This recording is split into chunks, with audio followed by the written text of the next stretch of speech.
follow him openly. Spying on him like this is such a pain. Look, I'm sweating bullets here. So Gundo snapped, "Just shut up, will you? I told you he vanished. Just sit there and rest for a bit." He said it jokingly, but the guy actually did it. The blonde sat flat on the ground, looking up at the sky, accidentally seeing him observing their little circus. Phew, for real, wait, his face is as expressionless as a corpse. Scaring him out of his wits, he screamed, "Ack, ack!" Even so shocked that he flinched violently, leaning backward, pulling his teammates down like a derailed train. While sitting, Gundo asked in alarm, "What the hell are you doing?" He stammered while pointing, "Up there!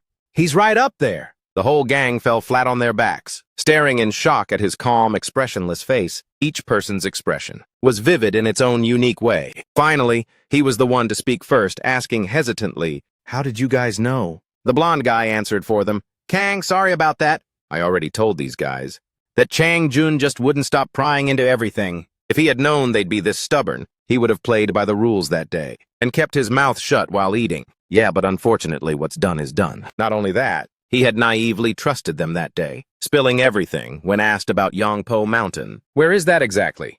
Tomorrow, right? With his guard down, he had simply replied, "Yeah, that's where we've been staying lately. Keep it a secret, okay? Right, Daebang?"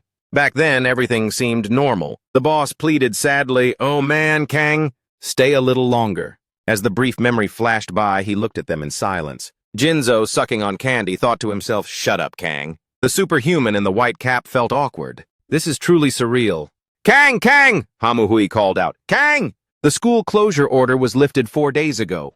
Why haven't you come back to school? Are you just going to disappear like this?" She sincerely wanted to know and asked him seriously. He looked at her uneasily, murmuring Muhui's name, but didn't give her an answer. She continued, "Please don't be like this. Of course I feel the same way. No one can truly understand what you're going through right now. But there's nothing wrong with coming back to school. Everyone misses you so much." He stayed silent, looking deep in thought, giving them false hope, and just turned around and walked away, not forgetting to give a goodbye wave. They called out in panic, "Imkan! Hey, Imkan! You should at least say something. Why do you have to run away? Did you do something wrong? It's fine to just go back to living like you did before." Could it be because of those non-human creatures? They kept questioning him repeatedly, while he decisively turned his back on them, straightened his clothes, and walked away. She asked shyly, "Then we can just fight them together, can't we? We're all human, after all." Uzo shook his head in disappointment. That's a bit too much to handle. But the other two remained silent, ignoring their doubts. He kindly gave a warning like a local, usually meant for tourists or nomads. "There are many wild boars around here, and plenty of giant pythons, too. Lots of bees, too, and it's easy to get lost. It's dangerous. So stop following me. Go back now, I'm sorry." Leaving behind a useless apology, he departed, vanishing right after the daily bus passed between them like a barrier. The bus left, leaving only them standing there. While he had completely disappeared without a trace, she choked up as if she couldn't hold it in anymore, crying in silence. Still, they kept staring in the direction he was last seen. Guso said gloomily, "He's gone. He vanished so fast. That cold-hearted jerk really knows how to make someone sad. All right, Sai, let's just head back for now." He sighed heavily and continued, "There's nothing else we can do. He already asked us not to chase him anymore. Maybe we're actually the ones causing the most trouble. As long as Kang understands our feelings and knows we'll always remember him, that's enough. I hope that can give him some comfort, even if it's just a little bit." So the group had to leave in shame. Before even setting foot in his village, the blonde tried to clear the gloomy atmosphere by striking up a conversation with the kid. "I wish that every once in a while. It would be great if he came over to my place to hang out." He replied listlessly. "Does that even matter right now?" Beside him, she was comforting Hong Mui. Don't be too sad, okay?" Meanwhile, the conversation between the two boys continued. "Kang should come. That's why my mom cooked so many delicious dishes for me." "I know," Guzo replied, tactfully dropping the subject. But he just kept rambling on carelessly. He snapped and cursed at him. "When are you going to snap out of it, you moron?" Night fell, and the moonlight shone differently now. He sat listlessly on a rocky ledge. He suddenly recalled, "I wonder every morning where you go. Is it because you hear something while you sleep that you head outside?" He froze and turned his head back. He had no idea how long the old man had been standing there. He tried to cover it up. "Oh, nothing. I just wanted to get some fresh air." The old man fell silent, gauging how much of it was true. Then he spoke softly. He then leaped down to stand on the adjacent ledge. "I saw you meeting those kids yesterday evening. Coming all the way out here just to see you. They really are good friends. Do you want to go to school? Faced with this question, Kang could only remain silent. The old man continued, What's wrong with going to school? I know you're still haunted by the fear of being hunted. It would be a lie to say I understand everything. But if you feel that you can't fit in with anyone right now, then this old man wants to tell you that's the wrong way to think. He stiffened upon hearing the old man's words. With his hands behind his back, the old man spoke with sincerity. From now on, unless we tear those non-human creatures out by the roots, to say, ultimately, no place in this world will be guaranteed safe. If you consider yourself a dangerous presence, then whether you hide or not, doesn't change the fact that those you cherish around you will always be facing lurking dangers. That's just how the world is. You just go mingle with everyone and live a life that's free and unfettered.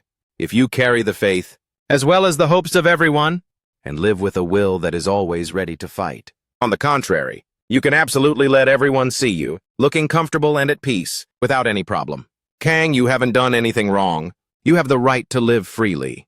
If anyone shows up to blame you or hold you accountable, I definitely won't just sit idly by, Master. Finally, he looked straight at him, giving him time to reflect. He looked at the old man in a daze and said, Master. The next morning, Myongbong, have you seen Kang anywhere? I was about to go plant the pine tree, but I can't find him. I was planning to ask him for help with this. Old man Ung walked up despondently and asked. The guy greeted him formally first, then explained. Senior Ung, you're up early. Kang went out early. I heard he's heading to school. To school? He asked in surprise, then burst out laughing. Ho-ho, that Kang kid. You've been acting like a zombie lately. Well, it's good for him to go see his friends. But wait, isn't this a bit weird? It's roll call time, but it's way too quiet. I don't see Master either. Did he go to the garden? Regarding that, the guy immediately replied, There's no roll call this morning, so everyone is sleeping in. Master said he had an early appointment and already left. Huh? An appointment? He wondered to himself. Speaking of this appointment, even the old man wasn't looking forward to it. He opened the door and entered grumpily, muttering, I don't get why every time I have to go out. It's such a pain in the neck. As soon as he entered, countless camera lenses were pointed straight at him. People around were confused, asking, What's going on? Is this a press conference or something? Right after that, the answer was revealed. Oh, so the superhuman Mr. Obang has arrived? The old man narrowed his eyes, gauging the situation amidst the whispering of the press about a certain matter. Of course, they keep talking about it day after day. Superhumans. The old man calmly walked up to the podium. He leaned forward and reached out toward the stand. He spoke while intending to move this cumbersome podium to a corner. The host panicked and called out, wait a second. All the reporters and journalists and the station staff were all stunned and speechless, stopping everything they were doing. If anyone didn't know better, they would have thought the chairman just got hit by a crowd control skill, frozen right in his tracks. Then the old man casually pulled up a chair and began to scold them. This matter was supposed to be something entirely different from the very beginning. When you first came to find me and talk to me, didn't I say that I would share this quietly with only a few people? So what on earth is going on here now? No, this is all just a sham, isn't it? All these eyes focused on me. It's making me feel way too much pressure. Please get all these cameras out of my face. And just like the original promise, I expect only a few individuals to stay behind. And listen, as for everyone else, please leave the room, okay? After a long string of blunt and honest opinions, telling it exactly like it is, the old man slowly sat down in the chair to ease the burden on his aging, yet still very powerful back. Regarding his current request, they had intended to cover it up from the start, and now that things had blown up like this, there was no way the press and media would give up so easily. They hesitantly declined the request. That's too difficult, sir. The host tried his best to persuade him. The old man lost his patience and cut him off directly, restating his request one more time in a stern voice. To him, this was already a huge concession given their low-down, deceptive behavior. I'm sorry, but please do as I say.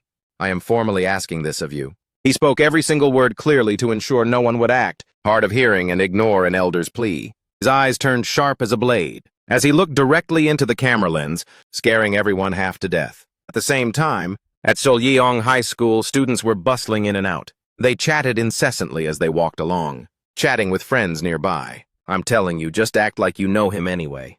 The other guy played along with the joke, laughing at the made-up story. Give me a break, you dog. Man, I've been so sleepy lately. Oh, look at that gaze. That guy nudged the other's shoulder, continuing to mock him. What? What is it, punk? You want some of this?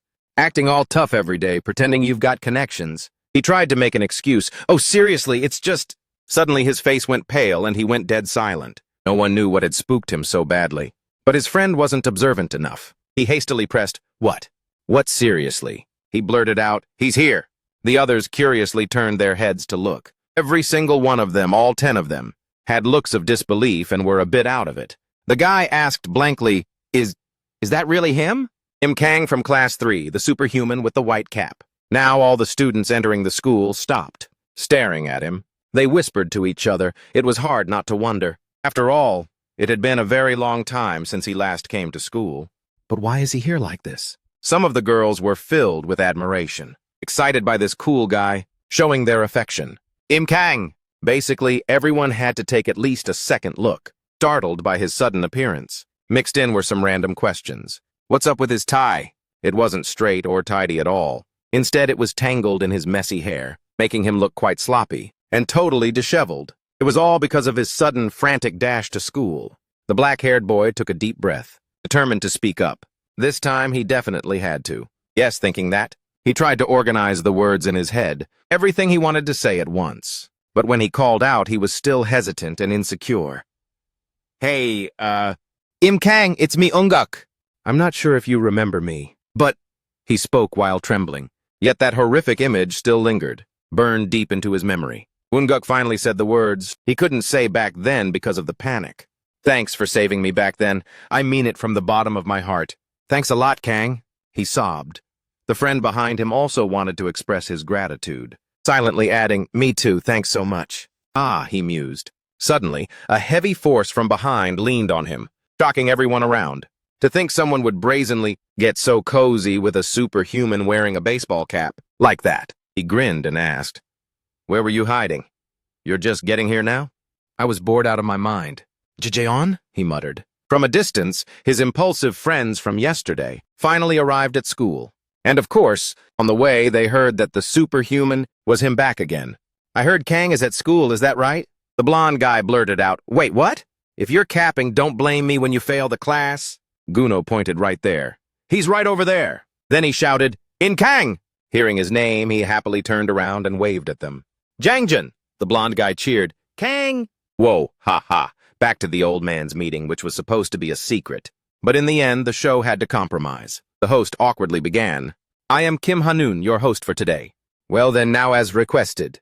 Firstly, according to the rules, he gave a brief introduction of the remaining members in the meeting. After selecting the minimum number of representatives from various fields, all other officials and cameras have been dismissed. Those seated here are the reporters, representing the 3 TV networks NT and L, the Director of Superhuman Analysis and Assemblyman, Park Beiji of Jujugang, Assemblyman Choi Chun-ho of the Hope Party, Seo Jugong and General Bogan, the Commander-in-Chief of the Non-Human Suppression Unit. Special guests have finally joined the program. Afterward, he continued the meeting with a total of 8 attendees, including the old man. If there are any other opinions, please let me know. The old man remained silent, thinking for a moment. He seemed satisfied with the current number of people, then laid down his own ground rules. You can ask anything, but don't hit me with questions that I can't answer. I skipped breakfast to get here, so keep it short, understood? Immediately, someone stepped up with a question. Well then, I'm Kim Hia, a reporter from Station N. First off, I want to ask if you are truly a superhuman. Not that I doubt you at all. But if there's a simple way to prove you're a superhuman, then please do it just once, without wasting a second to think, the old man replied bluntly. I can't. I'm not some zoo animal. Judge for yourselves. However, if you're really that curious, I could make a building collapse right now. Despite that dark joke, absolutely no one there could squeeze out a laugh. The representatives' faces turned pale. To an average person, this would be pure cap, but with a superhuman. Something beyond the current understanding of the masses. No one dared to say for sure. No one wanted to die for nothing. The first question was basically a waste of time, yielding no useful answers. The next question was fired off immediately.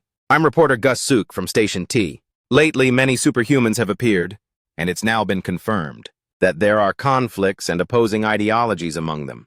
The vague opinions of these superhumans are causing total chaos. Excuse me, but first of all, you're on our side, right? I want to hear your exact stance. The old man shot back instantly. What stance? Why are you asking such questions? Didn't you all already know? That I stand with humanity, which is why you tried to reach out to me?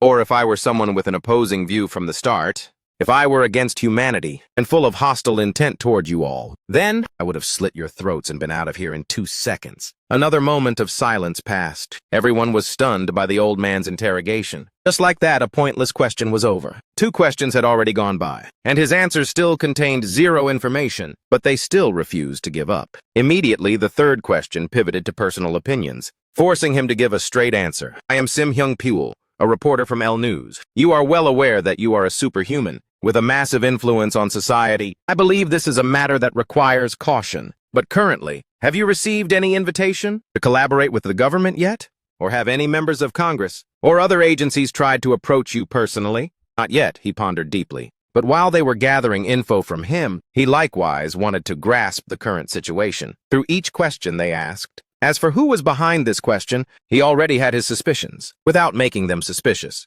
he replied as neutrally as ever. Neither hot nor cold. Allow me to say just one thing. I am merely an ordinary old man, working as the manager of the Salmon Academy. When the attack by these non-human creatures broke out this time, I was just running around trying to save people, whether it's private relationships or my personal stance. Please, I'm asking you guys, cut it out with these joke questions that you love to ask for my sake. Just ask what's necessary, he requested seriously. He was sick and tired of these fishing questions. He needed something bolder. In Moscow, they were having a simple bread breakfast. After grabbing some bread, Belov chewed loudly and asked with concern, Hey Kirillov, why aren't you eating? Why the long face? He replied haphazardly. Yes, please go ahead and eat first, Mr. Belov. I'm a bit busy with something, he said, then turned back to his precious phone. He flashed a mysterious smirk and chuckled to himself. Heh heh. The other man snapped irritably. Acting like this at the dinner table is such a buzzkill, you know. I'm about to smash your phone right now. The guy was stunned and fired back. Whoa, I really wasn't thinking anything. No. Didn't the 2 of us just eat 2 hours ago? Why are you like this? Please just cut me some slack. He immediately shoved the plate over and demanded, In that case, give me your plate then. The guy tried to protest. Hey! Even so, just leave it there, I'll eat it later. He was already annoyed just hearing it and said unpleasantly, Did this kid go and buy something good at the new bakery?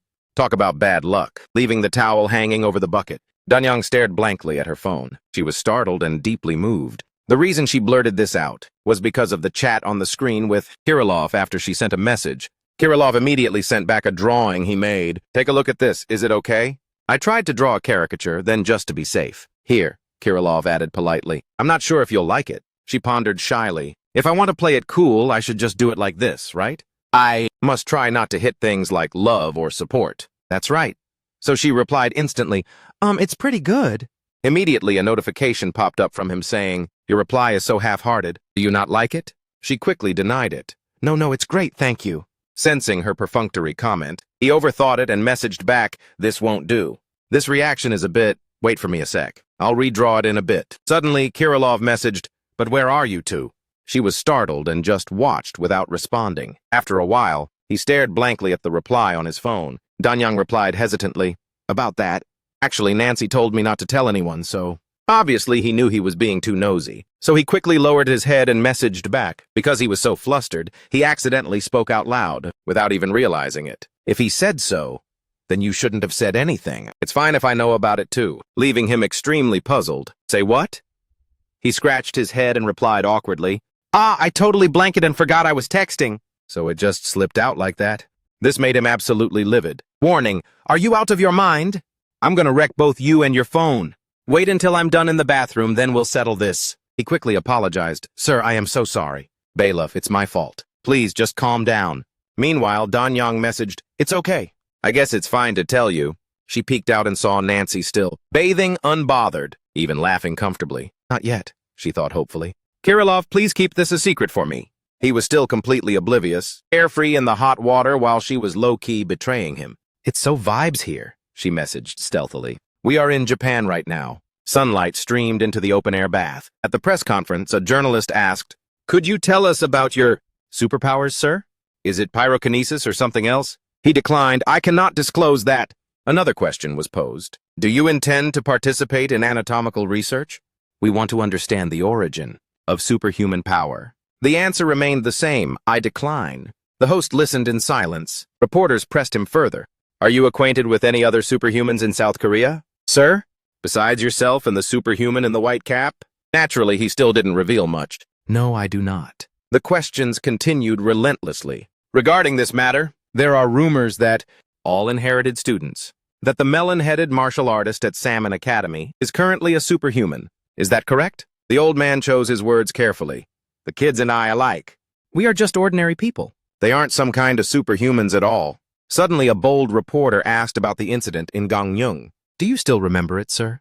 The old man froze. Seeing that person took the chance to press further about the Gangneung massacre, or more commonly known as the non-human creatures that haven't been destroyed yet. But there's no way you wouldn't know about an event that caused so many deaths like that. Until now, there are still too many unanswered questions. I wonder if you could tell us, do you have any connection to this case? Do you have any information about the long-haired giant? The old man looked straight at the person in silence. The ghost of that individual was still fresh in his mind. This time he answered seriously. I was at the scene back then. To a certain extent, I am directly involved in this matter. Everyone was shocked. A story was about to be unfolded. The old man spoke calmly. All right. Just a moment, I will recount the story from that time. The lake was peaceful, birds were flying, fish were jumping. It was back in 2016, in a beautiful coastal city, in the Gangneung region over 10 years ago. Namgok said tenderly to his son, Your ears are freezing cold already. Zip up your jacket all the way and put your hood on. The little boy replied, I'm not cold, Dad. The man wearing a hat, holding a cup of hot water in his hand, gazed thoughtfully out at the ocean and asked, So how much longer do you have to keep that cast on? He adjusted his son's jacket and replied, The cast? I'm not really sure. The hospital said I have to wait about 2 more months. He said in surprise, 2 more months? Dr. Namgok said, Yeah. If it starts looking a lot better later on, we can just take it off then. The man in the hat said, Listen to the doctor's orders. This kid, seriously. Namgok watched his son running off and called out, Don't go too far, okay? And don't you dare go into the water. The boy replied, Yes, sir. The other man grumbled further. At your age, if you break your arm, it might not even heal properly. Seriously. And you were really planning on taking that cast off yourself? Seeing this, Namgok said, Just take it easy. Don't worry about me so much for nothing. Who has time to just stand around like a scarecrow, man? He sighed. Since I've started it, I've got to see it through. If I just sit still, gold isn't exactly going to fall from the sky. The man in the hat replied, Being that ambitious is going to cut your life short. Namgok let out a sigh and said, I'm not exactly a toddler anymore. It's just a tiny fracture. He continued, Quit nagging already. How about you light this smoke for me? Otherwise, lately my wife's eyes look so lonely it's killing me. He turned to the man in the hat and said, Brother, give me a light. Suddenly, a very strange object caught his eye. Both of them turned to look in that direction. It was floating through the air. They stared at it in curiosity and asked, What's that? Suddenly, the man in the hat was being pulled by the strange object. He screamed in panic, Namgok, help! The son playing in the distance heard a strange noise from afar and stopped to look. The boy turned back anxiously and shouted, Dad, Dad! The strange object suddenly plunged down near where the 2 men were standing. Not far from there, the man in the hat and Namgok hit the ground to avoid the impact. The boy in the distance saw them and yelled, Dad! He helped Namgok up, asking in total confusion, What on earth is this thing? Before he could finish speaking, the strange object suddenly sped up again, coming from behind his head and lunging straight forward. The man in the hat looked up at the sky in terror. Both of them were stunned. He stammered, What the hell is that? Namgok shouted, Run now! They quickly tried to escape the pursuit of the strange object. Hovering in the air, as they ran, they witnessed the horrific destruction it caused. Namgok cried out in fear, What on earth is going on? The strange object smashed the ship to pieces, right where they had just run through, along with many other ships nearby. The man in the hat yelled, Get out of the way! They were choking and coughing. The little son cried out in terror, Daddy! Namgok called his son's name anxiously, Ben, my boy! He tried to outrun the pursuit of the strange object as the ship suddenly flipped over and floated in the air. The boy screamed desperately, Daddy, Daddy! Namgok watched them wreak havoc helplessly and muttered, This thing, while his son saw his father in danger and cried out in despair. Daddy! The man in the hat shouted, Hurry up! Namgok replied, Just look after the boy. He asked in confusion, Why? Scene change. The son was sitting on the man's back, peacefully watching the sunset over the sea, and Namsok's unanswered question. Do flowers even bloom in the winter? He urged, keep running. Boom!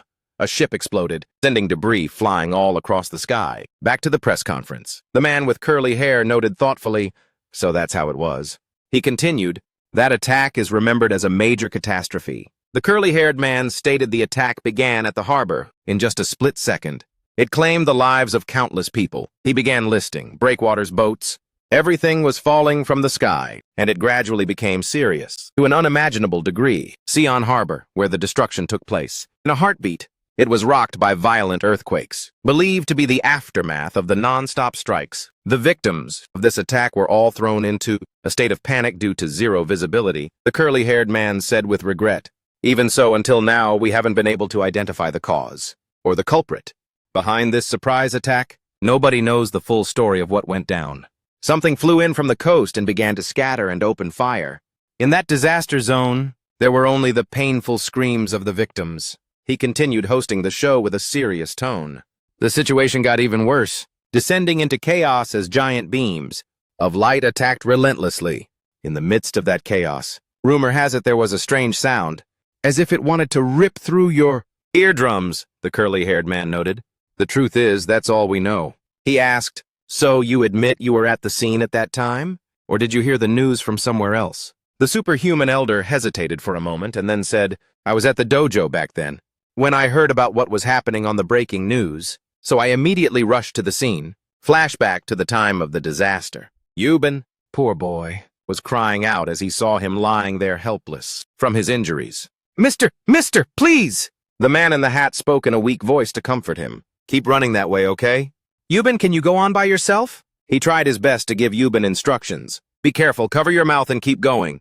Hearing that, the boy looked back sadly at his loved one and then left. Following the man's instructions, the boy did as he was told and got out of there. 4. Yuben walked quickly, filled with fear and anxiety. Suddenly, he was surprised to see something appear before him. The boy was stunned to see a colorful flower garden appearing right before his eyes. Yuben asked in wonder, is it winter right now? In that blooming garden, he saw the image of his father in the distance. Yuben happily shouted, Dad, Dad! He ran as fast as he could toward his father. Coming closer, he closed his eyes to feel his father's warmth and called out, Daddy, Daddy! Suddenly, he tumbled to the ground. He realized something was very wrong. This wasn't his father. He screamed, Ah, Dad! He looked up from below, finding Iskarian staring right at him. Their eyes met, one filled with terror, the other with curiosity. He reached out his massive hand toward Yuben. The boy was petrified, watching that hand closing in on his head. Suddenly, a loud shout echoed from the distance. Hey! The superhuman elder launched himself like a rocket. He delivered a powerful punch straight into Iskarian's face, sending him flying far away. And then, Iskarian braced himself on a vehicle, waiting for a chance to counterattack. The elder watched his opponent warily and told the boy, Get up now, snap out of it and get to safety, son. The two clashed right before Yuben's eyes. A fierce, evenly matched battle broke out. They charged like missiles and were knocked back by each other's raw power. The superhuman elder dug his feet into the ground to steady himself. He asked in annoyance, So it was you? You're the one who caused this whole mess? Iskarian's face was full of murderous intent, gearing up for the next strike. Everyone at the studio was amazed to hear the superhuman elder retelling that story.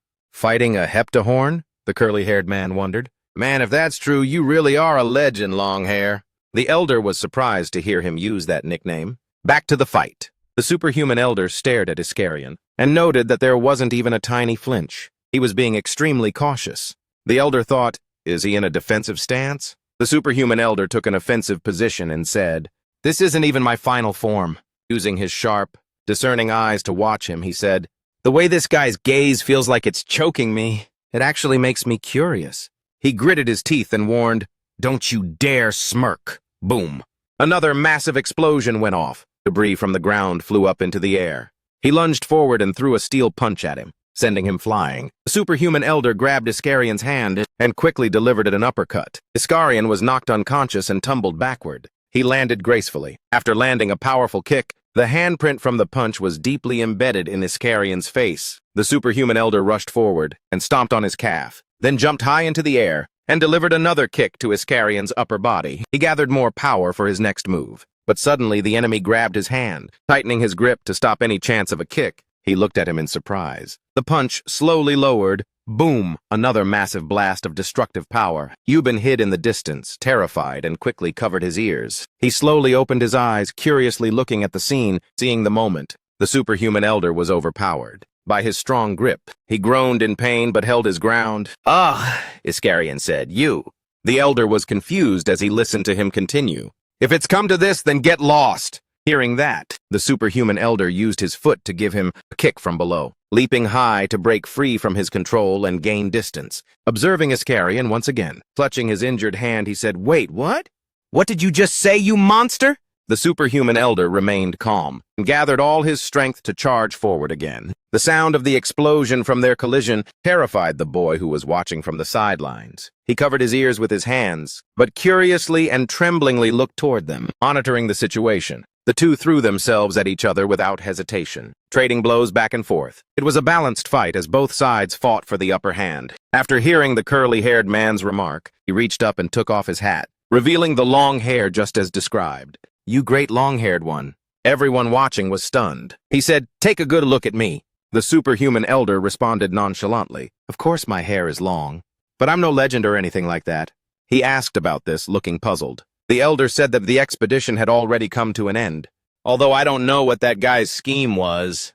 After the battle with Iskarion, the elder noted that, strangely, they didn't initiate the attack at all.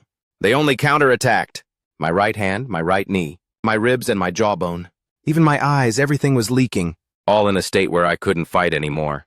The blows traded between that guy and me were equal, but there was a massive difference in the depth of our wounds. He concluded it was a gap in overwhelming power that couldn't be bridged. The outcome depended entirely on his decision.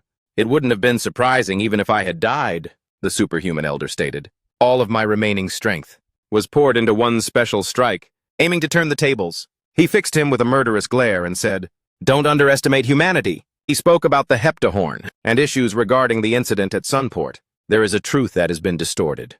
This morning, the superhuman elder solemnly claimed, "This incident lacks clear eyewitnesses. What I mean is, right from the start, a false rumor was somehow spread by word of mouth." The curly-haired man replied in shock, "The truth was distorted? What exactly happened?" The superhuman elder replied, "Of course I fought Heptagon fiercely, but before that I gave it some thought." He considered all the details and reckoned that when I arrived at the port, Heptahorn was trying to harm a child who had fallen. I launched a surprise attack on him to deal a fatal blow. At that moment, all I could think about was using all my might to kick his head off. He realized, but during that violent earthquake there was something weird. He kept staring at the pier, where the whole incident first started. Everyone was baffled when they heard him mention this. He replied nonchalantly, "And what is that supposed to mean?" The superhuman elder stated solemnly, "I believe we need to go back to the very beginning, to try and rethink who the real culprit of the massacre in New York is." He thought to himself that in just one step, the elder, the superhuman, used his deep, insightful eyes and said that in a brief moment, the gloomy atmosphere in that area, he said that his sixth sense reached its peak due to this extreme battle, making me realize that an unidentified beam of light appeared at a terrifying speed. The superhuman elder acknowledged it. But that thing, just as its name suggests, is unavoidable. In a split second, he used his power to fly into the air, kicking the body of the superhuman elder and sending him flying away. The elder could only groan and cough up blood. That light with such high destructive power severed the legs of the superhuman elder, leaving them suspended in midair. The devastation made the surrounding scene more ruined than ever. He crashed straight into it. In agony and with his power drained, the superhuman elder was exhausted, his weary face covered in wounds as he called out, "You bastard! Bastard!" Iskarion stood outside, watching the hole before him. He stepped inside. Standing before that large hole and saying that greeting went a bit off track. Then, Iskarion was surprised. His eyes widened as he looked forward. A voice said, "So you're the one, after all." He transformed into a massive form and said, "This is truly a pleasure." Iskarion couldn't hide his shock when he saw and heard him call his name. Iskarion tightened his grip on the superhuman elder's head and rasped, "Take a good look at this." His eyes glared intently at the elder, and then said into his ear, "And listen up. Once I leave this place, don't you dare come looking for me." The superhuman elder looked on helplessly as he spoke, then replied, Better start planning for the future. He squeezed the elder's head tighter and tighter, making him groan in agony. Iskarion grabbed the superhuman elder's body and threw him away with all his might. He swung his arm without a second thought, tossing the elder like a ball. The elder soared high, losing any chance to turn the tables. But returning to the interview with that group, the superhuman elder tied back his hair and said, "The moment I looked into his eyes, I completely lost my mind. He threw me all the way to a distant mountain range." They asked in surprise about this. The curly-haired man stammered in doubt. "Plan for the future? Wait, this... After all, is everything you've been telling us actually true?" He asked sternly. "Why on earth would I lie? It's just that before now, I never had the chance to talk about any of this." The man in the yellow hat asked curiously, "Hepta didn't seem to want to hurt you, even though he clearly could have. If this is really for real, then how are we supposed to make sense of this? Was Heptagon actually on humanity's side?" The elder replied, "It's impossible to know for sure. The superhuman elder believed that the non-human creature, Heptahorn, when facing me, showed a sense of inner conflict. However, in the end, the fact that he is a non-human entity is crystal clear. He stated that this is clearly a somewhat mysterious existence, but it's still too early to jump to conclusions. From any perspective, the superhuman elder offered his opinion. As time passed, I've begun to wonder if Heptahorn was actually the one causing his own internal turmoil. For me, perhaps?" The group sitting below was stunned to hear him bring up this issue. "Turmoil?" he replied. "I mean, in that life-and-death struggle," the superhuman elder explained to them. "Controlling lives in an instant is a given. But in that brief window of time, while trying to see through each other's depths, it seemed as though he actually felt a sense of empathy for his opponent. He asserted that more than just the urge to kill or the drive to survive with everything you've got, there arose an inexplicable connection. It's beyond explanation." The elder reflected on the details surrounding him and said, "In that survival match, Heptahorn seemed more curious than actually hating me or wanting me dead." He stammered for a moment, then added, "But thinking back on it now, it might not have been curiosity, but hesitation." Back to the fight between the two. Iskarion looked up to see a massive foot above his head. The superhuman elder watched from a distance, seeing that foot stomp straight down toward where Iskarion was standing. He said smugly, "You look pretty busy, huh?" "You don't really want to play hide-and-seek with me, do you?" the superhuman elder said. "Until I found you, I killed everything that crossed my sight. I'm so over dealing with all this annoying crap, so stop running," Iskarion declared boldly. "Let's figure out the rest later. I'll just kill half of you and drag you away." The superhuman elder used his magic to move his countless hands swiftly toward him. Iskarion was agile. He easily dodged the elder's attacks. He dashed right in front of the superhuman elder. Suddenly, a hand shot up from the ground, wounding Iskarion and leaving him right in the elder's grasp. Iskarion lay motionless, while the elder looked at his achievement and said, "Just as I thought. Thinking you could stand against me was all just cap. No way." The superhuman elder looked up at the sky and shouted, "Morin!" Iskarion replied defiantly, "Why are you trying to clown me with these tricks?" He gradually regained his strength, using his power to shatter the superhuman elder's magic. Iskarion performed a mid-air somersault, dodging the magic circles the elder had deployed. The superhuman elder's giant hands squeezed Iskarion's body tightly, leaving him no chance to escape. The elder's eyes widened in surprise as he looked ahead. Suddenly, Iskarion used all his might to hold back the hands that were crushing him. The superhuman elder said smugly, "Are you trembling right now?" He landed a heavy blow straight to Iskarion's face. Second, Iskarion was under intense pressure from the two hands crushing him, on top of the elder's relentless attacks. The superhuman elder realized something. He dealt him another downward strike, and an incredible punch, straight into Iskarion's mouth. Big Jin suddenly asked the elder, "I have a question. Looking at the recent results, could you tell me how you view the incident at Gungung?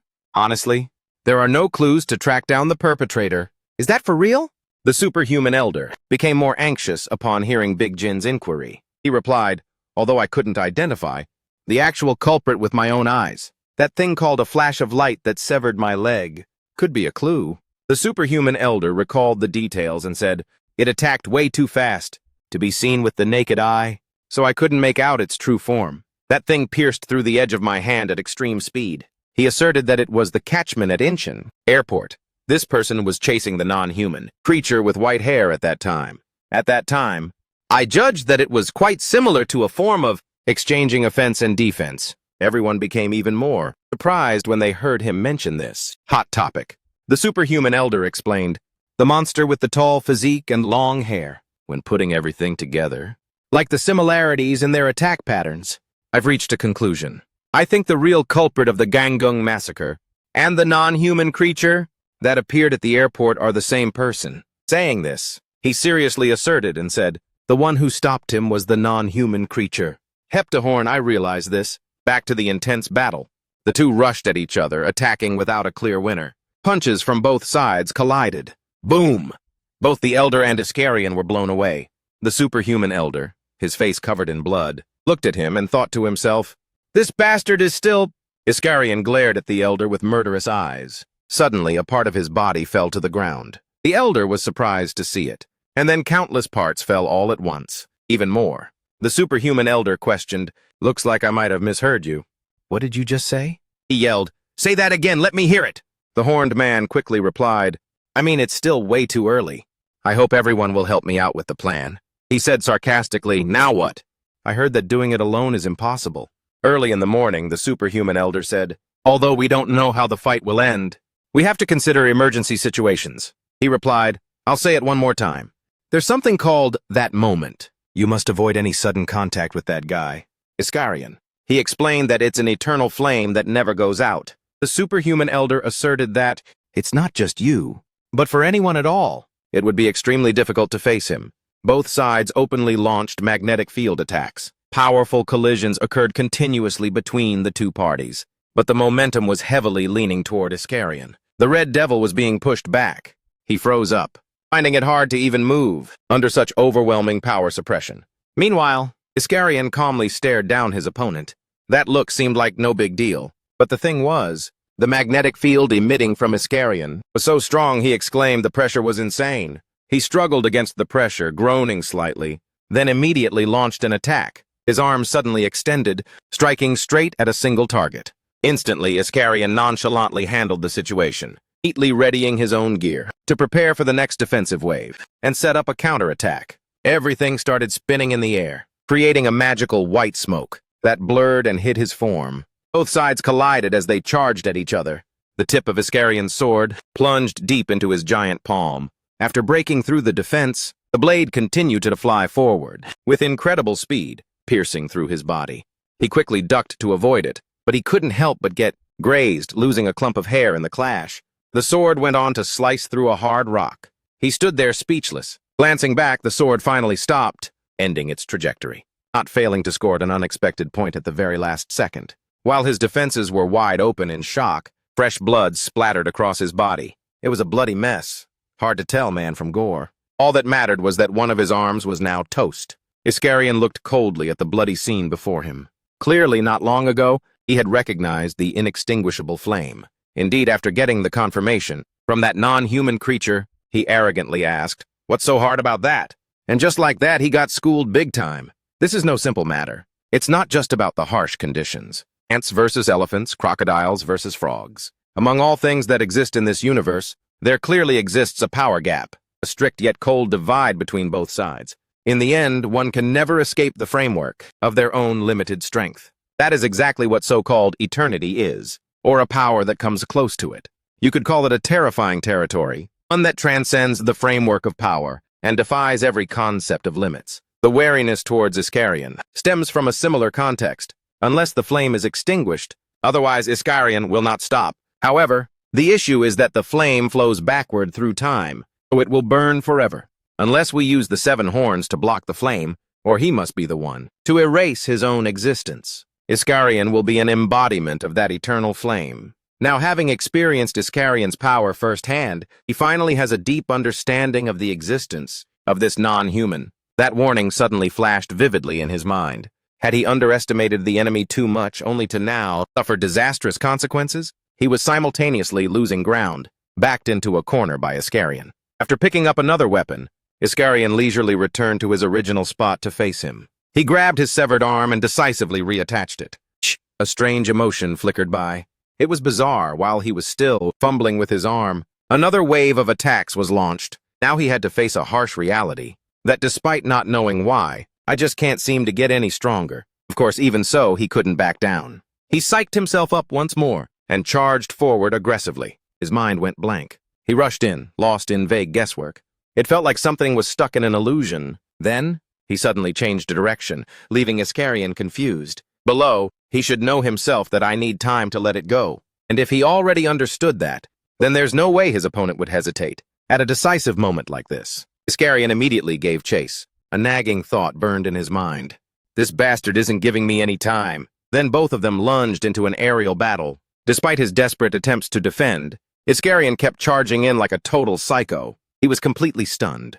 Iskarian charged straight ahead. An earth-shattering explosion occurred. His entire body was covered in wounds, but that wasn't even the most terrifying part. Amidst the scattered shards of his defensive shield, the real nightmare had just begun.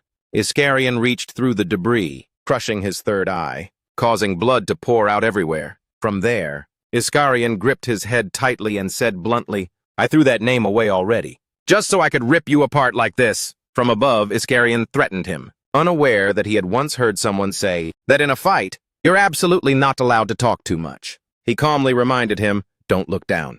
Instantly, from above, another non-human appeared with a roar that shook the heavens. Iskarian's blank white eyes glanced at the newcomer. He immediately recognized who it was. It turned out to be Banner. Taking the chance, he tried to escape again, but unfortunately got caught right on the verge of getting away. He held him back and gave a friendly warning once more. "Don't look into that guy's eyes." A nameless horror surged up. Iskarian momentarily held his ground, and right after that, the non-human swung his arm directly, severing the current connection between both sides, setting him free, or in other words, lopping off the leg that was being held. Only he was unlucky enough to have both arms and legs cut off. Out of the frying pan and into the fire, Banner let out a sky-shaking roar.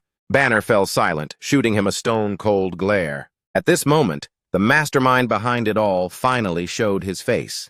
"It's been a long time, hasn't it?" Iskaria called out softly as a response. Amidst the hazy and uncertain mist, a gloomy voice, as if rising from the underworld, echoed weakly. "So it finally came to this. It's a shame our meeting was so brief, but I will come back for you. At that time, you won't have any choice left," Marine muttered darkly to himself. At another bright venue during the meeting, everyone lined up seriously, waiting to gather the latest breaking news. The old man's deep voice rang out in the middle of the silence. "But where could Heptagon be? What are you all thinking? I don't know a thing. It's just that if he starts making moves again, I only hope he doesn't end up turning into our enemy." The host was left speechless, and that was the mood of the entire hall. No one dared to make a sound, fearing that a single moment of distraction would cause them to miss something vital. The old man said that since there was nothing else left, the story about the massacre in Gangnan would end right here. Finally, the old man spoke leisurely. "Does anyone have any more questions? I'll be staying for another 30 minutes or so feel free to ask away." But this time it was the reporter again. "I wonder if you know this person, sir?" Attached was a crystal-clear photo. The old man flinched slightly. Of course, it was linked to a long story that followed for ages after. Hong Kong, the whole city was buzzing with life. At a street corner, Kazon's young voice rang out. "Wake up already! You said you'd only sleep for 30 minutes and everyone is waiting." "Gosh, you dummy," Ian lazily replied. "Please, just keep it down. I'm feeling super sensitive right now, so please don't say anything." Kazon pouted and urged. "It's been over 30 minutes. You're always all talk. Get up now, you idiot." Stupid. Perhaps because the girl kept nagging in his ear, Ian had no choice but to sit up. He was so annoyed. "Oh, damn it! What's with all the yapping today? You're yapping so much you made me forget something really important. If you need someone to vent to, go over to Tina's." What a total pain. Kazon didn't care, continuing to call him an idiot. "Ivan is a dummy. Ivan is stupid." Ivan sighed in frustration, urging her on. "Just follow me. Let's go." Like a little duckling waddling behind Ian here, Ivan thought to himself as he walked. "I've got a bad feeling about this. Whatever happens, things won't go back to the way they were." The child suddenly spoke up to remind him. "You said you'd buy me ice cream." "You dummy," Ivan snapped back. "Where am I supposed to get the money?" He looked up at the rows of apartments before him and sighed, exhausted. "But bad things are definitely going to go down. Just you wait," Kazon asked in a low voice. "I wanted to ask, can I work with you?" Ivan opened the door in front of him while rejecting her. "No can do, I'm slammed right now." Hearing that, Kazon immediately called him an idiot. Seeing the girl was still talking smack, he frowned in anger. "You talk way too much. Fine, I get it. Just get in here." The moment the door opened, they saw Tina's furious and serious expression. As soon as Ian stepped in, he got straight to the point. Tina, can you watch the kid for me for a bit? Tina didn't answer Ian, but turned to call out, Kazone, come here. Kazone didn't spare her either, still having a big mouth. Tina is a dummy, Tina calmly asked. Oh, is that so? Want to play a game? Kazone nodded in agreement. Ivan had been sitting in silence this whole time, listening to their conversation. Kazone playfully turned to call Ivan. We're going to play games. Ivan's not playing, right?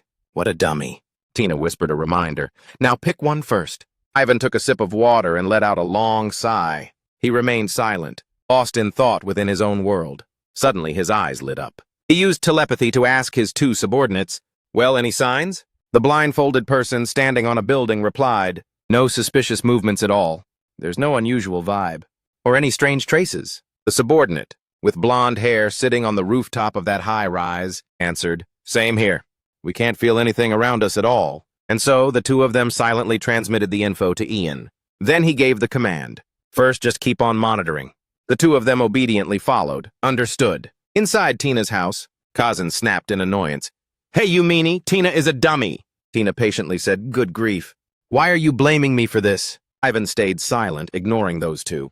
He thought while typing away, This is really strange. We agreed to meet this morning. But it's already 2 hours past the appointment. I don't get why they wanted to deal in Hong Kong anyway. Quickly, he successfully logged into the computer. Ivan pensively recalled the final transaction. And I have to show up in person. Something smells fishy here. But if it has to come, it'll come. Until now, the transaction has gone without any issues. Since this is my final transaction, I want to appear in person for this last one. Once we meet, I'll hand over everything you need. See you near Victoria Peak, Hong Kong. If this gold transaction is disrupted, it will be a serious setback for Talisman. Should we take this opportunity to snatch that guy? His pupils involuntarily dilated. As he stared at the computer screen, a notification for a new message appeared. Ivan immediately clicked to view it. It was a message from Talisman saying, Good to see you. Seeing that message from that person made him even more stunned. He went silent like it was a premonition. Sure enough, bad news just kept coming. His eyes flared as he called out, Sen, Chandler! Everyone get back now! Sensing Ivan's anxiety, they immediately turned back to look at him. The sun is about to... Behind the mountain, he was still struggling with his car. He grumbled while working, Oh no! How on earth did this thing get so bent out of shape? The rear window is totally toast too. I've never seen it in such a state. How is anyone supposed to live with this? Good Lord. The phone rang, catching his attention. He stopped and looked around for his phone. When he picked up the phone, he was surprised to see a video call. As soon as he picked up, the caller's image appeared. He held the phone close to the camera, calling, Miss Juhi? Juhi happily replied, Jim, it's me. Jim spoke up to check on her. So you've made it to Korea smoothly, huh? Juhi flipped her hair proudly, laughed, and said, Ho ho. Of course. I'm the kind of woman who walks the talk, you know. Jim, on the other end, nodded. Ah, right. Internally, he found her answer a bit weird, but then moved on to another topic. Have you seen your younger brother yet? Is everything okay? Juhi lowered her voice and replied, I've only just arrived. I'm still at the airport. I definitely need to go see that boy. But before that, I have a few places I need to visit. But more importantly, Hey, what are you doing right now? Jim replied, taking the chance to vent a little. I'm fixing the car a bit. I have no clue how I was driving, but the car is completely mangled. Hearing that, Juhi asked, I've got something to talk to you about. Do you have a moment to talk on the phone? Jim nodded and asked back, Sure, what's up? Does this have to do with Ivan? Juhi nodded in confirmation. Yes, I've been thinking about it seriously. During the entire trip here, Wizard had died but came back alive. Starting from the fact that Ivan is leading an army that exists through resurrection. I tried to stop caring, since I know it's a difficult field to grasp. But I just can't stop thinking about it. Hearing her say that, Jim asked anxiously, What exactly is the deal with Ivan? Juhi interrupted him and said all at once, Considering the ability of that superhuman named Ivan, as well as the reason for the difference between Wizard and other resurrected beings, please weigh everything carefully, because this is all just my personal take, without any concrete evidence. Jim's father anxiously mulled over what Juhi had just dropped. Juhi pressed on. Firstly, regarding Ivan's resurrection skill, it doesn't just restore the subject's life, but also their memories, habits, and everything else perfectly. That is known as a total revival. Hearing that, Jim sputtered in shock. Total what? A total revival. But haven't you heard that the creatures Ivan commands have no memory of their lives, and can only act as his permanent goons, under his thumb? Why? Juhi confirmed and said, Exactly.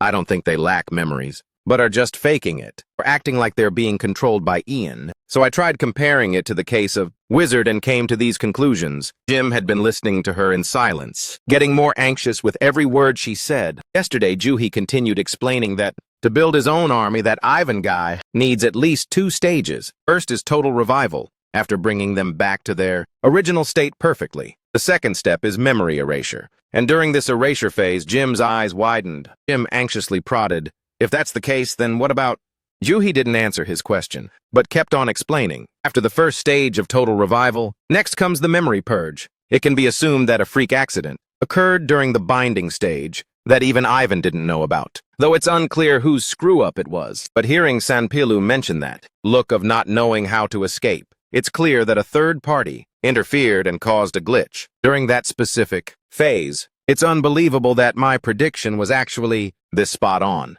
He spoke up and asked again. Ultimately, after the body is resurrected and the memories are wiped clean, won't it create some terrifying powers that force him to constantly watch his own back? Juhi nodded and said, "Let's see, I'm not entirely sure about this part either. But after the resurrection phase, I think he might have received help from someone." Jim adjusted his glasses and inquired, "Someone else? How is that even possible?" Juhi answered gently, "I can predict Ian's moves, thanks to what I heard from Sanpilu."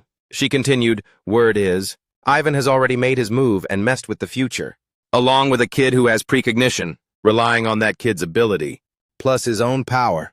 He can settle everything for sure. But the weird thing is how he manages to escape from himself. Wizard said he has no clue either. I need to double-check, because this isn't just about him. This can be understood through the psychology of a delusion. Wait, I mean a misunderstanding. I am someone with such deep-seated faith in my own abilities and choices that it doesn't seem easy to say those kinds of things." Juhi continued her explanation. On Ivan's computer screen, after clicking on the message thread, there was an image of the 3 group members. Ivan, along with a message. She softly read the text. "As I thought, it's you guys. The ones who want to strike a deal with me. Hope you guys have a hell of a trip to Hong Kong." In the morning, Ivan and Chandler sat quietly staring at the computer monitor. Ivan let out a weary sigh, then reached into his pocket and pulled out his phone. Jim looked stern. He placed a call, having already guessed part of the situation. In the next seat over, Kazan cheered happily. "Give it here, it's my turn." "You dummy," Tin laughed along. Kazan burst out laughing and teased, "Stupid Tin." On the other end, Ian called out softly, "Ian?" Ian answered pensively, "Yeah, I'm here. Did you find anything out yet?" Bunta sat staring at the computer rig in front of him and replied, "I'm stumped. All I know is the talisman ID, but that ID seems to be just a front. Even on the web, there's no tracing it, because they have to hide. Their identity's completely just 2. Log in and make deals. Especially Tufi.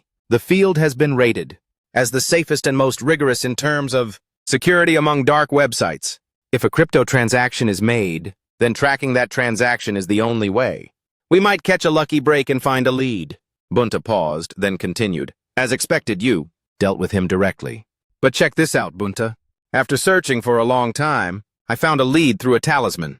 It's the one you gave me, Ivan." Ivan was too stunned to speak. Before that, he had gone up to Puan, pulled out a charm and said, "Here, this is an amulet." Then Bunta asked back in surprise, "An amulet?" Ivan recalled that during his first meeting with Talisman, I sent Costa to deal with him on my behalf. The location and time were all set by that Talisman guy. It was always in a place that was unnervingly quiet. He often showed up early at the meeting spot, and always wore a mask, completely covered. When the deal was done, I ordered Costa to tail him. I was pretty curious about the shipping route, the cargo, and even the true identity of the courier. But both the cargo and the courier vanished without a trace. Only this charm was left behind on the floor. It was the same for all 3 transactions. From the outside, they just looked like scraps of paper.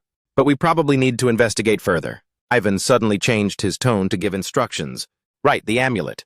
Bunta immediately replied, "I've scoured all global websites, searching for an image identical to that talisman. And finally, I found a single matching photo on social media belonging to a woman. The picture was taken at the entrance of a club called Trevor. I liked it because the vibe there totally matches my style. If you look closely, you'll see a similar talisman attached to the large signboard. This club is located in France." Ivan remained silent and deep in thought while listening to Punta. Punta continued, sounding a bit apologetic.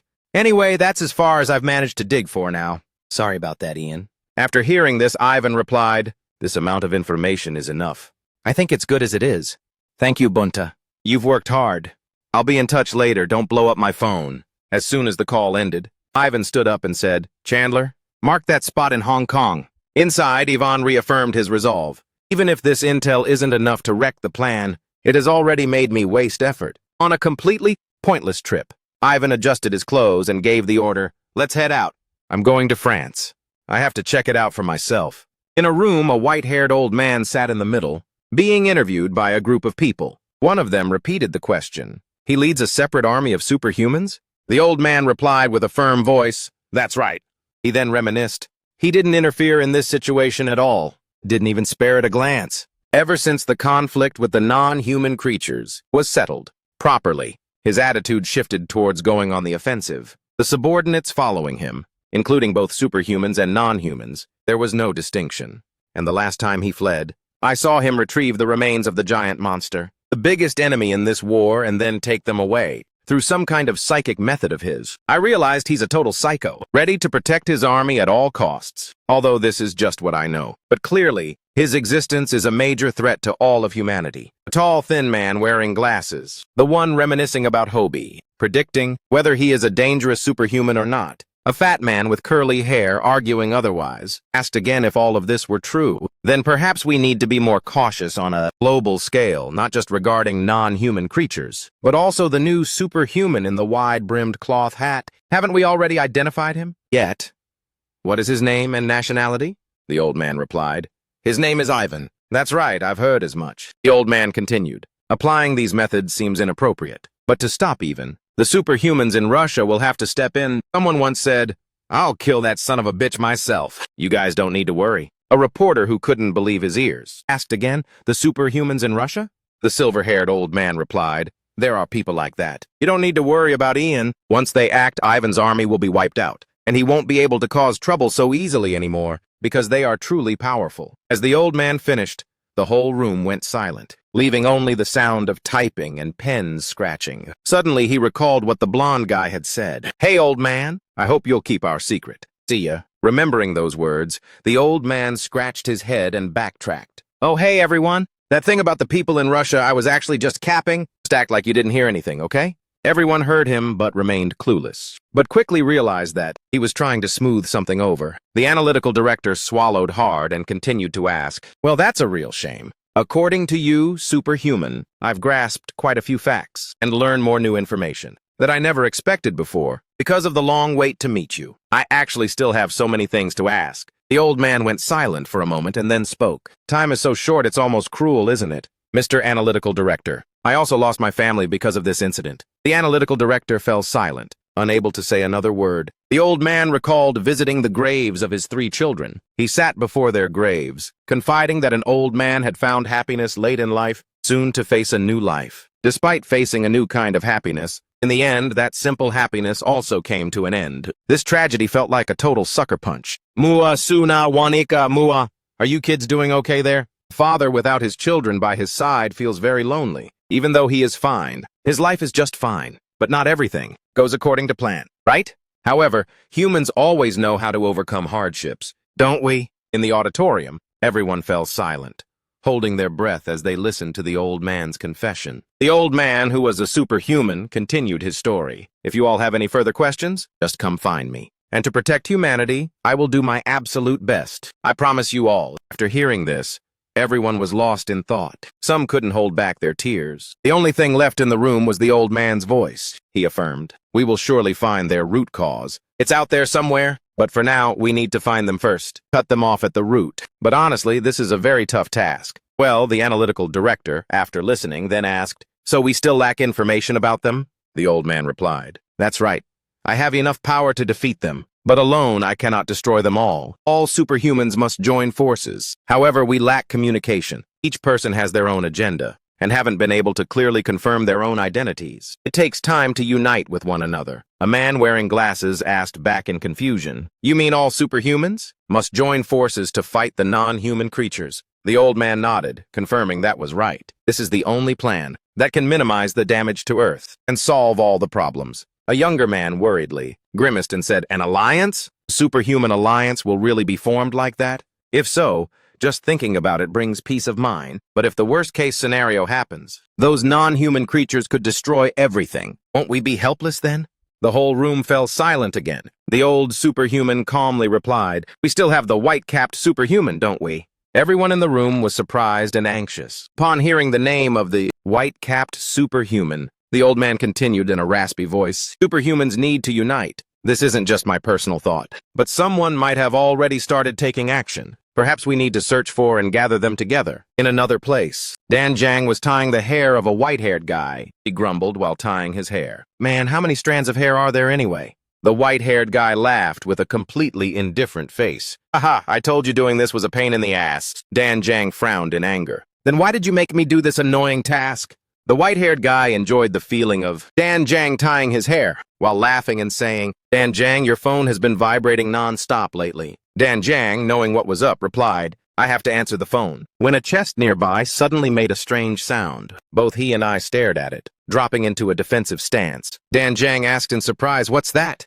What's wrong with it?" He then replied calmly, "You've tied up all my hair now. Haven't you?" Dan Jiang asked with a terrified, trembling voice. "Huh? But that's not even the point. What's up with that thing?" The white-haired guy closed his eyes and asked calmly, "Looks like you're finally awake. Since it's surrounded by the yang and hacking, there's no need to make a scene. Just open it up and see." Before he could finish his sentence, a scream rang out. The moment the chest was opened, Dan Jiang asked in a panic, "What the hell is this? Did you put this thing in here? So gross, it's actually moving." Inside the chest was a blue monster, tightly bound and imprisoned by hacking. Nan cleared his throat and ordered the hacking to loosen its grip on its mouth. The moment the bindings loosened, the monster panicked, coughing and sputtering violently. Anji sat calmly in front of the monster and asked, "What's your name?"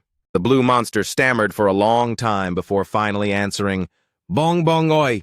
After hearing that, Nazi burst out laughing. "Haha, good job, Bong Bong Oi. I am a superhuman. You don't want to die right after getting out, do you?" Bong Bong Oi broke into a sweat and stammered, "That goes without saying." Nani slowly stood up and said, "At first glance, looking into your eyes, you're actually kind of cute." Bong Bong Oi stared blankly in confusion. Nani recalled, That guy's whereabouts are really hazy." Then he continued, "Or maybe we should take a little break." Nani stood up, eyes glowing red with murderous intent, holding a Grim Reaper's scythe in his hand. With a smirk, he said, "Listen closely. Pony, I'm going to ask you a few questions regarding the creatures, the non-humans. I'm not threatening you, but if you don't want to be sliced in half, then you better answer properly. Got it?" Bong Bong Oi looked up at Nani's terrifying figure. It was terrified, sweating buckets. Nani continued, "So, first question. In my eyes, you're just a loyal dog, the leader of the non-human creature faction that you're following and serving. Who is he? His name or anything about him?" Dan Jiang's eyes widened in surprise upon hearing him speak. "Nani. Keep going and tell me everything you know." Bong Bong Oi stammered in fear.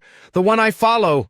Nani spoke sternly to apply pressure. "You have 3 seconds to answer." Bong Bong Oi spoke quickly in a panic. "Wait, give me a moment to think." Nazi just reached one and swung the scythe hard toward Bong Bong Oi. Before the blade could strike, Bong Bong Oi hurriedly blurted out, "Right now." Nani frowned and asked back, "Right now?" Bong Bong Oi said tremblingly, "That is my master. I offer all my loyalty." Nazi went silent for a moment and then asked again, "That's the final name, isn't it? The massive, sharp one with those huge horns, right?" Bong Bong Oi nodded and stammered, "Yes, that's the one." Nani denied it. "Wrong, he's already dead." Bong Bong Oi was shocked beyond belief. "What? How is that even possible?" Nani let out a cold, mocking laugh. "You really don't know anything about the current situation? Those who invaded Korea are all dead except for you." Bong Bong Oi stared blankly, unable to process what Nani was saying. Nani looked serious and continued the questioning. "I'll ask you one more thing. Why were you hiding out, lurking in such a strange place? I saw you burying yourself in the flower garden behind the school, but you couldn't stay under my radar forever." Before Bong Bong Oi could fully respond, Nani pressed on. "Why hide like that?"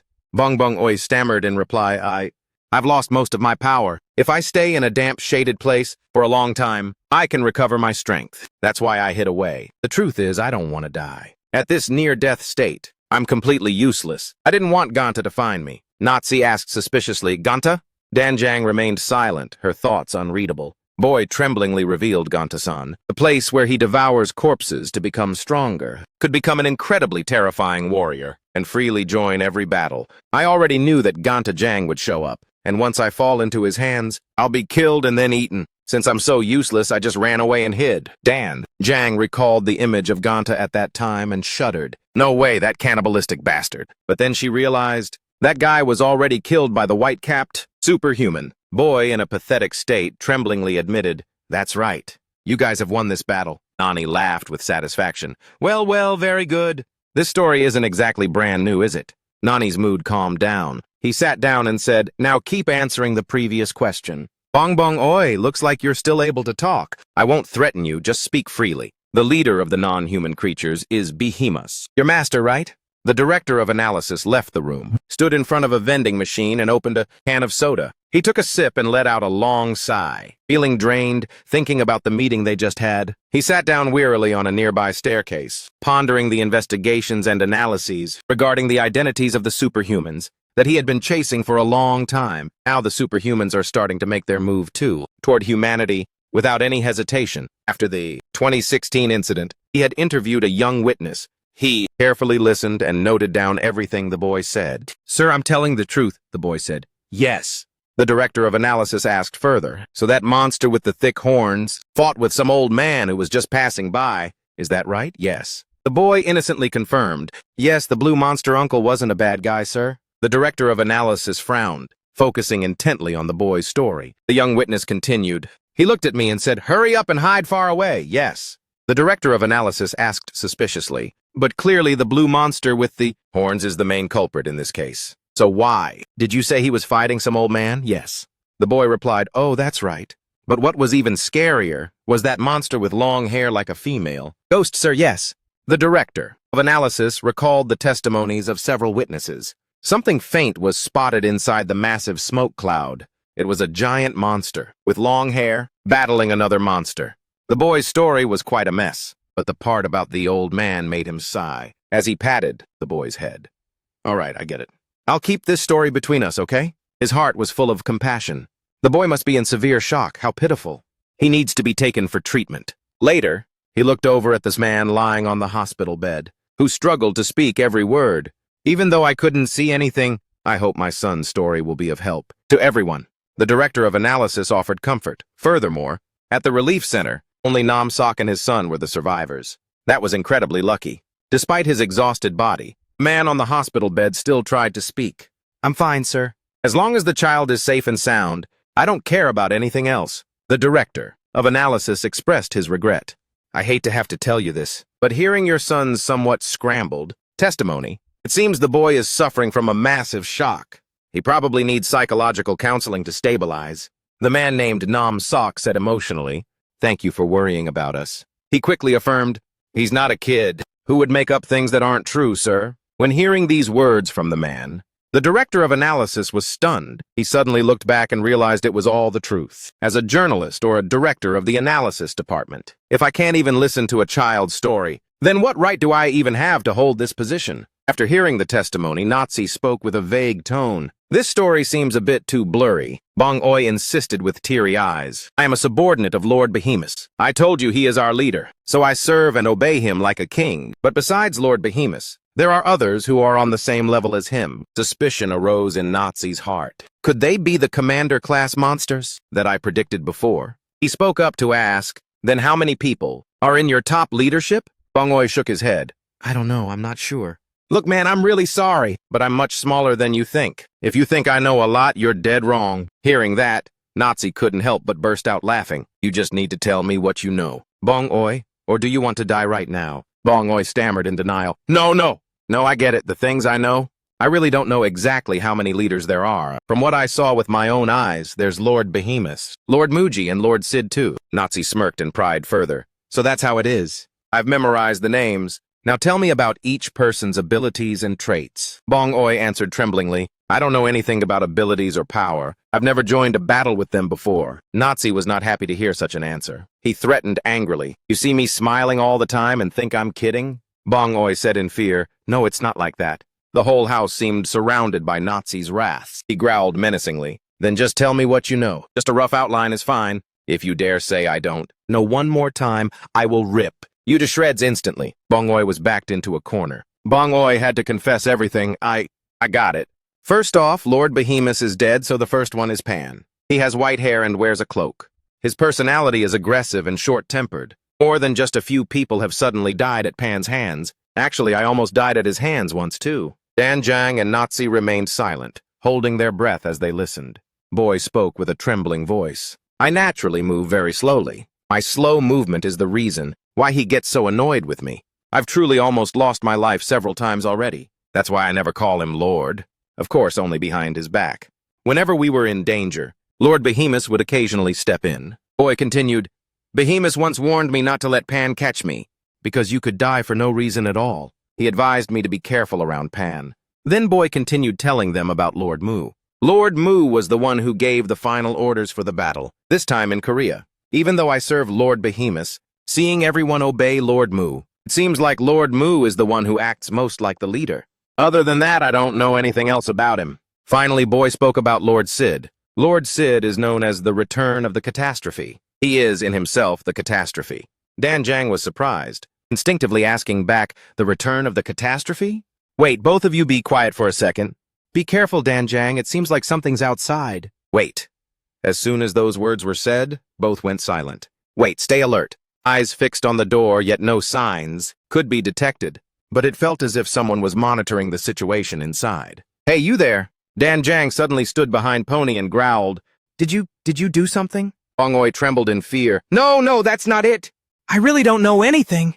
Today, Nazi smirked and spoke in an eerie voice. Dan Jang, since catching Bong Oi, I have never called out the shadow to prevent any unforeseen incidents that I couldn't predict. Bong Oi broke into a cold sweat from fear. He was now even more terrified upon hearing Nazi's words. Because if the shadow is maintained, whether intentionally or accidentally, he can't contact the outside world from here. Dan Jang asked cautiously, Then what on earth is that thing out there? Nazi went silent for a moment, then shook his head and replied, No idea.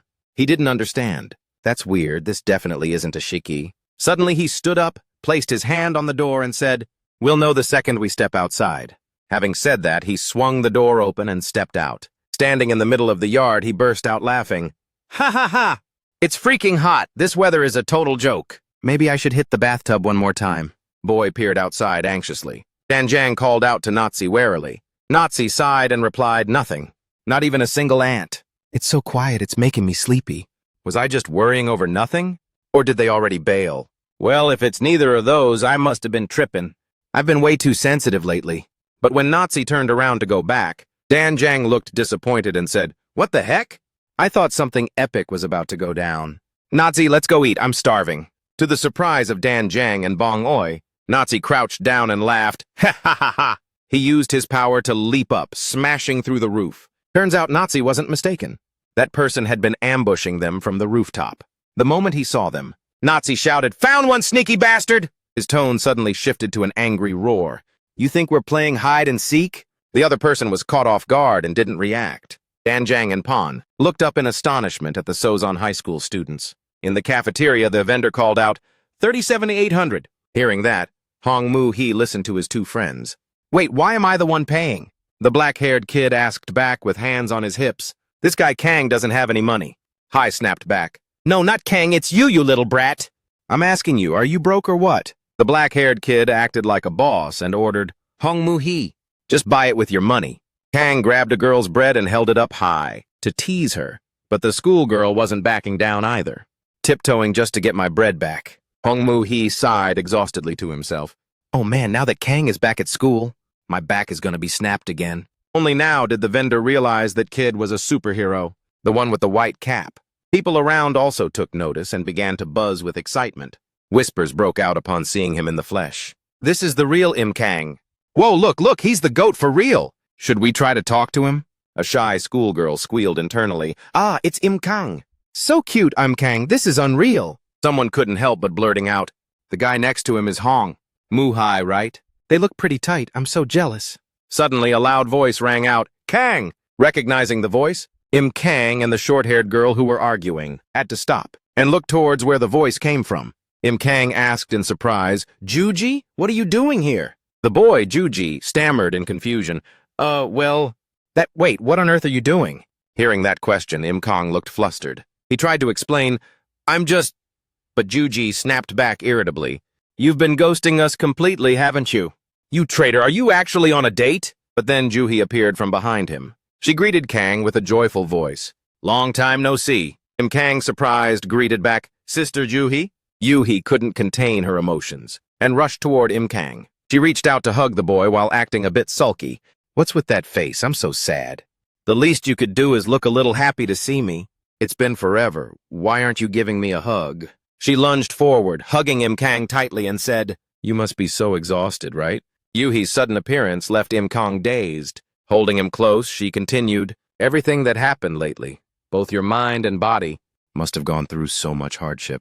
Touched, Kang replied, "No, it's okay." Juhi's attention then shifted to the fuming presence of the short-haired girl, standing right next to them. Juhi giggles softly. "Oh my, are you jealous because I'm hugging Kang?" "Huh? Why are you being such a control freak with him?" "So cute, no wonder it's getting so hot in here." Juhi's father whispers to comfort her, "Don't worry." "Pretty girl, Kang is just like a little brother to me." The short-haired schoolgirl blushes shyly. For a moment, she doesn't know how to respond. Suddenly, the class president's frantic voice echoes from the door. "Cafeteria, cafeteria, I knew you'd be at the cafeteria." Kang looks towards the door and calls out to the class president in surprise. The class president says urgently, "The homeroom teacher said it's fine even if you skip class, so go to the faculty office right now." Kang asks back in surprise, "Me?" Juhi's father stands nearby with an annoyed look, deep in thought. Outside the faculty office, Juhi speaks softly. "Sis, it's been so long since the three of us were together. Let's the two of us go grab some steak right in front of the house." Juhi puts a finger to her lips, signaling him to be quiet. "Sid, I'll buy it for you." "I got it, so just be quiet for a bit, okay?" The teacher places his hand on the chair and says, "Kang, just make yourself comfortable and have a seat." As Kang sits down, the teacher says in a serious tone, "You and we need to have a serious talk. You know, whether you're some kind of superhero or not, it doesn't really matter that much to me. Even though you're always dozing off in class, you really listen to me. Quiet and well-behaved. Having a student like you truly puts my mind at ease. This is so awkward. I don't even know how to break this to you." Kang speaks up in a soft, sad voice. "Sir, I'm honestly doing okay. Please, just say what you need to say." The teacher pushes up his glasses, takes a deep breath, and announces, "Regardless, I have to tell you the decision first. Starting tomorrow and from now on, you don't need to come to school anymore." "Kang? Yes?" Juhi, who is outside, cannot believe her ears when she hears what the teacher said. She reflexively blurted out, "Wait, what?" It seems this was not unexpected. She remains helplessly silent, unable to do anything. Back to reality, where Naji is sitting on a stone pillar. He sneers, "Ha ha ha! Impressive, truly impressive. After being spotted, I thought you'd already tucked tail and run. Seems like you aren't such a pussy after all, huh? Using martial arts too, I see. How interesting. Let me just smash that ugly mask of yours to pieces." The person in the blue mask clenches their fists, ready to strike Naji at any second. He puts all his power into his legs, lunging forward for the direct assault on Naji. Naji narrows his eyes, sizing him up. "Martial arts as well? Very interesting." The blue-masked individual aims a kick at Naji's neck, but he quickly uses his arm to block the attack. It looks like the strike didn't even faze Naji. He laughs mockingly. "Oh, you're pretty fast." Without a moment's hesitation, the blue-masked person throws a hard punch at Naji's face, landing a blow right on his cheek. Naji doesn't even fight back. He just lets the blue-masked person keep attacking. He dodges while muttering to himself, "That ugly mask. Could it be Jangwon? Suddenly, Naji shifts to the offensive. He does a handstand and strikes at him with his legs, never stopping his laughter. "Ha ha ha! It seems Naji used an incredible amount of force. So when his foot connects with the blue-masked man's face, he reacts with a look of pure pain. Naji nods in approval. "Nice moves, I'm satisfied." The blue-masked person leaps up, preparing to counter. Naji doesn't give him the chance. He swings his arm into a clenched fist and strikes with massive power. Caught off guard by the sudden attack, he fails to dodge Naji's blow. The moment the punch lands, the person in the mask feels as if their body is being torn apart. Pain radiates throughout his entire frame, tearing through his internal organs. He vaguely recognizes this fighting style. Naji says with amusement, "What's the point of a superhuman practicing martial arts? I don't hate those who take pride in their skills. Actually, I find it quite satisfying to see a display of strength that I myself do not possess. For that reason, despite the sneaking around, the way you're snooping around is getting on my nerves. But I'll still play with you until the end." With those words, he takes a martial arts stance, ready to lung at the blue-masked man. The blue-masked man is stunned, recognizing this as the Southern School of Martial Arts. Danjong stands in the room, anxiously calling out Naji's name. Naji speaks excitedly, his voice full of thrill. Ever since I faced that giant monster, I've had to deal with so many consequences. But now I really miss that feeling of tension, the one I couldn't feel back then. That feeling of defiance, along with the symptoms of depression that are slowly creeping in. Right? Ha ha ha ha! Shall we keep the fun going? I'm getting a bit hyped up. Let me make the first move. As Im Kong finishes his sentence, he leaps and charges forward, without forgetting to let out a savage laugh. Ha ha ha! Neither side is willing to back down. The door opens and the power struggle begins. In the faculty office, the teacher speaks seriously to Im Kong. I've really given this a lot of thought. I didn't even know how to bring this up to you. Ironically, the one who saved everyone was actually you.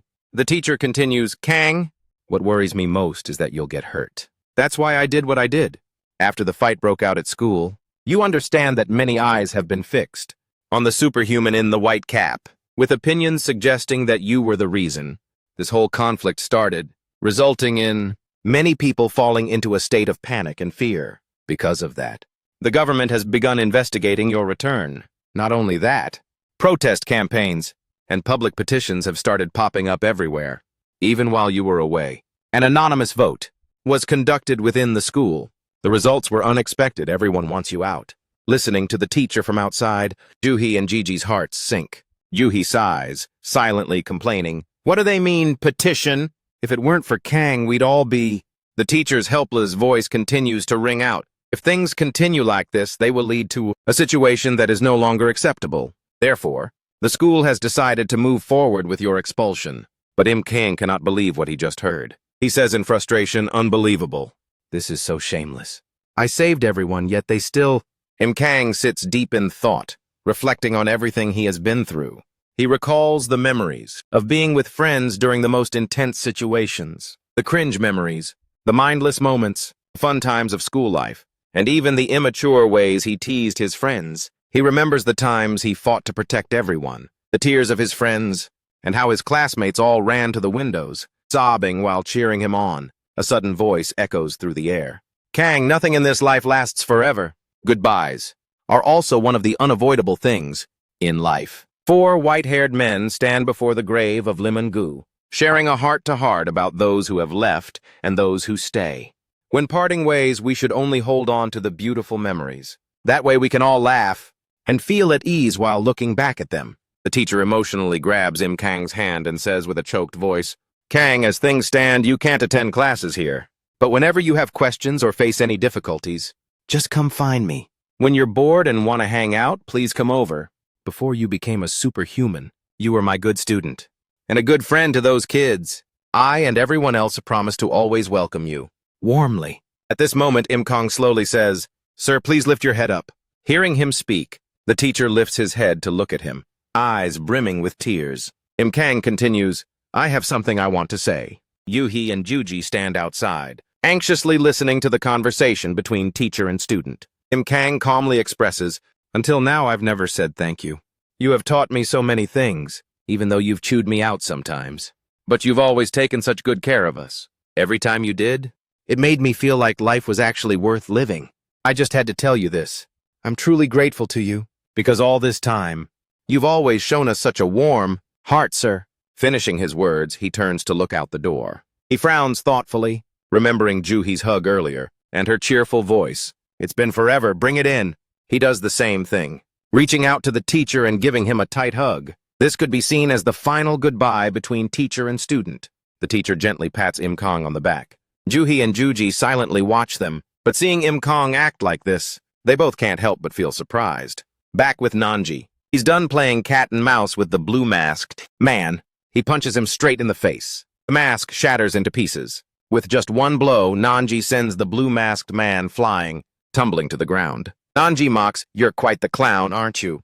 Danjong stays inside, watching the fight between the two. She breaks into a cold sweat as she suddenly realizes, that guy, why does he look so familiar? Nanji stands tall, looking down at the pathetic state of the blue-masked man lying on the ground. He sneers, I seriously don't get it. Did you really drop your guard just because I acted like I was playing? You can't fool me. I see right through you. Right now you have zero intention of actually throwing down, do you? He controls his massive black arm, grabbing him and lifting him high to interrogate him. What are you thinking? What are you trying to pull? Beaten within an inch of his life, the blue-masked man whispers weakly, Black cap? Senior. Nanji can't hide his shock, muttering, What? Then, he reaches out and pulls the mask off the blue-masked man. While doing so, he says sarcastically, Did you get hit in the head too many times? You're talking so much trash you must have lost your mind. Nanji crushes the mask he just stripped off the man's face. The blue-masked man squints his eyes, sizing him up. Danjong's eyes widen as she gets a clear look at the opponent's face. She gasps in shock. Ah, it's that guy! Bong Oi asks eagerly. What is it? I want to see too! Danjong shouts, Hao Jiang! Yes, that person is Hao Jiang. Seeing that Danjong seems to know Hao Jiang, Nanji turns and asks, Hao Jiang, do you know him? Danjong shakes her head in denial. Oh no! Actually, it's not like we're friends or anything. I've just run into him once before. Hearing her words, Nanji's face clearly shows surprise. Danjong quickly recounts the story. In Harbin, China, there is a large mountain called Hunchi, because the path up there is extremely dangerous, and the climate is constantly changing. People don't usually go in or out. But at some point, reports began to surface about eyewitnesses who saw the legendary Yeti. As expected, in the village near Hunchi Mountain, occasionally, an organization calling itself the Black Snow Society appeared, causing chaos to extort money. Every time they did, the Yeti would come down the mountain and wipe them out, claiming they were being too noisy. The Black Snow Society couldn't let that slide, so they decided to head to Hunchi Mountain for revenge. But every time they moved in, they were all annihilated by that Yeti guy. Hearing this fresh intel from Danjong, Nanji couldn't help but burst out laughing. Wait! Haha, that's interesting. Then, he points at the man, currently being gripped by his giant arm, and asks, So this loser is the legendary Yeti?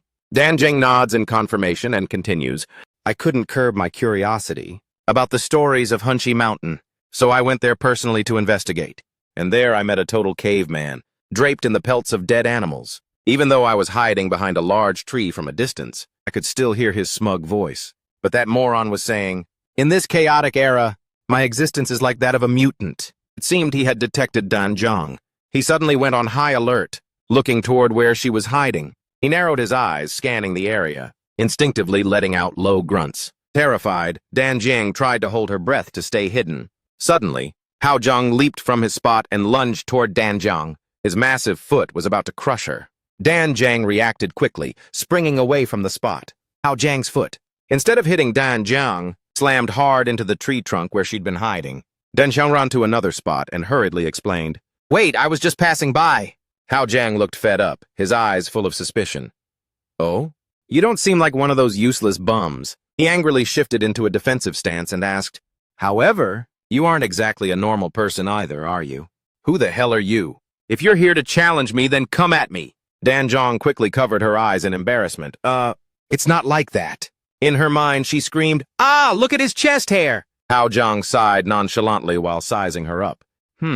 So you're a superhuman too. Danjong shouted her explanation. I'm Danjong. I came here because I was curious about the Yeti. What's your name? Hearing her story, Nanji burst out laughing, acting all friendly. Ha ha ha! To meet one of my own kind on this vast earth. Nice to meet you. Anyway, I get the picture now, Danjong. He looks confused, wondering about this obnoxious guy. Why does he keep calling me senior? Despite being beaten to a pulp, Hao Jiang struggles to say, Senior? Danjong has no clue either. She's completely in the dark. You should know that better than I do. Wait for him to come to his senses, then ask. Nazi looked at the man in the blue mask and sarcastically said he'd already been catching hands from him too much. Meanwhile, at Sun High School, a black-haired male student spoke up, wondering where Kang was. What gives? He keeps skipping class. Kang Mu-hai was also curious. And his backpack is gone too. He's been MIA ever since he went to the canteen. A tall, black-haired student sitting there raised his voice, saying Kang had already left. He packed his stuff, took his bag, and ghosted. He asked me to pass a message to everyone. I won't be coming to school anymore. Thank you all so much. I hope you all live well. As soon as he finished speaking, the atmosphere in this classroom suddenly turned silent. The short-haired girl was shocked, unable to believe what she just heard. Say what? Kang even asked me to add. Don't come looking for me later. I'll drop by your place to hang out once in a while. I'll see you guys later. Back at Nanji's place, Hao Jiang sat obediently in the room, bowing his head to greet the black-hatted senior. This humble one is Hao Jiang. I am a superhuman. I can shake the whole forest and split the earth with just one strike. Standing behind Nanji, Dan Jiang thought to herself in a panic, why the heck did he just take his shirt off? Nanji cleared his throat and said, I'm Nanji, go on. Hao Zhang silently evaluated him in his mind. This guy took off his weighted bandages. He's definitely packing some serious power. How interesting. Since Nanji allowed him to speak, Hao Zhang boldly continued, listen, senior. I used to be someone struggling at the absolute rock bottom of despair. Eventually, I moved forward with my life, by uniting body and spirit. From then on, I enjoyed a period of absolute comfort and freedom. Then one day, I laid eyes on a high-level monster, the kind that gives you the chills, and I went toe-to-toe with it. The shadow of Senior Nanji. In that battle, the fighting spirit of a nobody like me was a total rush. That was the moment my heart, someone like me, caught up in the grind of reality. Listening to his story, Nazi was hyped as hell and burst out laughing. Ha ha! God! Only heaven knows I'd get to hear words like these. Are you simping for me or what? Hao Zhang quickly corrected him. Oh man, senior, it's pure devotion. Hao Zhang continued to pour his heart out. To find you, senior, and to finally get a chance to fight. I crossed the sea and headed straight for South Korea. However, by the time I arrived, the war was already over. I stood there stunned, looking at the ruins before my eyes, and I completely lost my way. But luckily, I happened to hear that the black-hatted senior was in Japan, so I crossed the ocean once again. Back then, I thought I might have actually lost my mind. Hearing Hao Zhang's journey to find Nanji, Dan Jiang was speechless and didn't even bother to comment. Pon's eyes were sparkling with pure admiration. How is this guy so cool? Finished with his story, Hao Zhang slammed his head onto the ground and yelled, Senior Nanji! Dan Zhang and Pon jumped in surprise at his sudden kowtow. I, Hao Zhang, he continued to plead, have never fought a monster before. Whether I can do it or not, I honestly don't know. But please take in this lost soul. I, Hao Zhang, beg to stay by your side, senior. As a warrior, I want to save the world with you. Veins popped on Nanji's head as he angrily questioned him. Then why the hell did you attack me? Hao Zhang kept his head down, teeth clenched as he explained. I had to make sure. If anyone were to impersonate you, senior, I would kill every last one of them. But if we can swap a few things back and forth, we can easily smoke out the leader's identity. This is the real deal. Even knowing that, I'm so impressed by you, Senior Nanji. The way you've mastered Southern martial arts is incredible. I want to truly experience your skills on a deeper level. I want to fight you and taste that bitterness. Hao Zhang bowed and kowtowed once more, admitting his fault. Please forgive my insolence, Senior Nanji. While Dan Zhang and Pon were jumping in fear, Nanji just laughed casually and said, Insolence? What insolence? If you're going to pick a fight with me, then you'd better go all out, not giving it your 100% when attacking me, and just talking nonsense. Now that is what I call disrespectful. But Hao Zhang still refused to look up. He was determined to stick to his guns. But the truth is, no matter what, I was way out of line. Please punish me, senior. Nanji decided to play along and asked, Punishment, huh? Then you have to be my right-hand man. Hao Zhang immediately protested. That's not a punishment at all, senior. Pon tremblingly chimed into their conversation. About that. As soon as Pon spoke up, he caught the attention of Hao Jiang, Nanji, and Dan Zhang. Shaking like a leaf, Pon asked, What's going to happen to me now? I just did my best to give you guys all the information you wanted. Nanji closed his eyes and told Pon to shut his trap. You've killed way too many people. I'll decide your fate soon enough. But until then, you'd better do everything you can to help us. Pon stammered, Killing people? Before anyone knew it, Hao Zhang had lunged toward Pon. He slammed the chest shut and said, Where do you get off talking back? A low-life snail like you? Daring to talk back to the master like that? You'd better just stay in there and stay quiet. Pon cried out in pain, I really am just a snail. Nanji was satisfied with Pon's behavior. He laughed and said, Ha ha! My right-hand man is solid. Now I just need to find a left-hand man. Let's head out. Juji sat in the car, looking out and asking worriedly, Sis, I'm so worried about Kang. I wonder if he's doing okay. Juhi's eyes were glued to the tablet screen as she replied, He's probably not doing so hot. Besides being exhausted, I think his head is in a really messy place. But anyway, he has matured and is much more thoughtful than before. Juhi let out a weary sigh. I didn't expect the school to make such a decision. Juhi then quickly changed the subject. I've booked a restaurant for us to eat at later. If Kang comes, I wonder if it'll help him cheer up a bit. Juji asked curiously again. But sis, where exactly are we going? Why did we suddenly hop into this weird car? Juhi didn't answer his question, only saying, Wait a sec, let's go say hello first. And then we'll head out. There's a place we need to swing by. The car continued to cruise down the main road. Upon arriving, although he obediently followed Juhi, he was feeling anxious deep down and asked, Hey sis, where exactly is this place? It's so creepy. I've had a bad vibe ever since we got out of the car. Sensing his anxiety, Juhi reassured him, It's okay. Don't worry, this place isn't dangerous, Juji. She spoke as she knocked on the door in front of her. The two men inside turned around when they heard the knock. The short-haired man wearing glasses cleared his throat and warned, Who's there? This area is restricted, isn't it? But inside he was wondering nervously, What the heck, no one ever comes here. Juhi softly replied, I'm sorry for dropping in unannounced. I'm Juhi. I'm here under Agent Deok-Tok's instructions. The man with glasses in the room wondered in surprise. Juhi, from the First Research Institute in the U.S.? The man beside him frowned, thought seriously for a moment, and then spoke up. Please come in, Captain Juhi. As soon as he finished speaking, the door swung open. Juhi commented as she stepped inside. Aha, this feels familiar, but also pretty cool. Could this be the future medical lab?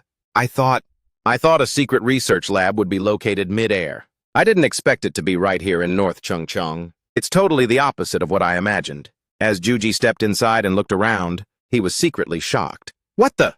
This place belongs to Deok-Tok? Juhi walked in properly and offered a greeting. It's a pleasure to meet you. Dr. Mr. Moon, I usually only see you online, Doctor. So meeting you in person like this today makes me feel like I'm catching up with an old friend. So, the man beside him scrutinized her and asked, So you're Juhi? Juhi stayed silent for a moment before answering. And you must be Special Agent Bai, right? Nice to meet you, Mr. Moon asked eagerly. Captain Juhi, what brings you all the way to South Korea? Juhi immediately interrupted. I've been reassigned to South Korea.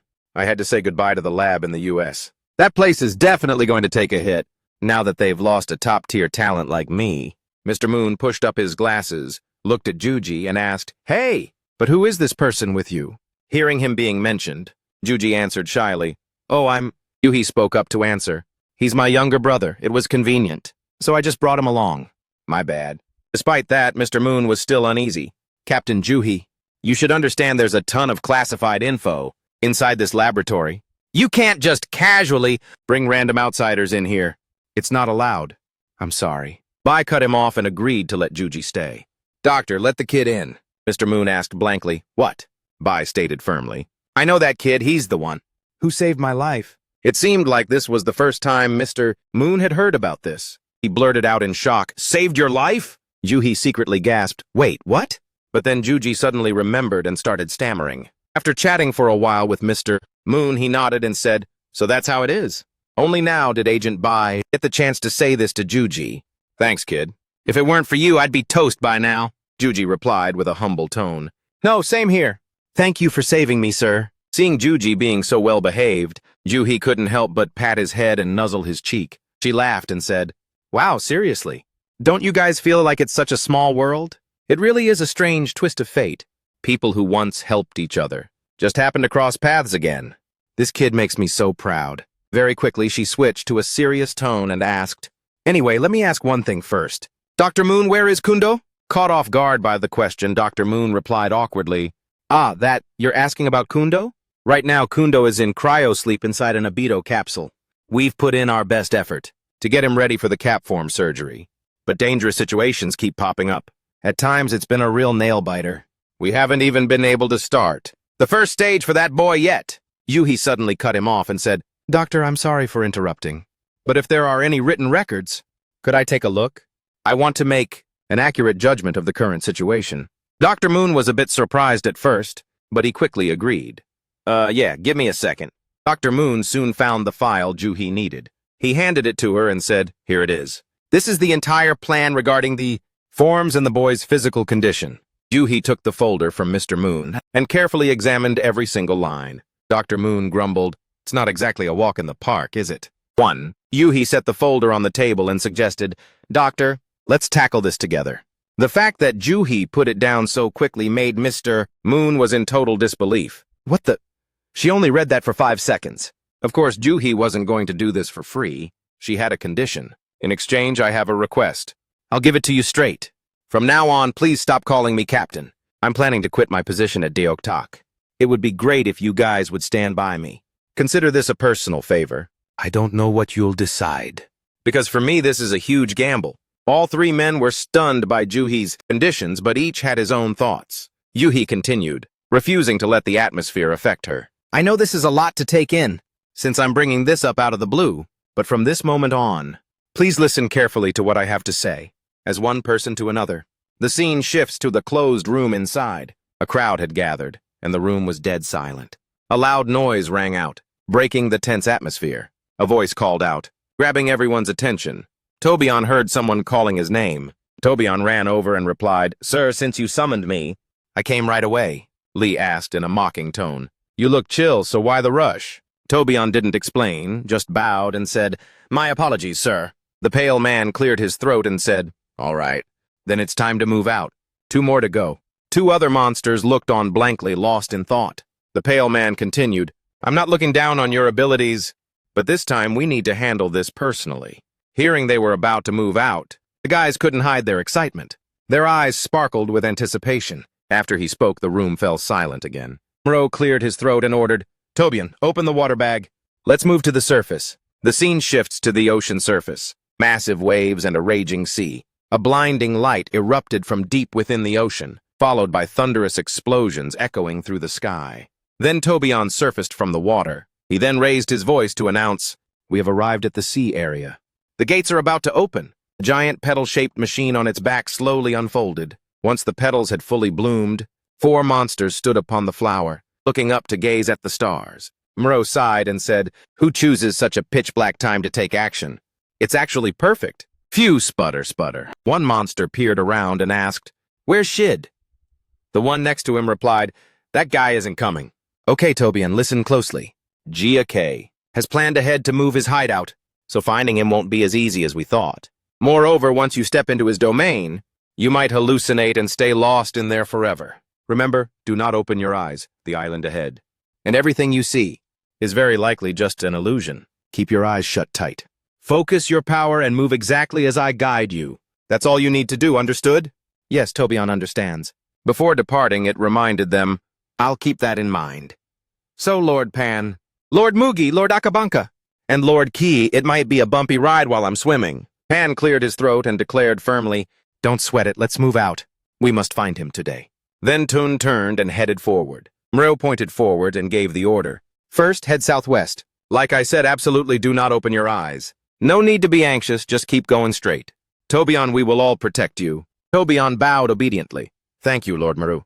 All right, let's set off. As soon as it finished speaking, it began leaping across the sea like a flying fish. All 4, Pan, Muzu, Akabanka, and Ki looked ahead with murderous intent. Pan spoke up, breaking the tension. Mugi, if we run into him, what's the next move? Are we just going to overwhelm him? Muro spoke slowly. I can't say for sure yet. We have to play it by ear. Pan remained silent as he listened to him. Henchi Kazak, I don't think he's dumb enough to dare cheat me during our conversation. But you can never be too sure. Once I see that guy showing an attitude and acting beyond my imagination, then blood might actually spill. Kyo suddenly let out an amused laugh. That would certainly be interesting. Both Pan and Akabanka were still lost in their own thoughts. Akabanka kept huffing and puffing the whole way. Somewhere in the deepest part of the ocean, there was a human statue. It seemed this person was still conscious, but they were always waiting for someone to come and save them from this state. Regardless of the storms outside, life in Tokyo still went on busily. Nancy, Danjang, and Haojang set off for Tokyo together. Haojang pulled Danjang along while laughing, a total fool in this chaotic era. Nancy still maintained that carefree, reckless look. He was always smiling. Danjang chewed on a candy skewer while cursing to herself. Oh, so freaking loud! When is he finally going to change that shirt? Suddenly, Haojang lunged forward and punched Danjang. Caught off guard by the attack, Danjang lost her balance and fell forward. Her cheeks puffed up like a puffer fish. Haojang screamed at her angrily. Hey, what do you think you're doing? When did you get such good food? Where did it come from? You've got some nerve eating all by yourself, without offering some to your senior first. Spit it all out right now. Suddenly picked on for no reason, Danjang roared in anger, Ugh, I'm seriously fed up with you. And just like that, the 2 of them started throwing hands, right out in broad daylight. Nanji, seeing the 2 of them beefing, still calmly laughed and said, Ha ha. Could you 2 please just act normal? Just now, They were heavily fined at the hot spring for trashing the place. Reminded by Nanji, the other two stopped. With a bruised face, he said obediently, "Yes, I'll fix it right away, Senior Nani." Then he raised his voice to remind Dan Jiang. "Dan Jiang, we're calling a truce. Better watch your back next time, got it?" Nani, acting like a babysitter, looked at Dan Jiang and Hao Jiang. He couldn't help but laugh and tease them. "I can tell from your face you've been catching hands too much." Hao Jiang. Seeing Nani laughing so happily, Hao Jiang decided not to trip over Dan Jiang anymore. "Hey. As long as you're happy, Senior, what's it to me?" Seeing Hao Jiang acting like this, Dan Jiang curled her lip in disgust. Is he seriously trying to copy Nanji's laugh? He's totally giving me the ick. The appearance of the three of them drew quite a bit of attention from passers-by. They turned toward the trio and started whispering. "Look over there, isn't that him? The black hat superhuman. And that wild-looking guy. Who's that next to him? Why are they here? Could it be that superhuman creatures are popping up again?" The black hat superhuman, one of the heroes from the war in South Korea. Whoa, this is no joke. He's so aura-coded and cool. However, these whispers from the crowd did not escape their ears. Dan Jiang glanced toward them, then turned back to Nani and said, "Hey, Nani, aren't we just vibing out here? Without a care in the world? I mean, all those curious looks." Nani didn't pay any mind to the talk. He spoke slowly. Dan Jiang, I believe I've mentioned something similar to you before. Why should we have to hide? I don't think that's necessary. We've never been hiding, and I certainly have never once intended to conceal my identity in this life. What others think doesn't matter at all, and the same applies to us. Would you like me to translate more of this dialogue for you?" Hearing those words from Nanji, Dan Jiang immediately fell into deep thought, recalling what she had once told Nanji. "Someone used the bounty money to bet on me." But back then, Nanji just calmly laughed and said, "Ha ha, that bounty, huh? Maybe we should go check it out for a bit. Did we do something wrong?" Hao Jiang, who had always admired Nanji, felt the fire of his fandom burn even brighter after hearing Nanji's words. The naive Hao Jiang felt like he had gained a new perspective on life from those profound words. He spoke up and asked, "But where exactly are we headed?" "On this endless road," Nanji revealed, "we're going to the bamboo forest on the outskirts. That's where I first met Zia." Dan Jiang and Hao Jiang listened intently as Nanji continued. "Based on what I know about Shiggy's personality, he wouldn't hide anywhere, and he certainly wouldn't run away. That's why—" Suddenly, Hao Jiang interrupted him. Senior Nan knew what Hao Jiang wanted to say. He cut Hao Jiang off. "I've noticed it too. But the one tailing us right now isn't Shiggy." Realizing they were being followed, Dan Jiang looked back with a mix of surprise and anxiety. "Being followed again? Since when? Am I the only one who didn't realize it this time too?" Nanji laughed excitedly. "Ha ha ha, this is actually getting interesting." The person behind them still didn't know they'd been spotted, and continued to stealthily shadow them. Nan playfully joked with the other two. "Every time we step out, it's always the same. Flies, buzzing all around us. Guess we're just too famous, huh?" But Hao Jiang wasn't acting like a ditz anymore. He said in a serious tone, "Senior, as your right-hand man, I, Hao Jiang, might be a bit lost. And I'm a little shaken up from that scuffle with Dan Jiang earlier. However, I'm locked in and ready to throw down at any moment. Just give me the signal, Senior." Nanji nonchalantly replied, "Oh no, just ignore that stalker and keep heading toward the bamboo forest. Just like this. Judging by his stride, I'm certain he's a superhuman. That stalker, he's way younger than Hao-Ra. What a total tool." While Dan Jiang remained indifferent to what Nanji said, Hao Jiang was secretly thrilled. Getting a random compliment made his heart go pit-a-pat. Nanji continued to laugh nonchalantly. "If he keeps following us, we'll probably catch him in the bamboo forest." "Ha ha! It seems we've truly entered an era of chaos. Looks like X is no more, huh? Ha ha!" Meanwhile, at the lair of the four great monsters, they easily dealt with their opponent and made him disappear using a magic circle. He summoned the man back again. He rained down punches on his face, beating him so badly even his own mother wouldn't recognize him. Quickly, his face healed up, despite his body being covered in scars. It was P backing him up, which was why he could keep fighting in that state. She tried to reassure him. "I'll support you." Without a word, "You probably already know, right? But Bill, we have to risk our lives to win this battle." And with just one strike, the two sisters took down the target, trapping him inside a stone egg. The younger sister's voice rang out, "Sister!" Hearing that voice, Bill snapped her eyes open in a panic. It turned out to be just a dream. She sat up abruptly and looked out the window. She sat in silence, reflecting on everything that had happened. Suddenly, her phone started ringing. Bill picked up the call. Jaya? G spoke urgently. Miss Pillu, I'm sorry to disturb your rest, but you really need to get over here right now. Sensing the urgency, Bill replied, I got it. I'm on my way. But she wondered what was going on. Could it be another alarm? Diem asked Bill anxiously. Sorry to ask this, but has Dee contacted you at all? Bill replied, no, not a word. She hasn't picked up yet. So Diem revealed the news to Bill. This is some tea. Australia is currently being attacked by non-human entities. Bill asked in a panic, can you give me more details? Diem answered hesitantly regarding that. There's still no detailed information about the situation yet. The alert about the non-human entities was only put out less than 10 minutes ago. Up until now, it seems impossible to get a handle on what's happening. Right now, US and British forces have been deployed to Australia to prepare for the situation. There hasn't been any movement yet from the Superhumans. That's why I was checking.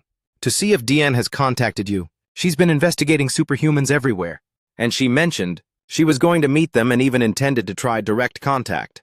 Hearing that, Bill's expression turned grim. She quickly got out of bed and said, I'm heading out now. Diem replied happily, oh, all right, I got it. Perfect, I've just updated the whole team on the situation. First, meet at Ben's lab. Wait. She was moving fast. She grabbed her gear and said, no, Diem, there's no time. I have a bad feeling about this. I said I'm leaving now, straight to Australia. I have to go ahead. Relay that to everyone, and keep the team in check while I'm away. I'm counting on you. Meanwhile in Kyoto, Hao shouted in frustration, Dan Jiang, switch shifts. It's your turn to drag this slowpoke along. I haven't been able to support Senior, because I'm too busy watching that stalker behind us. Dan Jiang looked at him with pure disdain, and coldly rejected the idea. Pass. Nanji spoke up to warn them, quiet, Hao Jiang. Our tail will hear you, Hao Gang thought to himself in frustration. The truth is, my hands are just killing me. Nanji seemed to sense something unusual.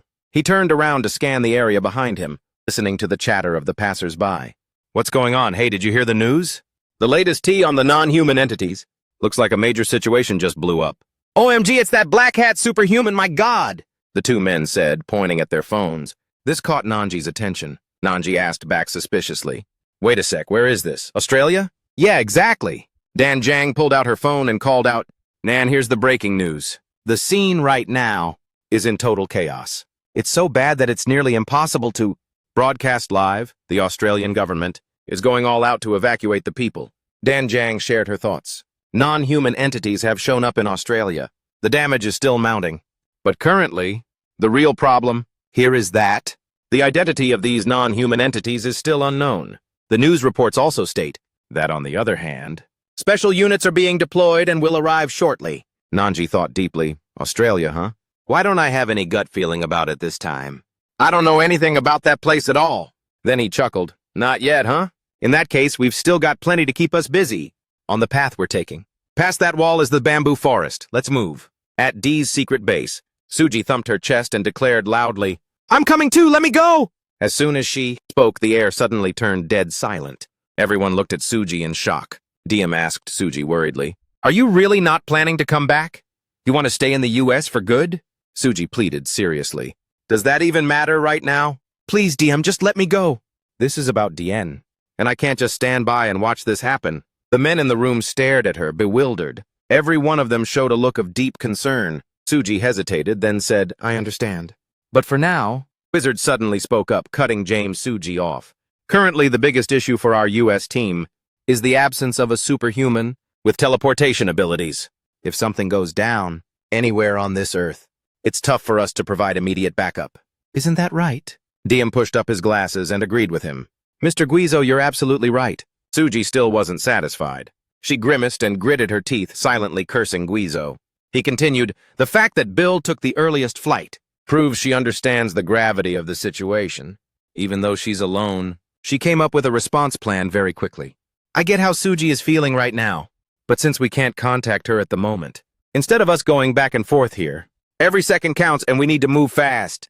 Heading to Australia was the right call. Bill scaled the walls of the skyscrapers like Spider-Man. Using just the right amount of force, she leaped to the next spot. Wizard thought, I've always felt bad for her. But this time there's no other choice but to put our trust in Bill. The TV continued its coverage. More news coming in from Australia. While there is still no clear information regarding the casualties caused by the non-human entities, U.S. superhumans are currently en route to Australia. Silo listened to the news thoughtfully and said, "It finally popped off.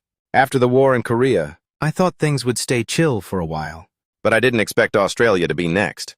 Still, something feels off. If it's Australia, I don't think it has anything to do with the superhuman in the white cap either." The air between the two fell into a long silence. Each of them was lost in their own thoughts. Dan Jang thought warily, "This is the guy who's been tracking us, huh?"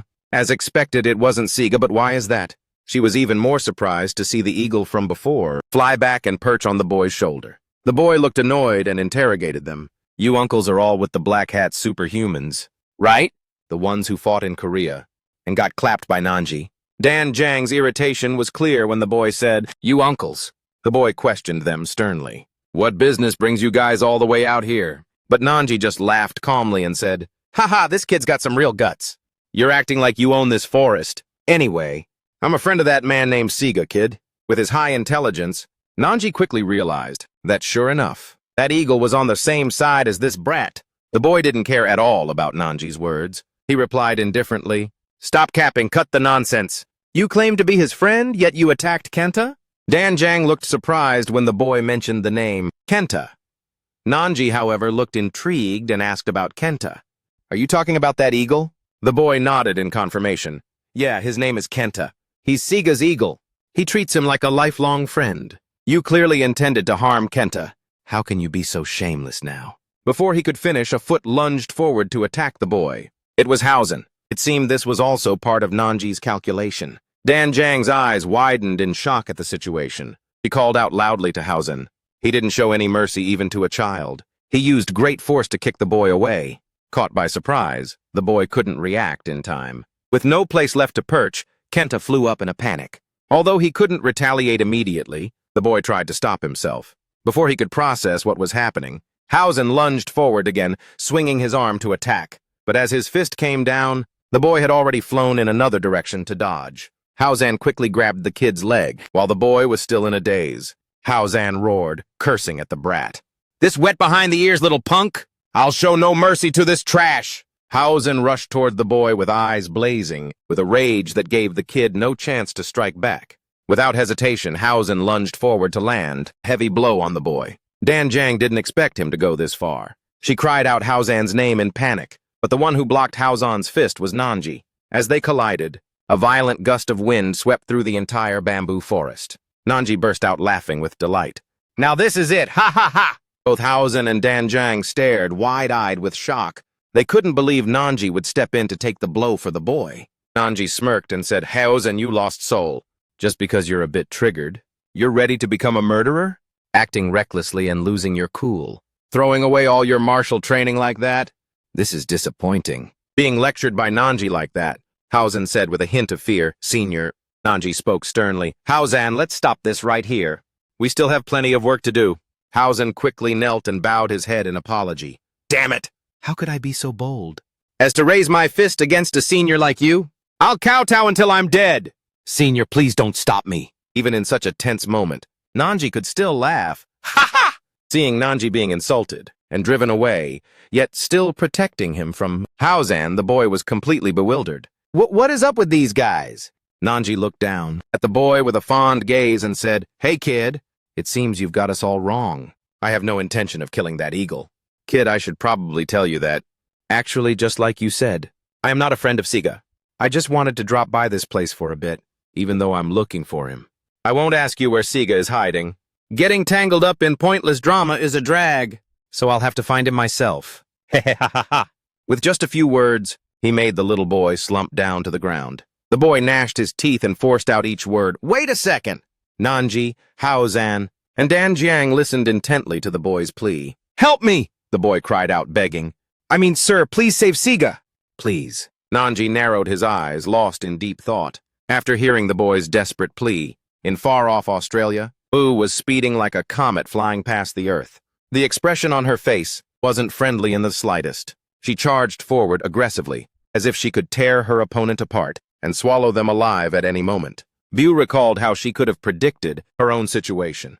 If she could meet Depp and get treated smoothly, then well, it would be a stroke of luck, but it definitely wouldn't be easy. If handled well, she might even recover fully. even though I don't know what's going on. Please just hang in there a little longer. Back in the bustling city of Tokyo, all four sat down near the house to listen to the boy's story. Hausen nodded, starting to grasp the situation. Wait, so he's not here? Half a year has passed already? Dan Jiang urged him anxiously. What on earth happened? Don't just sit there crying, say something! She couldn't believe he had been missing for so long. He was just about to stop crying, but when someone comforted him, the boy couldn't hold it back and kept sniffing. Even someone with a heart of stone like Hausen couldn't help but tear up at the boy's situation. Humph, this little brat. He's such a softy inside. Man, I feel so guilty all of a sudden. Oh, why are these tears coming out now? Nanji asked softly, Hey kid, what's your name? The boy sobbed in response, Chisaki! Nanji was satisfied with the boy's answer. He asked again, Very well, Chisaki, we are Nanji. Kid, what's your deal with Shiggy? Wait, no. What is the relationship between you and that guy? And what on earth happened? Tell me everything. Chisaki sadly recounted. That man, it was a year ago, Tokasaki Hira. The first time I met him was at the Ak Plains. Sinnoh, it was right at that moment. The alarm for non-human entities went off. Non-human creatures appeared in Atamishi, continuously moving toward the north, so everything that crossed their path on the way was completely wrecked. Even the national military couldn't easily suppress them. But to deal with the situation, we went to the Ak Plains, an area suspected to be slowly occupied by those non-human entities. However, my whole body just froze up, while everyone else was panicking, screaming and running all over the place. And that was the very first time I met another superhuman besides myself. Chisaki stood there paralyzed, not out of fear, but because of meeting Shiggy. The stench of blood hit my nose. Even in that horror movie situation, with a gruesome corpse right in front of me, I could still feel a wave of warmth, even more comforting than the sunlight. That warmth was magical amidst such a shocking scene. I looked straight into his eyes and couldn't utter a single word. While the monster was charging inland, Shigehisa stood his ground calmly and called Kenta. With just one move, Shigehisa and Kenta took down the beast, slicing it into 2 or 3 pieces. And that was the first time I met Shigi and Kenta. Listening to Chisaki's story, the other 3 fell into deep thought. Chisaki had calmed down compared to before. The boy sniffled and continued his tale. Since then, we've known about each other's existence. But as time went by, we could never cross paths again. Even when I took down those non-human creatures, he was nowhere to be found. I was always just one step too late. Dead bodies were already seen scattered there. It went on like that until I managed to kill 3 non-human entities. Rumors about him began to spread across Japan. They called us the Little Elves, then the Forest Gods.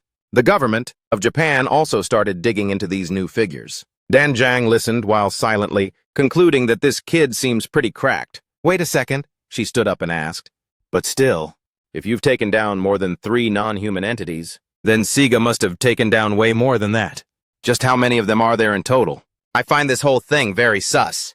Is it possible that the number of non-human entities in Japan is actually that high? Contrary to Dan Jiang's reaction, Nazi just laughed and said, Not quite. Ha ha ha, there's nothing strange about it. His reaction left Dan Jiang and Hao Jiang completely stunned. Today, Nazi continued in a serious tone, all the data and statistics from government agencies are a total mess. Recently at the United Nations, the commissioner claimed that Wizard and San have suppressed over 50% of non-human entities globally. But that's total cap. They're just putting out vague numbers just to keep the world stable. If you factor in the battles between non-human entities and superhumans happening in classified areas, out of the public eye, the real numbers are way bigger and more complex. The intelligence, capabilities of mankind right now are very poor. Key figures in politics, diplomacy, and global finance are only leaking info and spinning stories the way they want. Dan Jiang nodded, somewhat understanding. No, Henry. Just the non-human entities that Nan and I have started to round up alone is enough to exceed the reported figures. Hao An felt annoyed again and blurted out, Good grief! That kid. He managed to kill more than 3 monsters all by himself? Damn, we might actually have to call him senior at this rate. Suddenly, a dark shadow emerged from Nanji and appeared right in front of Chisaki. Its sudden appearance startled the boy. His heart nearly jumped out of his chest. Chisaki panicked and stammered, What is this? The shadow drew closer, scanning and sizing up the boy. This kid is a bit different from the symbiotic relationship between you and me, but he seems way too much like us. Nanda, I can feel the screams from within him. Anji silently listened to the dark shadow. Then he slapped his right arm hard and forced the shadow back inside. Nanji smiled calmly and said, "Since when? Do you just pop out whenever adults are talking? Seriously? Why are you doing things you've never done before? I'm forbidding this. Chisaki, keep going." Despite being rattled by the shadow, hearing Nanji say that, Chisaki obediently continued his story. "I followed him in person. Shigi knew it too. When Chisaki approached Shigi, he said, 'I know you've been constantly tailing me, but it seems you don't exactly have a talent for stalking. Do you?' Chisaki didn't expect to be caught. For a moment, he was at a loss for words. Shigi turned back to look at the boy and got straight to the point. "What do you want from me?" Confronted with that question, Chisaki lowered his head in fear and stammered, I'm a superhuman. "Do you still remember me, sir?" As soon as the boy finished speaking, the atmosphere between them fell into a dead silence. Seriously, Shigehisa cleared his throat and said, "I'm really sorry, kid, but I'm nowhere near old enough to be your grandpa. If you're calling me that because of this hair color, you've got it all wrong. I just dyed it ash gray last week. Regardless, you really should apologize to me." It wasn't long before the master and I started getting much closer. After a training session, Shigi and Chisaki sat by the fire eating grilled fish. Shigi raised his hand to the sky and said, "So at that time it was this huge." It wasn't a shark, nor was it a whale. While Shigi was yapping away, Chisaki was busy munching on a fish skewer and thinking, "Man, why is this so fire?" Seeing the boy spacing out and not listening, Shigi asked, "Are you even listening?" The two had a happy time together until winter arrived. Chisaki slapped some snow on Shigi's face and cheered, "Snow! Hey, old man!" Shigi helplessly said, "Hey, watch the glasses!" At a glance, he might have seemed cold, just like when we first met. But he was actually a kind and warm-hearted person. One day, Shigi led Chisaki up to the headwaters of a stream. He pointed at the conical hat in his hand and gave some advice. "Like this, just like the red tuft on Kenta's head. Because Kenta is family to me." Chisaki's eyes widened with delight as he cheered, "Oh, that's awesome! I want to carve one too, let me try." For someone like me who was used to being a loner, without any friends, he and Kenta were like precious gifts sent from heaven. The time the three of us spent together was truly joyful and happy. While training Chisaki, Shigehisa commented, "You're too stiff, Chisaki. Seems like you don't have a talent for swordsmanship." One peaceful night, the master and student sat by the lake talking. Shigehisa spoke slowly, "Chisaki, you've been very lonely too, haven't you?"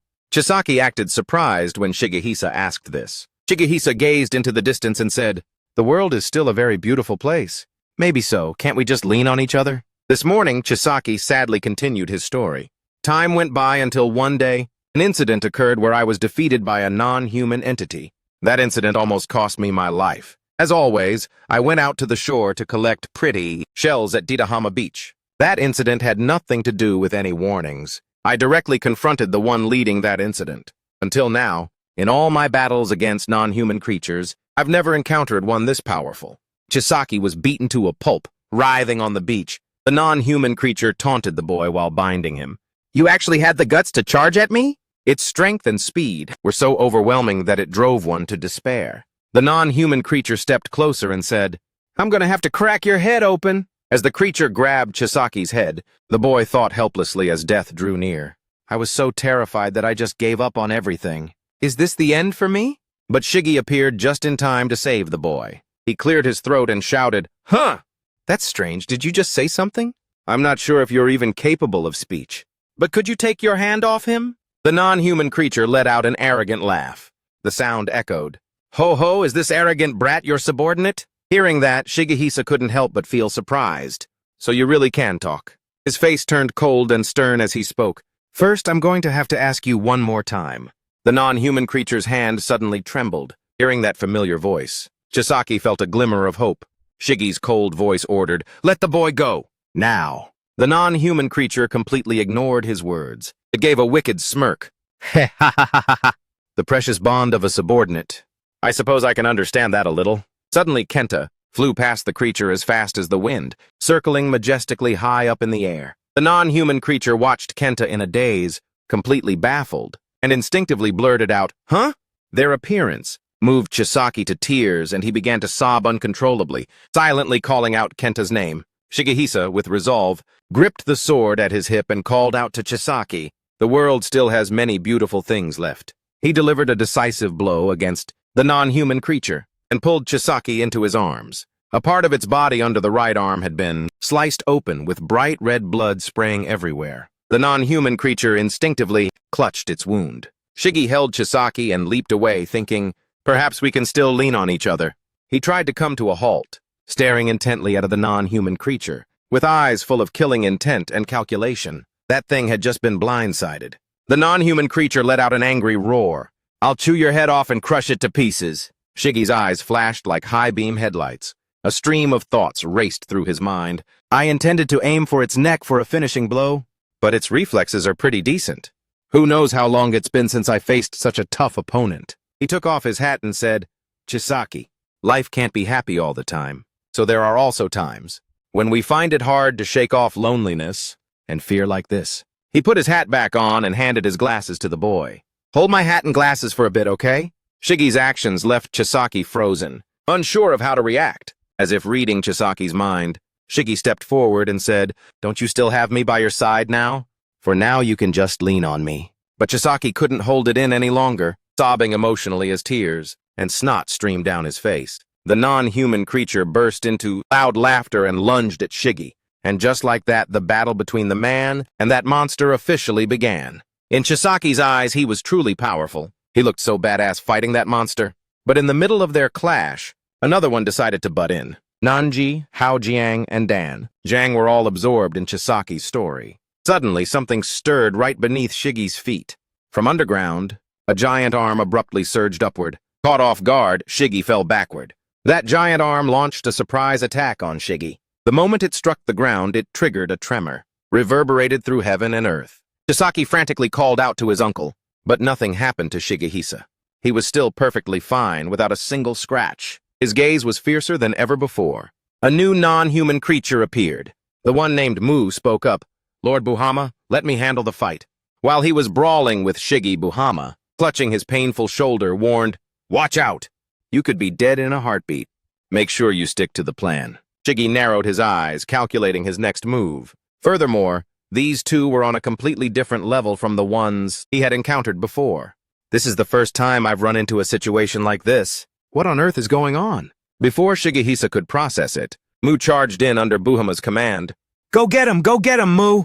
Chisaki recalled that in such a perilous situation, I was useless and couldn't do a thing to help him. Despite being battered all over, the new monster joining the fray was someone who could tunnel deep underground and strike out of nowhere. Those two non-human creatures paid no attention to me, even though I was covered in wounds, instead using all their strength to rush in and kill him. Uncle Shiggy also began to lock in on the battle to take them down. Danjung was stunned, unable to believe that the two non-human creatures were that powerful. She stood up and asked, I can't even fathom how terrifying the strength of these non-human creatures really is. But clearly it was a super sketchy situation. Was Shiggy in danger back then? Chisaki spoke up to deny it. Not at all. In that battle, Uncle Shigehisa was completely cracked. It was the first time I saw him flex his true power. Honestly, I was shook too. Dan Jiang couldn't believe it and blurted out, wait, what? Haozan remained calm upon hearing Chisaki's words. Then Nani spoke indifferently, so what? Maybe that was just the obvious outcome. Dan Jiang was surprised to hear Nani say that, but Chisaki wasn't at all surprised by his comment. Na looked ahead and said with a smile, Shiggy is strong, and I don't just mean regular strong. Depending on the unique nature of their innate power, their level of mastery, and their combat experience. As everyone knows, every superhuman has a different power ceiling. The Shigehisa I know is a powerhouse, versatile in every aspect. If you compare him to Sunbill, who is considered the strongest superhuman in the US, you could say their powers are on par with each other. Or perhaps Shigehisa is even more of a beast. Of course, it depends on the situation, but Shiggy is such a formidable warrior that he could at least go toe-to-toe with Behemoth, one of the sole kings of the non-human creatures, or at least a top-tier boss, leading the non-human race. He's a superhuman that most non-human creatures simply cannot overcome. Nanji suddenly raised his voice and said, Chisaki, I don't know what kind of non-human creature you ran into, but unless it's on the same level as a king, then it's totally understandable why he won. 1 year ago, after defeating Buhama and Mu, Shigehisa gripped his sword tightly. He looked at the two non-human corpses lying on the beach and spoke sarcastically, your mouth and lungs are still intact. You can answer me, right? I'm going to ask you a few questions. Chisaki sat there, spaced out on the beach. He watched blankly as Kenta landed beside him. As if sensing Chisaki's feelings, Kenta gently nuzzled him to offer some comfort. Touched, Chisaki whispered to Kenta, "It's all over now." Earlier that morning, Chisaki and Kenta sat quietly at a distance, watching Shigehisa deal with the two non-human creatures. I couldn't tell if he was actually talking to the non-human creature or just standing right in front of its face. Even though the battle was over, Shigehisa spoke in a cold, interrogating tone. "You're Buhama, right? Who are you and where did you come from?" Buhama groaned in pain and snapped back, I don't know anything." Seeing that he was still stubbornly denying it, Shigi swung his sword across his body. Buhama sent him flying into the sky with a single move. In agony, Buhama spat out a spray of bright red blood. Shigi was dazed, unable to comprehend this action of Shigi. "Shiga." Isa sliced through every part of Buhama's body and growled, "Even though your body no longer draws breath, I know that. It can heal and regenerate piece by piece. Regardless of your will, if left like this for long enough, I'm afraid you'll be completely reborn. Listen up, Buhama. Your lackey was split in two with a single strike. As for you, I'm intentionally letting you live. You seem to be confused about something. I have no intention of killing you right away." Buhama broke into a cold sweat, terrified. Shigehisa demanded an answer. "Your pain will repeat over and over until you give me the right answer. I'll ask you one more time. Where the hell did you come from and what are you plotting?" Buhama answered tremblingly. "I was just following orders. I only acted because I was told to. Mew and I went around the town and then came to this plot of land to catch Sting." Shigehisa continued his interrogation. "Stink? Who the hell is that?" Buhama submissively confessed, "Stink. He ran away on purpose. I don't know if it's because he was afraid of living in that person's shadow. But he really is an absolute moron. So stupid it's beyond words. Just because he's considered that person's pet. He was allowed to fight freely like a warrior. So what happened after? I crossed paths with you guys." Shigehisa, surprised, asked further, "That person?" Buhama answered honestly, "That person is the king I serve, the one who stands above all of us." Shigehisa frowned, deep in thought, connecting the keywords. "Free battle!" Pet warrior. After a moment of reflection, he questioned, "Do you know where he is?" Terrified, Buhama coughed as he spoke. "If you go to the sea, you might find out." But then again, Shigehisa sheathed his sword and spoke sternly. "Buhama, I won't kill you right now, but you'd better behave. If you even think about trying anything, I'll slit your throat in a heartbeat." Chisaki was shaken and terrified by Shigehisa's actions. Shigehisa grabbed Buhama, dragged him along and ordered, "Show me the way, lead me to him." Hearing this, Nanji appeared incredibly chill. Meanwhile, Dan, Zhang, and Hao Jiang looked shocked and blurted out in unison. "Say what?" Chisaki sadly recounted. "He told me everything about his conversation with that non-human creature. At midnight, he prepared to leave immediately. But he wouldn't let Chisaki come along. The boy pleaded loudly, "But why?" "My body has fully recovered. I can fight by your side." Just a moment ago, we said we would have each other's backs. Shigehisa looked at the boy with sad eyes, feeling a bit weak-hearted. But he stayed firm and said, "Chisaki, the gap between your current strength and mine is like the distance between heaven and earth. You can't help me if you're just going to be dead weight. To be honest, I'm better off on my own. You'll get much stronger later on. So don't ask for more right now. I'm off while I'm gone. Japan is in your hands, Chisaki." In the final moments before they parted, he couldn't hold back his tears, overwhelmed with emotion, watching Shigehisa's back as he rowed out to sea. He rowed his boat out into the open ocean. Hearing this, Nanji suddenly realized his prediction was off. How should I put it? I can see what he was thinking. The moment he found out that they were part of a systematic organization, he would have definitely wanted to nip it in the bud and do it fast. But if Shigehisa only judged things by those two's power, he might have underestimated the enemy. In a way, he acted quite recklessly, thinking that his power could wipe out any AI. That idiot hasn't... Ha ha! Nanji let out a devious laugh. The other four, including Uncle Jen, couldn't believe their ears. Hao Jiang, feeling timid, whispered, "Senior Nanji actually dares to mock Master to his face." Furious, Chisaki grabbed him by the collar and screamed, "You have no right to disrespect him! Apologize right now!" Nanji's expression didn't change, but with a punchable smirk, he muttered, "Oh?" Seeing that look on his face, Chisaki lost it and yelled, "I said apologize!" He did everything for everyone's sake. Nanji's voice turned cold as he questioned, "If that's not a total bonehead move, then what is?" "So what's Shigehisa up to? Now I wonder. I'm actually curious about what went down. Can you tell us more, Chisaki?" Chisaki's eyes welled up with tears, his face flushing red. Nanji laughed mockingly again. Ha ha! Danjong looked helpless at Nanji's behavior. Haojong also looked displeased. This kid. Chisaki thought back to the very spot where he left. I waited there every single day. Day after day, I just stayed there waiting for him. Until one day, something crashed hard onto the shore. Chisaki turned his head, bewildered. The one who fell was Kenta. Chisaki rushed over in a panic, screaming Kenta's name. In that moment, I couldn't believe my own eyes. Kenta had collapsed on the beach, in absolutely terrible condition. Something was tied to Kenta's ankle. It was a piece of paper that I never wanted to open. When I opened it, I saw lines of carefully written words. As soon as Chisaki finished speaking, Nanji grabbed the boy by his collar and lifted him up. The boy trembled as he listened to Nanji's lecture. The result of a brain-dead decision is that pathetic scrap of paper. About reaching out to us for help, oh. Were you seriously clueless about that too? Hearing those words, Chisaki grew even more frightened. With tears in his eyes, he recalled his earlier plea. Please save Shigehisa, I beg you. Seeing Chisaki's weak and spineless attitude, Nanji shouted even louder. Just because you're caught up in such pointless emotions, you think you're allowed to raise your voice at me? You little brat!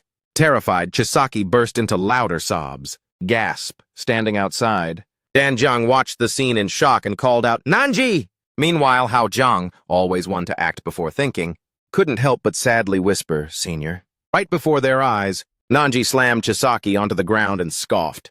Unbelievable. This kid is still wet behind the ears. Kenta flew over in a panic to Chisaki and glared at Nanji with murderous intent. Chisaki just sat there on the ground, completely dazed. Nanji cleared his throat and demanded, Is that the end of the story? Do you have any other info or clues? If you do, spill it now. After a moment, Chisaki looked up at Nanji with tearful eyes. The boy finally decided to tell everything. The island, I heard that in Japan. If you keep heading southeast, you'll reach a small island. It's surrounded by many whirlpools, and that's supposedly where their king is. On the night of departure, Buhama stammered, I'll lead the way to that island. But in exchange, Mr. Hero, I have one request before we get there. Please kill me. Shigehisa remained calm, showing no reaction upon hearing Buhama's request. Chisaki, however, was visibly shocked, unable to believe his ears when he heard that plea. Buhama begged tremblingly, I failed the mission I was given, which was to find Sting. I'm even bringing you guys there. Even if I survive and return, this body won't be allowed to live. I'm terrified of paying the price for this foolish act. I'll definitely meet a gruesome end. Master Shigehisa and his disciple couldn't believe that such words were coming from Buhama's mouth. What is this guy even saying? After thinking for a while, Shigehisa stomped hard on the boat. His entire body radiated a powerful murderous intent. Standing tall, he glared down at Buhama and said, You still don't get the situation, do you? You want me to slice your legs off? I'll deal with your body myself. Shut your mouth and show me the way! Chisaki sadly expressed, That's all I know.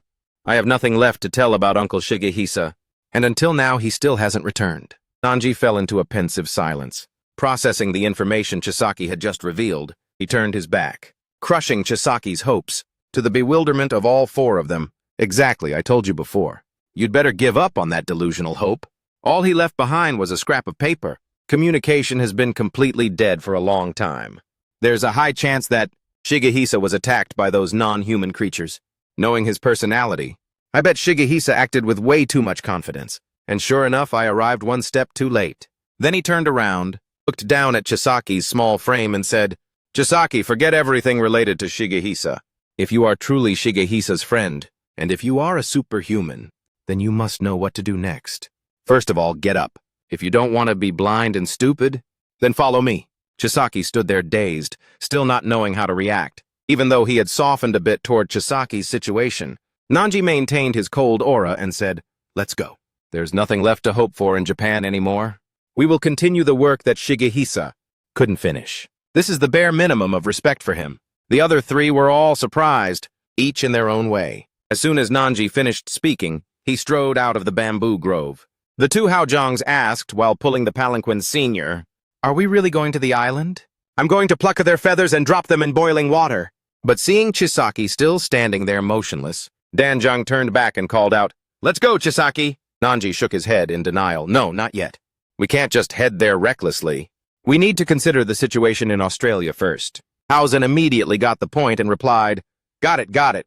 Bong Oi, inside the wooden chest, overheard their entire conversation. He broke into a nervous sweat, thinking that the island was indeed a looming danger. The voice of a silver-haired old man rang out. "Hey Bong, turn the volume up a bit." 4 news anchors delivered the latest updates. Next, we have news from Australia. Currently, the entire accident site in Australia is covered by thick black clouds. The cause remains unknown. Not only is visibility low, but communication signals are also being jammed. Therefore, it's very difficult to assess the damage or deploy rescue teams.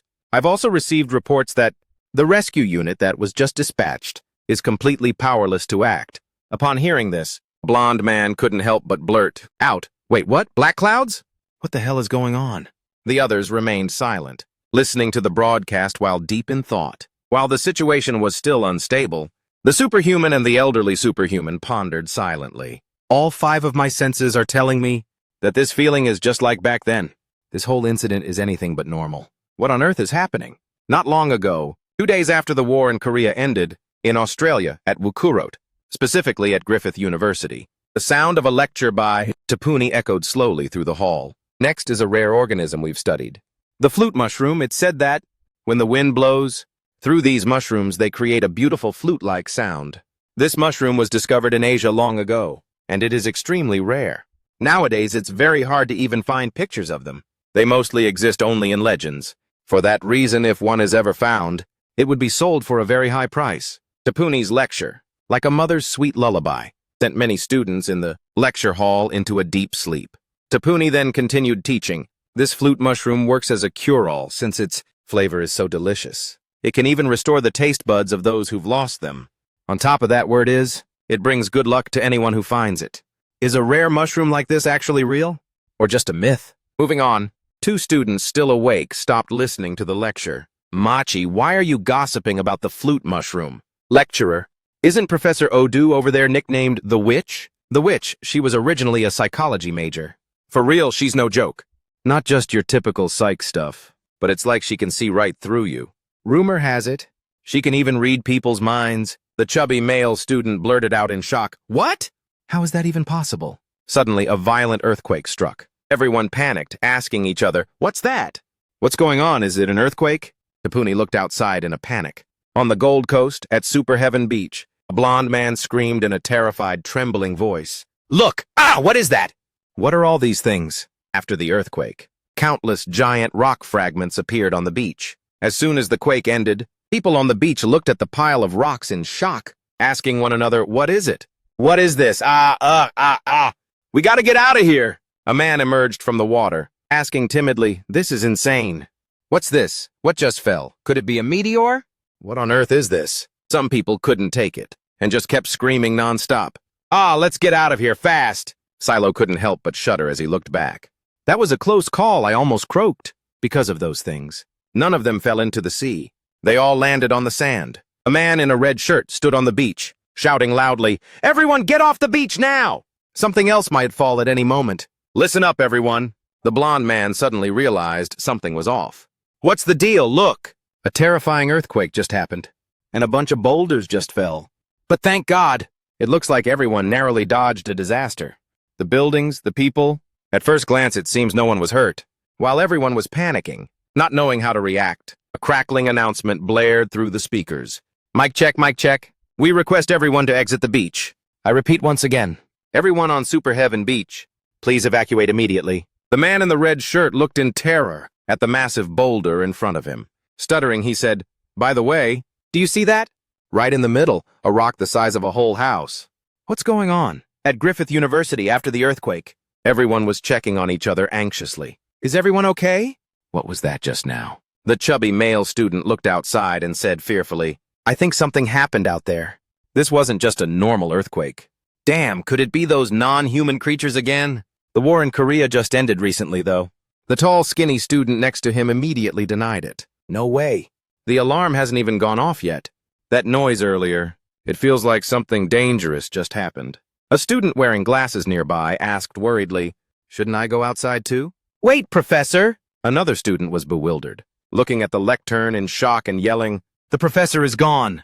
Tapuni seemed to have been blown away by a gust of wind. All the students scrambled, asking one another, "Did the professor go outside?" Damn it, did she just ghost us and run away? While the silver-haired male student stood there frozen in shock, his other friends shouted while running, "Let's get out of here! If something else goes down, we're toast." At Superhuman Beach, the rescue team arrived quickly. The rescue captain blew his whistle and waved his baton to direct the crowd. "Everyone, please evacuate immediately! No entry beyond this point." A rescue worker stood with hands on his hips, looking at the giant boulder and sizing it up. What the hell is this thing anyway? The bald man standing next to him was also at a loss. "Got me, I have no clue.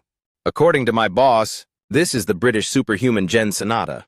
The man in the hat asked back in surprise, "Wait, these boulders?" The bald man nodded in confirmation.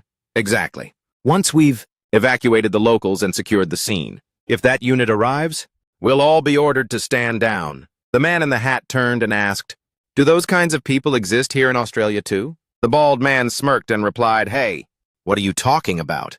Since we rarely hear any warnings, you might not know, but they definitely exist. They even show up in other countries, acting like they're the boss. Those obnoxious jerks from the U.S. Special Forces. Though I can't stand them. If they show up, it basically means our job is done." Before he could finish his sentence, Tapuni charged straight toward the giant boulder. The man in the hat raised his baton as a warning. "Ma'am, this area is off limits. If you try to resist..." Tapuni didn't care. She brushed the baton aside, decisively crushed it, and said, "Sorry, but I'm on a tight schedule. I can only explain it to you this way." Before the stunned rescue workers, Tapuni introduced herself coldly. "I'm a superhuman, and these rocks are my friends. Please understand." The two rescue workers stammered in confusion. "Wait, what?" Tapuni stood before the massive boulder and said sadly, "Long time no see. What's going on with this?" "Up, up." She looked up but heard no response. She thought sadly, "Not even enough strength to answer?" She used her power on the giant boulder and said, "I understand the situation, so just stay still, okay? I'll skim through my memories for a moment." She cried out in pain while using this technique. Ha! The technique released a massive surge of energy. Its light completely enveloped the beach. Stream of memories began to rewind. "Say hello first. Where are you going in such a rush?" "Finally caught you. I have to risk it all to win. You are the ones with the greatest potential on Earth. Aren't you?" A moment later, the golden light vanished. Only a gust of wind blowing through the thick dust remained. Tapuni caught a glimpse of the monster, Duyen and also Sanpu, in a place known to no one. They had put their lives on the line to protect the Earth. On behalf of everyone still living, I want to express my thanks to both of you. First, let's get you home, Jen. She will soak into the mainland, right? If it's for nourishment, then perhaps, even if you can't answer, I still understand. So, let's go home. The loudspeaker announcement rang out once more. "Attention, we are repeating the announcement. To everyone who still hasn't left the beach." That night, Tapuni thought deeply. It's a miracle they're even alive after these injuries. A non-human creature has finally appeared. That actually gave Jen a hard time. Then the sound of a door opening, and Tom's voice caught her attention. "Wait, why'd you ditch that beautiful house? To live in a loft like this? Actually, this place is pretty good." Then Tapuni replied, "Because I wanted to stay under the radar. This is a dormitory that I occasionally use as a clinic." Tom nodded in understanding. "I see. By the way, it's been a while, hasn't it? You only hit me up when you need something. That's cold." Tapuni spoke up. "Duyen is dying, and I'm the only one who can save her. Please help me." Superhuman Beach was dead quiet. It used to be buzzing with people having fun since early morning, but now the area was fenced off and restricted. A non-human creature silently made its way toward the mainland, crawling up onto the shore. It took a deep breath to gather its strength. A lifeguard standing on the shack called a friend. "Yo, man! It's been forever since we had a morning chat like this, huh?" The friend on the other end replied immediately, "Man, why you gotta call at 2 in the morning? What are you doing up instead of sleeping?" The lifeguard, chewing on tobacco, said he was working the night shift. "My back is absolutely killing me." The friend sympathized. "That's rough, man. It's because of guys like you that we can sleep soundly at night. Keep it up, buddy." The lifeguard then said, "Anyway, it's almost time for the U.S. presidential election over there. U.S. president already. What's the vibe like lately? The new president is definitely going to be Gan Marcus, right?" The friend played along with the conversation. "Well, according to the polls, this guy is a real heavyweight. He went from being a top-tier businessman to supporting non-profit special forces.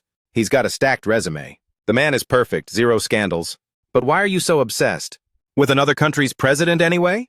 The lifeguard shook the flashlight in his hand and spoke slowly. "Don't be too shocked. But not long ago, I took out a mortgage to go all in on GM Buerio stocks. The friend sounded skeptical and asked, "Wait, what?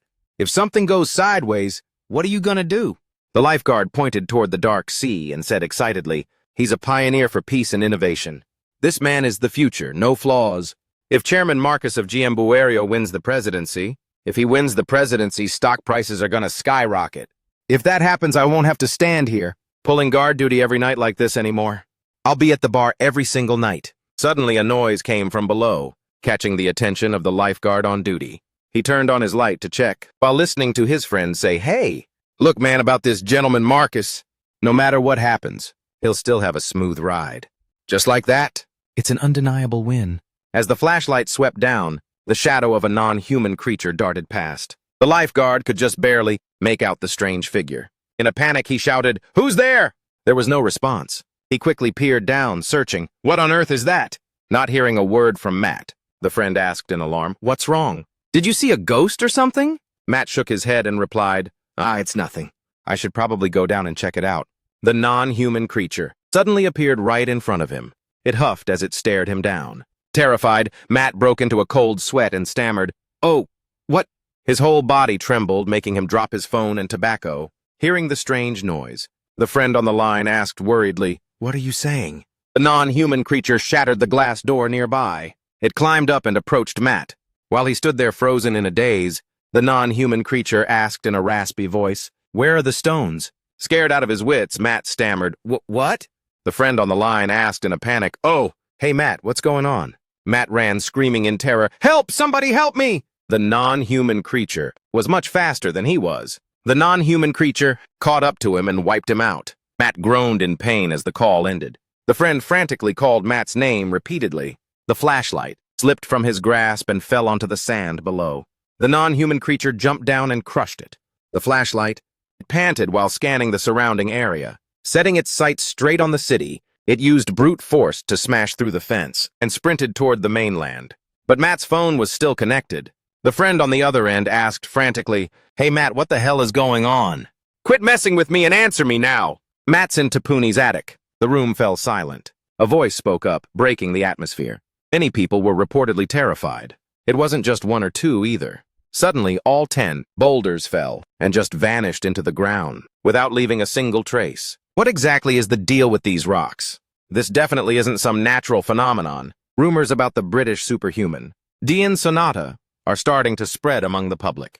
He looked at the person lying on the bed and asked, "Is it possible that you're Dian Sonata? That's right, isn't it? But honestly, what surprises me even more is the fact that you're a superhuman. Plenty of witnesses at the scene saw you make contact with that rock. A police officer even reported that you snapped his baton. And the rumors about the lady professor, the witch at Gifix University. It's all true, isn't it?" Tapuni spoke softly but firmly. "Yes, Scott, I am a superhuman. From the Korean War not too long ago, to seeing Ren on the beach, and everything that's happened now, I've realized that this is no longer the time to keep my identity hidden. A crisis that no one can deny is upon us. Those non-human creatures have officially declared their intent to attack superhumans, and ordinary humans alike must prepare thoroughly for what's coming. As a close friend, I'm truly sorry for deceiving you. If even you feel awkward around me now, or if you're uncomfortable, then just stay quiet. Pretend you don't know me and just leave. It's fine. I've always been nothing but grateful for you. Thanks for everything, Scott." Scott stood dazed, recalling every memory he had with Tapuni. Back then, when he was struggling with the car, "I'm busy as hell and yet you called." Then Tapuni brought out tea. "Have a cup of tea with me," he complained while working. "Fine, fine." "Seriously? Why did you buy a motorcycle when you don't even have a license?" Scott. Another time, he grumbled. "Tapuni, I told you to change the light bulb." "My hands can't reach it. Get the chair, okay?" All right, all right." He knelt down, sighed, and let it out. "Honestly, when you first signed up here, you always said you didn't know me. You only ever look for me when you need something. And now, out of the blue, you come here and tell me to cut ties? Aren't you being way too much? Even though you look so frail?" Hearing those words, Tapuni couldn't help but be moved. Upon hearing that from Scott, she took out a piece of paper, handed it to him, and instructed, "This is the list of things I need right now. Once again, I have to thank you." "Thanks for the hard work, Scott." He remained silent, deep in thought. Seeing him still motionless, Tapuni quickly urged him. There's not much time left. We have to move fast. The non-human creature had already tracked Tapuni down. It was like a camouflaged chameleon, lurking on the roof of a nearby house. It slowly revealed its true form, hissing, and stared at the light coming from the attic. Tapuni, it spoke in a low, gravelly voice. Looks like I've found you. Lord Ganboss. Ganboss cleared his throat and said, Olam, show me. Without a word, his body began to shudder, straining to force the thing out of his system. Enduring the pain, he opened his mouth wide for the bird to crawl out. His entire body was drenched. The moment it escaped, the bird's eyes glowed intensely, staring fixedly ahead. It opened its glowing red eyes wide, peering into Tapuni's attic. Ganboss nodded in satisfaction. Very well, Olam, send the crow out. The crow painfully emerged from his mouth. It groaned as it clawed its way out. As it came out, it spoke, I must witness this for myself. The appearance of a car interrupted their conversation. The crow quickly flew away. Before leaving, it warned, hide now, Olam, until you get the order. You'd better cut the crap. Make sure you stay well hidden. Olam obediently followed the order and blended into the roof. I understand, sir. Music blared from inside the car. Not even enough food to go around? Night blankets the reservoir, but it's never enough. The car stopped right in front of Tapuni's house. Scott's voice broke the silence. Whoa, that's a whole lot. Ripe red berries on MNC leaves and even desert roots. All of this is actually useful. Why do people say this could cost you your life? It's not just humans, he said. Even superhumans can suffer from psychological breakdowns. Shouldn't we have some more specialized measures? But Tapuni replied helplessly, that's true. But regardless of being a superhuman, they're still human. No medicine or surgery will make any difference. We just need to borrow the power of nature. First, we must stabilize her mind and body while they are being destroyed, leading to the lack of control we see now. This must be our top priority. After that, I'll officially make my move. Suddenly, a car horn blared repeatedly, catching the attention of both of them. Trung looked out the window. He sighed and muttered, what on earth is this now? That idiot is honking in the middle of the night, when everyone is already fast asleep. Then he stood up and opened the window. He looked down and yelled out loud, Ayla, what the hell are you doing? Do you have any idea what time it is? It's the dead of night. Ayla leaned out of the car. She gritted her teeth in anger. Geez, I went through the trouble of coming to pick you up. I'm literally a catch. Why the attitude? I was at a party, but I rushed here immediately. Damn it, damn it! Hearing those words coming from her mouth, Trung was in total disbelief. He stood frozen, then raised his voice. What? What did you say? Damn it? This girl really has no filter. She'll say anything to her own father. Then Tapuni also peeked out to check the situation. Seeing her, Tapuni softly offered a greeting. Ayla saw Tapuni and excitedly waved her hand. Trung pointed at her and warned, get out of the car first, then we'll talk. Once they were both inside, he started the engine. Tapuni stood outside, bidding farewell to the father and daughter. Before leaving, Trung advised Tapuni, don't worry about what you asked me to do. Just focus on taking care of yourself for now. The government finding you while you're hiding in a place like this is only a matter of time. Tapuni nodded understandingly. All right, I know how to handle that myself. You two get home safe. Thanks a lot. After they said their goodbyes, the pro driver backed up and slammed into the neighbor's iron fence. Sitting beside her, the father jumped and started yelling, Hey, that's the neighbor's fence. Can you drive properly for once, please? Ayla snapped back loudly. Ugh, stop nagging me. Trung lowered his voice, but your license is suspended. Ayla also softened her tone. All right, just drop it. Tapuni frowned, her heart heavy with worry. She watched as the father and daughter's car drove off. Inside the car, cruising down the road, Trung spoke up, breaking the silence. Ayla, even though you've noticed that Tapuni is indeed a superhuman, the bond we've shared as friends since then hasn't changed a bit, you get it? Ayla didn't reply. She looked totally pissed off, like someone had just rained on her parade. Seeing no response, Trung growled, giving me the silent treatment? Ayla ignored Trung's question and asked, Dad, where are we heading first? Trung replied, let's clear out of the camper area first. Actually, it doesn't really matter where we start from. Ayla calmly informed him, we've got plenty of stops to make. Let's get a move on. We'll be driving around for about 5 days. Trung shouted in panic, say what? Starting their journey, the two reached a cliffside. Trung complained loudly while scrambling up the cliff. Damn it, I'm terrified of heights. Why the hell is this road on a cliff, for God's sake? Early next morning, Ayla helplessly reached out. Take my hand. On the second night of the trip, while Trung was busy with something else, Ayla was already snoring away by the campfire. On the third day, they stopped at an oasis in the desert. Trung leaned down to drink some water. Ayla sat on a rock, scanned the area, and said, "Dad, I think we're lost. Lady Wren, we are all doing this for you." The fourth day of the journey. Music played from the car radio. "Grab a warm coat, I'm on my way to you." The father and daughter were bickering like cats and dogs. "I told you, if you keep hanging out with that kid, you're both toast!" "But that's my choice. Gosh, seriously." Tapuni held Ren's hand and thought, "You can't die like this, Ren." Even though Ren was unconscious, Tapuni still felt her presence nearby. Just one day left. Tapuni gripped Ren's hand tightly. She channeled her magic and whispered in her heart, "I remember the first time I met you. Hang in there just a little longer. Then, just like back then, I can wait for you with a smile." Tapuni poured all her magic into saving Ren, lighting up the entire room with a brilliant blue glow. A pillar of light pierced the roof as if connecting to the cosmos. This caught the attention of the Black Crow even more. Soon, the pillar of light gradually faded and vanished. The next morning, Tapuni was still sitting in the same spot from last night.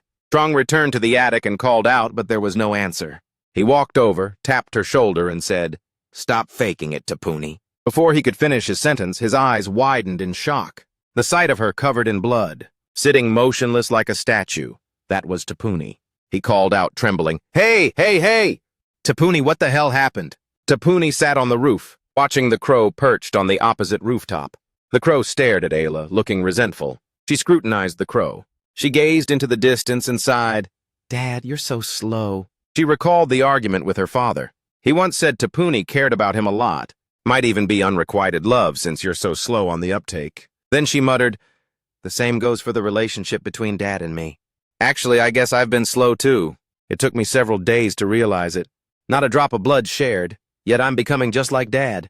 As she spoke, she forcefully crushed a cigarette out on Olam, staring down the crow. It felt as though the ashes were being stubbed out on herself. The crow flinched in a fit of rage. Olam's massive arm suddenly reached out and grabbed Ayla's head. It tried to slam her head into the ground, but Ayla used all her strength to resist, making it impossible for it to push her down. Ayla glared with gritted teeth, threatening, "Hey, you peeped into someone's house and now you're playing the victim? Are you scared of ending up like this?" She used all her might to grab one of Olam's arms, hoisting it up into the air, then kicked it hard in the groin with her left foot. The black crow suddenly appeared behind her, providing backup. It lunged toward Ayla at lightning speed, catching her off guard. The two collided, creating an explosion that shook the earth and sky. Part of the roof shattered, debris flying everywhere. Tapuni's attic room jolted violently. Trung looked outside, dazed as he began to realize what was happening. "What was that sound? This whole place is shaking." Tapuni slowly opened her eyes and whispered Ayla's name. Trung patted Tapuni's shoulder and said, "Hold on, Tapuni. Something's going down outside. I need to go check it out." Tapuni stopped him. "Scott, there's no need to check. Don't leave my side." Trung looked dazed and confused, simply letting out a "huh?" In this very moment, Tapuni revealed, "I just mentioned this not long ago, that a dangerous era is fast approaching, even though it's sudden. The perilous times are already upon us, and no one can deny that. It looks like it has begun. Right now, the tremors echoing outside are the fallout of a battle. Yes, Ayla is fighting non-human creatures." Trung couldn't believe his own ears. He stammered, What? What are you talking about?" Tapuni trembled, struggling to speak. "It's exactly as I said. She probably sensed it, just like I did. She knew she had to take action. We can grab a drink and talk about the details later. All right? For now, I still have work to finish." Before she could finish her sentence, the blue light flared up once more. Tapuni looked slightly surprised. "Not even halfway there and it's already like this?" she thought. The blue light shot straight through the roof, leaving Tom in utter disbelief. Tom stammered out Tapuni's name. It even triggered a minor earthquake. Olam jumped and nearly slipped off the roof. The crow panicked and shrieked, "Look out, Olam!" Ayla's face was scrunched up, not understanding what was going on. Olam followed the crow's warning and hightailed it out of there. Ayla was annoyed, wondering where it came from. She leaped down to the ground, gained momentum, and chased after it. The crow followed closely behind. Two students were walking and spilling tea. Did you catch Marusa's speech video? It was so heartwarming and charismatic. No wonder his approval rating is insane. There's a reason for it. It's all cap, though. But for a while now, it feels like the ground is shaking. The screaming is also a bit... The tall, lanky guy next to him was preoccupied, looking at the phone in his hand. He lazily replied, "Seems like it." Olam suddenly lunged out and jumped down toward the two students. Both of them gasped in shock, watching the two of them fall. Ayla jumped after him and landed a heavy punch. But before her fist could make contact with Olam, the black crow swooped in. It physically struck Ayla, sending her flying in another direction. Ayla winced, enduring the pain. The crow pecked at her while screaming, "Run to the sea, Olam!" Ayla slammed hard onto the ground, kicking up a cloud of dust. Bystanders were panicked, having no clue what was happening. They scrambled, asking each other, "What the hell is that?" Ayla didn't even have time to breathe. She immediately chased after Olam. As she pursued him, she pieced everything together. The crow was protecting him, giving orders, and getting in her way. Also that Bullman could escape. Escaping, why would they do that? But I'm way faster than those two. I've got to take them down for real. Don't you dare think you can get away! Meanwhile, on the misty Crow Island, the Black Crow communicated telepathically with Carboss. On Crow Island, Carboss stared into the distance and spoke with annoyance. "Everything is a total mess now. I didn't expect a superhuman to show up." The henchmen around him asked each other in confusion. "What should we do?" Carboss let out a sigh and nodded. "Yeah, this is a tough spot. Olam won't be able to escape. It's only a matter of time before he's caught." Back on the mainland, Olam ran for his life toward the sea. Ayla was hot on his heels. In no time, she managed to grab his leg. Olam gritted his teeth. Something was stirring inside him. A cube appeared within his body, along with Carboss's voice. "We don't have any other choice." "Olam, spit out the doobie cube!" Olam leaped into the air, struggling to expel the doobie cube from his body. The doobie cube went flying through the air. It spun around once, then stopped and gently landed on the golden sand. People nearby shrieked in terror. "Look, it's a non-human creature!" A moment later, the Dubai cube emitted a pink glow. The Dubai cube on Crow Island also began to glow. Carboss's voice rang out, commanding, "Let's go!" People standing around panicked and scattered in all directions. They shrieked as they ran for their lives. What the? Ah! Earthquake! The Doobie Cube emitted a circle of light, like some kind of strange magic circle. After a loud boom, dust and smoke filled the air. Those nearby were terrified and trembling. "No way, what was that shockwave just now? Ugh, what the hell just happened? Look over there!" It was the arrival of Carboss and his two henchmen. Ayla stood there completely frozen. She didn't even know how to react. Carboss spoke in a haunting tone. "Courage. You humans are all incredibly brave. A puppy doesn't know what fear is. And just like that puppy, you don't seem worried at all meeting me. Superhuman, isn't it?" The three of them stood there, blocking her path. Ayla squinted and said, "I smell something rotten, like a goddamn corpse." Bohama and Atung listened in silence. Carboss scoffed sarcastically. "Have you ever witnessed something like this before? Those brave, bright eyes of yours will soon be trembling and darting around, looking for an exit." Ayla frowned in annoyance. "Damn it, I'm out of cigars. If I weren't, I'd have shut your trap by burning it to a crisp already. I don't care what you're planning. But you're not going any further. I'm sure you understand. Even if you lot don't have ears." At this, Carboss smirked and continued, "I can feel that you're shaking. You really want to live, don't you? But you don't even need to answer. I'll know whether you're scared soon enough." The two henchmen on either side laughed along. As soon as Carboss finished speaking, the two henchmen charged as if they'd been unleashed. They leaped up and lunged into an attack. Ayla used Olam, whom she was already holding, as a weapon. She swung him once, and Olam cried out in agony, "Gak! Oh, oh!" With one swing, she sent the other guy flying. Clout-chasing onlookers pulled out their phones to record everything. They recorded while saying, "What the? Non-human creatures and superhumans are actually real." Seeing the bystanders casually gossiping, Ayla turned back and barked furiously, "What the hell are you guys doing? You're all a bunch of jerks." Sir Bezut used a tentacle to wrap around Ayla and threw her away. Her bright red blood splattered everywhere. She let out an ear-piercing scream of pain. Sir Bezut frowned with pure contempt. "So you're the one carrying that rotting stench?" Suddenly, a massive explosion went off, sending the nearby crowd screaming and running in terror. Ayla stood up and stomped hard on Olam's face. Sir Bezut appeared out of nowhere, dragging her to another spot. Atung emerged from a different direction, punching Ayla square in the jaw. Ayla was sent flying, crashing into the ground and leaving a trail in the sand. Yet she managed to stay on her feet. She glared at the two non-human creatures. The two of them charged at her simultaneously. Action. Ayla and the two enemies collided, creating a thunderous explosion. Dust and debris filled the air, clouding everyone's vision. Alarms blared across the entire city, accompanied by an emergency broadcast. "Warning, warning! Non-human creatures detected." Currently, at the hard labor paradise, Tapuni's blinding light pierced the sky. Trung spoke up. "It's time to go." "What? Everything is happening so fast, I'm totally lost." I don't get it at all. But I have to get to Ayla right now, Davin. She'll be fine even without me there. She spoke while chanting her spell. How could you even help by going there? Scott, listen closely. I know how much you worry about your daughter. And I know how close you and Ayla are. But you have to face reality. Ayla isn't just your flesh and blood. She's a superhuman. And there are some things that only a superhuman can handle. And you must understand that if you step in, you'll only be a total burden to Ayla. We also have no idea how our enemies will launch their attack, nor do we know their numbers.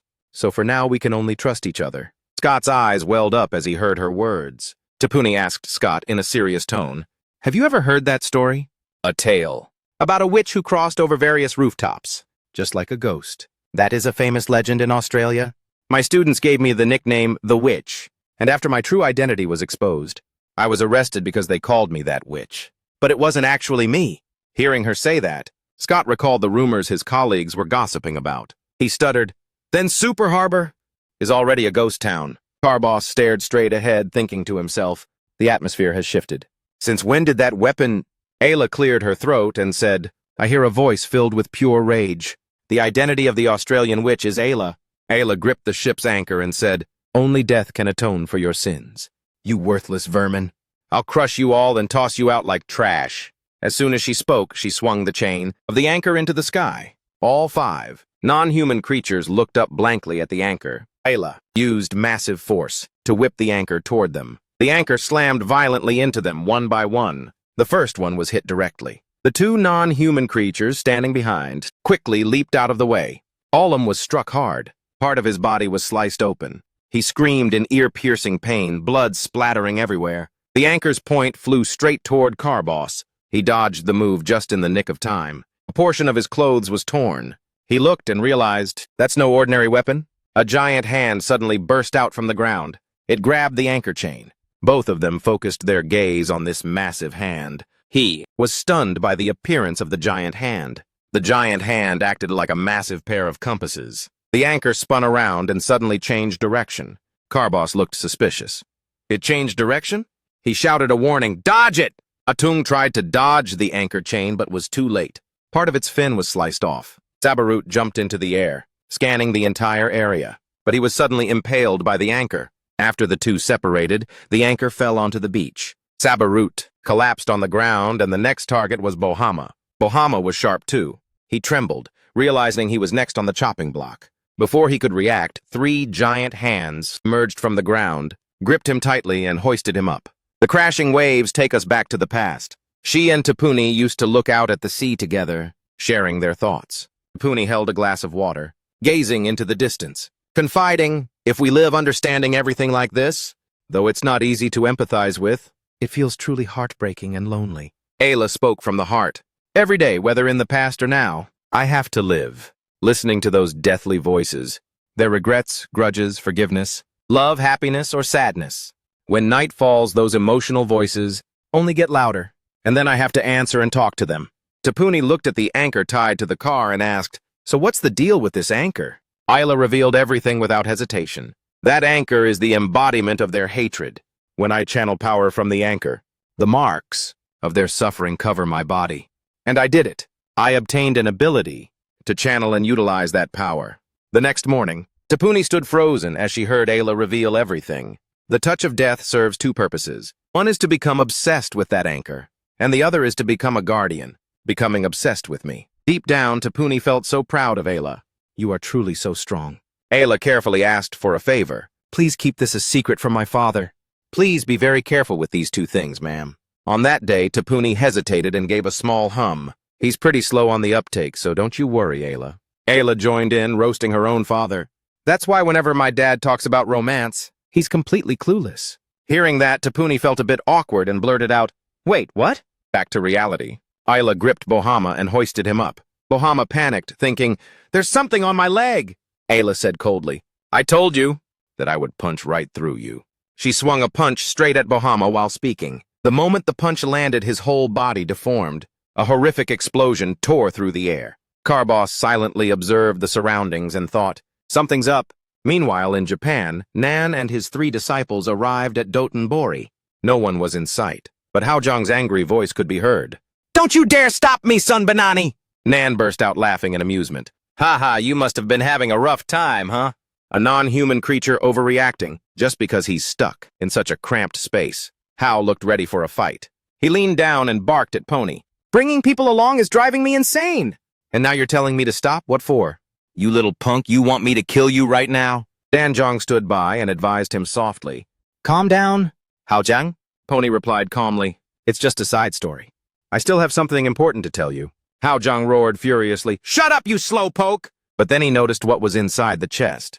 Chisaki asked in confusion, is that a non-human creature? Did you really bring this thing along? Thinking to himself, we have to kill it. As if reading the boy's mind, Danjang spoke up to reassure him. It's fine, Chisaki. Even though Pongoy is a non-human creature, he has already joined our side. Pongoy stuttered. Stop. Stop and listen to what I have to say. Crow Island, if you're planning to go there. Then you'd better drop that idea immediately, Nan inquired with interest. Well, it's not like we're heading there right away. But what's up, Pongoy? Didn't you want to say something? With tears in his eyes, Pongoy confessed, I overheard what you were discussing. And I am certain that Shiki is not normal at all. Crow Island is truly just a nest of non-human creatures.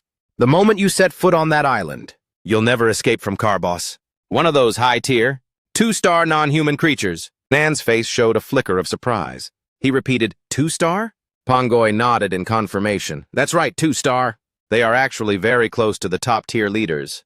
And Carboss is one of the 2-stars ruling Crow Island. Nan went silent for a while, then asked, so a group of non-humans controls that area.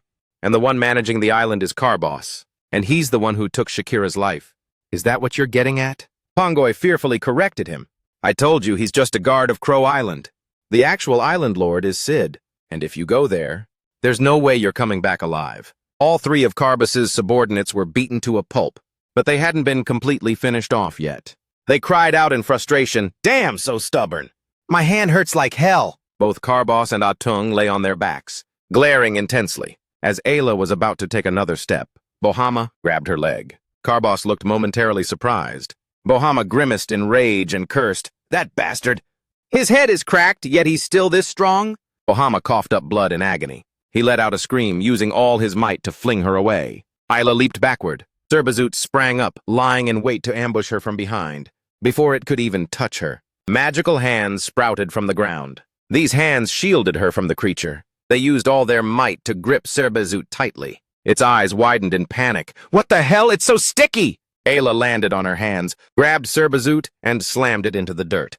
Veins popped as she flexed her arms to pin it down. Then she delivered a finishing blow to Serbazut, shattering it into hundreds of pieces that flew everywhere. Ayla screamed in fury. Why are you even still trying to fight? But Serbazut wasn't quite dead yet. It was still squirming and shrieking. After that final scream, Serbazut finally stopped breathing. Ayla, fuming with rage, gripped the chain and let out a roar, yanking the anchor back toward her. Atung's eyes went wide. Vochi looked up. Carboss instinctively looked up at Ayla's silhouette. A long chain suddenly burst out from under the sand, heading straight for Atung. He was dazed, unable to believe the chains had been hidden in the sand. Before the chain could lash him, he scrambled out of the way. Carboss stood frozen, watching the path of the chain. His eyes flared with intense anger. You're talking way too fast. Look at how bratty you are. The anchor soared into the air. Ayla jerked the line, controlling the anchor's trajectory. The sound of the anchor chain dragging through the sand rasped. Carboss stood back, calmly and carefully observing Ayla. He spoke with a hint of admiration.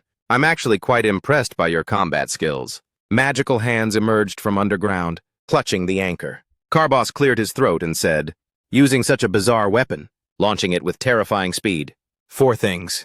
Colossal power. It can even cause everything to explode, just with one strike. The attack can also easily change direction. By observing the way it shifts, this weapon, with its countless ways to attack, will make it incredibly difficult for us to dodge. Even its raw power is higher than Bohama and Sut. Furthermore, her defensive skills will give any enemy trying to get close a really hard time. What a magnificent power. Carboss nodded in admiration. You're truly strong.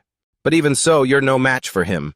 Ayla fumed, cursing him under her breath. Carboss continued, actually, I'm quite interested in Zen Sonata. You'll be blessed with that opportunity. So just deal with it. No, I bet you'll be completely caught off guard very soon. He spoke while performing a ritual circle. His chest glowed bright red. His eyes burned with a crimson light. He growled threateningly, "Because I'm going to show you a hopeless hell." Isla grimaced in anger and snapped back, "You? Talking like you've actually been to hell before. Right? Want me to give you a ride there?" Meanwhile, in a neighborhood somewhere in Japan, hearing Pongoy mention the name Sid, Danjang asked again in surprise, "Sid? Isn't Sid one of the big bosses of the non-human creatures?" Pongoy nodded anxiously with tears in his eyes. "That's right. You still remember him? He's the guy we talked to at the spa." Hao Gian was acting all aggressive and tough, thinking to himself, "I'm freaking starving." Chisaki nodded as it clicked. "So he's the one who took Shakira's life." Pongoy looked grave. "Sid is the ruler of Crow Island, and one of the kings of the island. I heard that his warriors and those two-star guys are all total thugs." Contrary to everyone's reaction, Nagi burst out laughing. "Hold on, Pongoy! You said you're at the bottom of the food chain, but you sure know a lot, don't you?" Pongoy, acting more and more cowardly, bowed his head and revealed, "Because I saw it with my own eyes at B-21. The master I served once went to the front lines himself, just because there was no messenger available, and on the way there, I followed B. I acted as his attendant and told him, 'Please show up at the next meeting.' Back then, at that time, Carboss obediently followed orders, saying, 'I'll do that, Benham.'" Shaky, fragmented sounds. Every word was forced out from Pony's confession. "Actually, I didn't even get to meet him in person anymore. But the power in that place is truly on another level. I couldn't even stand steady. Nagi, I know you guys are strong, but this is a whole different ball game. So please, just listen to my advice." Nagi finally turned serious and spoke in a clear, resonant voice. "So Shikihisa had to face a powerhouse like Ben head-on? Now I understand at least some of what happened to Shikihisa." Hao, not being friendly at all, yelled, "Shut it, you coward!" My side didn't even plan on going there. "What the hell are you rambling about?" Pony asked back in shock. "Why are you suddenly so ticked off?" Hao Gian didn't back down and snapped back, "If you're done talking, then just get straight to the point," Danjong said softly. "Everyone just chill." Hao Gian and Nagi watched the two of them argue in silence. Secretly, they were still laughing. Pongoy barked back stubbornly, "Can I go now?" Hao Gian couldn't take it anymore and screamed an insult. "You got a death wish or something?" Suddenly, Nagi spoke up, breaking the tension between them. "I've changed my mind." At the sound of his voice, everyone went quiet, focusing on what Nagi had to say. "All right, get ready. Everyone, we're heading straight for Crow Island." Nagi's decision was so sudden that the others couldn't even process it. The whole group asked in bewilderment, Crow Island? What's going on?" Pongoy asked with teary eyes. "What on earth do you mean?" "Nagi, were you even listening to me?" Nagi answered calmly. "I heard you loud and clear. I'm very grateful for the valuable intel from Pony, but I think I have to admit that just makes me even more hyped." Pony's brain was nearly fried, unable to believe his ears. He stammered, "Wait, what?" Nagi continued, "I get what you shared to help us, but shaking off the feeling of being looked down on is no easy task." Bingo. He stood dazed, recalling his earlier thoughts. Nagi said firmly, "I understand this better than anyone. Even if I fight with everything I've got, it's still a huge risk to my life. I can't escape the ruthless laws of this world, where the weak and the losers are treated like dirt. However, in this world, if we don't try, how will we ever know the outcome?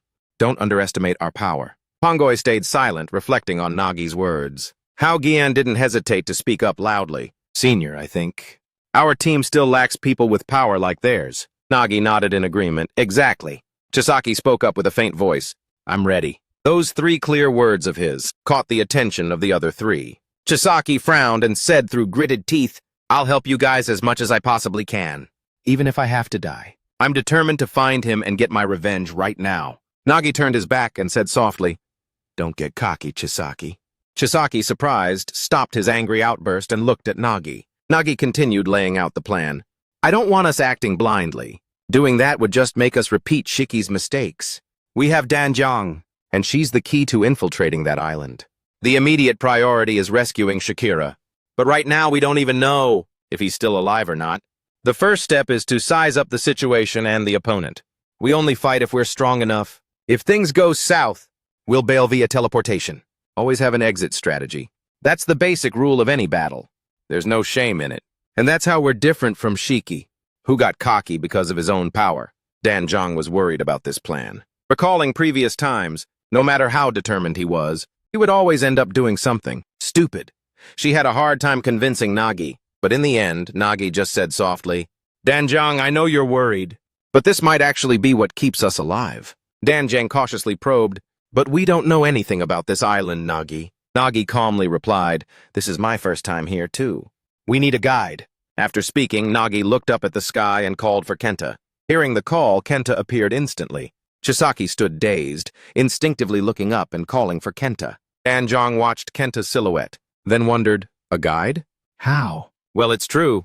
Only people like that survive. After reaching that island, Nagi raised his arm, signaling Kenta to land, then cleared his throat and continued. Shiki sent Kenta back when things got heated. We could speculate on many reasons for this. However, I think the most likely reason was to use Kenta as a living map. Or you could say it's a good guy helping out the next group. Let's prep the boat and head for the nearest shore, Nagi added. Chisaki was still frozen, not quite with it, shakily calling out to Kenta.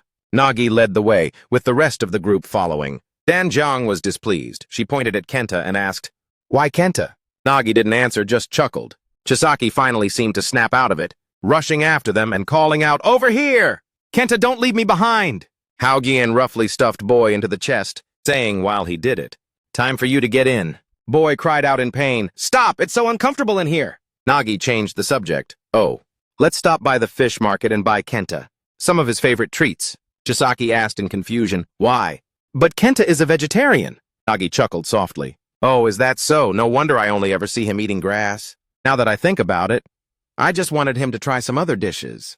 The whole group burst out laughing. Suddenly, hundreds of crows dove sharply toward the field. They slammed into the ground, creating terrifying explosions.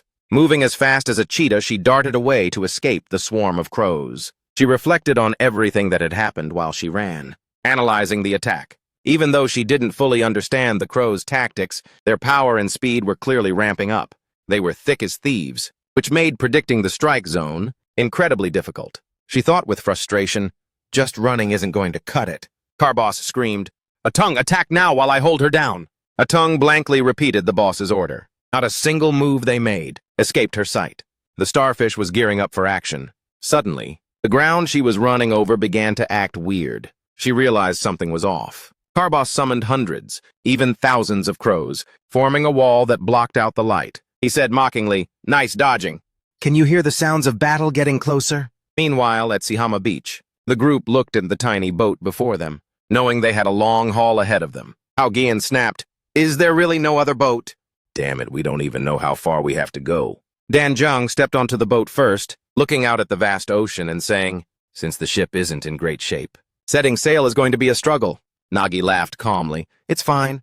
We should be grateful that we even have a boat at all. Danjiang turned back with a serious look. We won't be able to handle it well. This speed won't do, but since we have a pro-captain, I guess it'll be fine. Nagi stood behind Haogian, his tone sounding dangerous. Haogian waded into the water toward the boat. He waded in, asking, wait, what? 2 minutes later, Chisaki struggled to pull the straps tight on Haojian's vest. Haogian groaned from being squeezed too tight. I told you to take it easy, kid. Are you trying to break my ribs or what? Chisaki ignored him and pulled even tighter, thinking to herself, ha, what a crybaby. Nagi stood at the bow and asked if everything was ready. Chisaki replied, all set. Nagi spoke up with an amused tone. Haogian, it seems like you're not exactly vibing with this, are you? If there's anything bothering you, just tell me. Haogian hurriedly clarified, not at all, senior. Everything's fine. Nagi immediately challenged him. Then show off your skills and lead us through this hellscape. Suddenly, he lowered his voice. Now the plan is simple.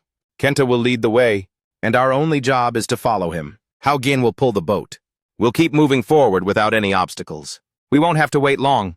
Let's go bring Shiki back. As soon as he finished speaking, everyone fell silent. Each was lost in their own thoughts. But Haogian felt like he couldn't believe it. This is a huge mistake. I never actually said I'd do anything. I feel like something is fishy here. Since I started hanging with Senior, I've done so much heavy lifting. But then again, Senior trusts me, right? He recalled the times Nagi called his name and felt a secret joy inside. His mood improved significantly. Nagi looked up at Kenta flying in the sky, then raised his voice. Let's go, Haojian! Your moves are more graceful than a mermaid's. Without hesitation, Haogian dove into the sea and laughed out loud. Danjiang stood up, watching Haogian as if he were about to drown. She mocked him. Look at Haogian struggling over there. Haogian yelled back, shut it, Danjiang! Achoo, achoo, get some cold medicine ready for me. Dan Jang looked on at the scene. Chisaki couldn't hold back his emotions and shed a few tears. He thought to himself, Uncle, with Kenta and his powerful friends, I'm coming to get you right now. Maybe we can lean on each other, Chisaki. I've always been dependent on you. Please give me a chance to pay back all the favors you've done for me. Surfer Heaven Beach was surrounded by hundreds, even thousands of crows. In that pitch-black space, the crow's glowing eyes stared intently at Ayla. That's right. Ella tried to struggle, but she couldn't see a thing. The boss's eyes emitted a bright red light. He looked at Ella with an enchanting gaze and asked, How does it feel to be in this abyss? I'm quite impressed you're still conscious. Ella grimaced. It was a nauseating feeling. She hadn't just lost her sight, but her sense of smell and taste as well. She couldn't sense anything at all. Even so, she gripped the boat's anchor chain tightly, but it wouldn't budge, leaving Ella unsure of how to react. The crows were tearing apart her chain. She asked with difficulty, Just how many of you are there? Suddenly, Carbos struck a blow, forcing her head back by reflex. From behind, Ayla stumbled and coughed up blood. The boss smirked wickedly as if he were being merciful. I'll grant you a favor. Ella repeated the words, I can't see anything. The boss gave the order. The swarm of crows dove at once to tear Ella apart. He continued, If you can escape this hell, another hell will be waiting for you. Until then, don't even think about kicking the bucket.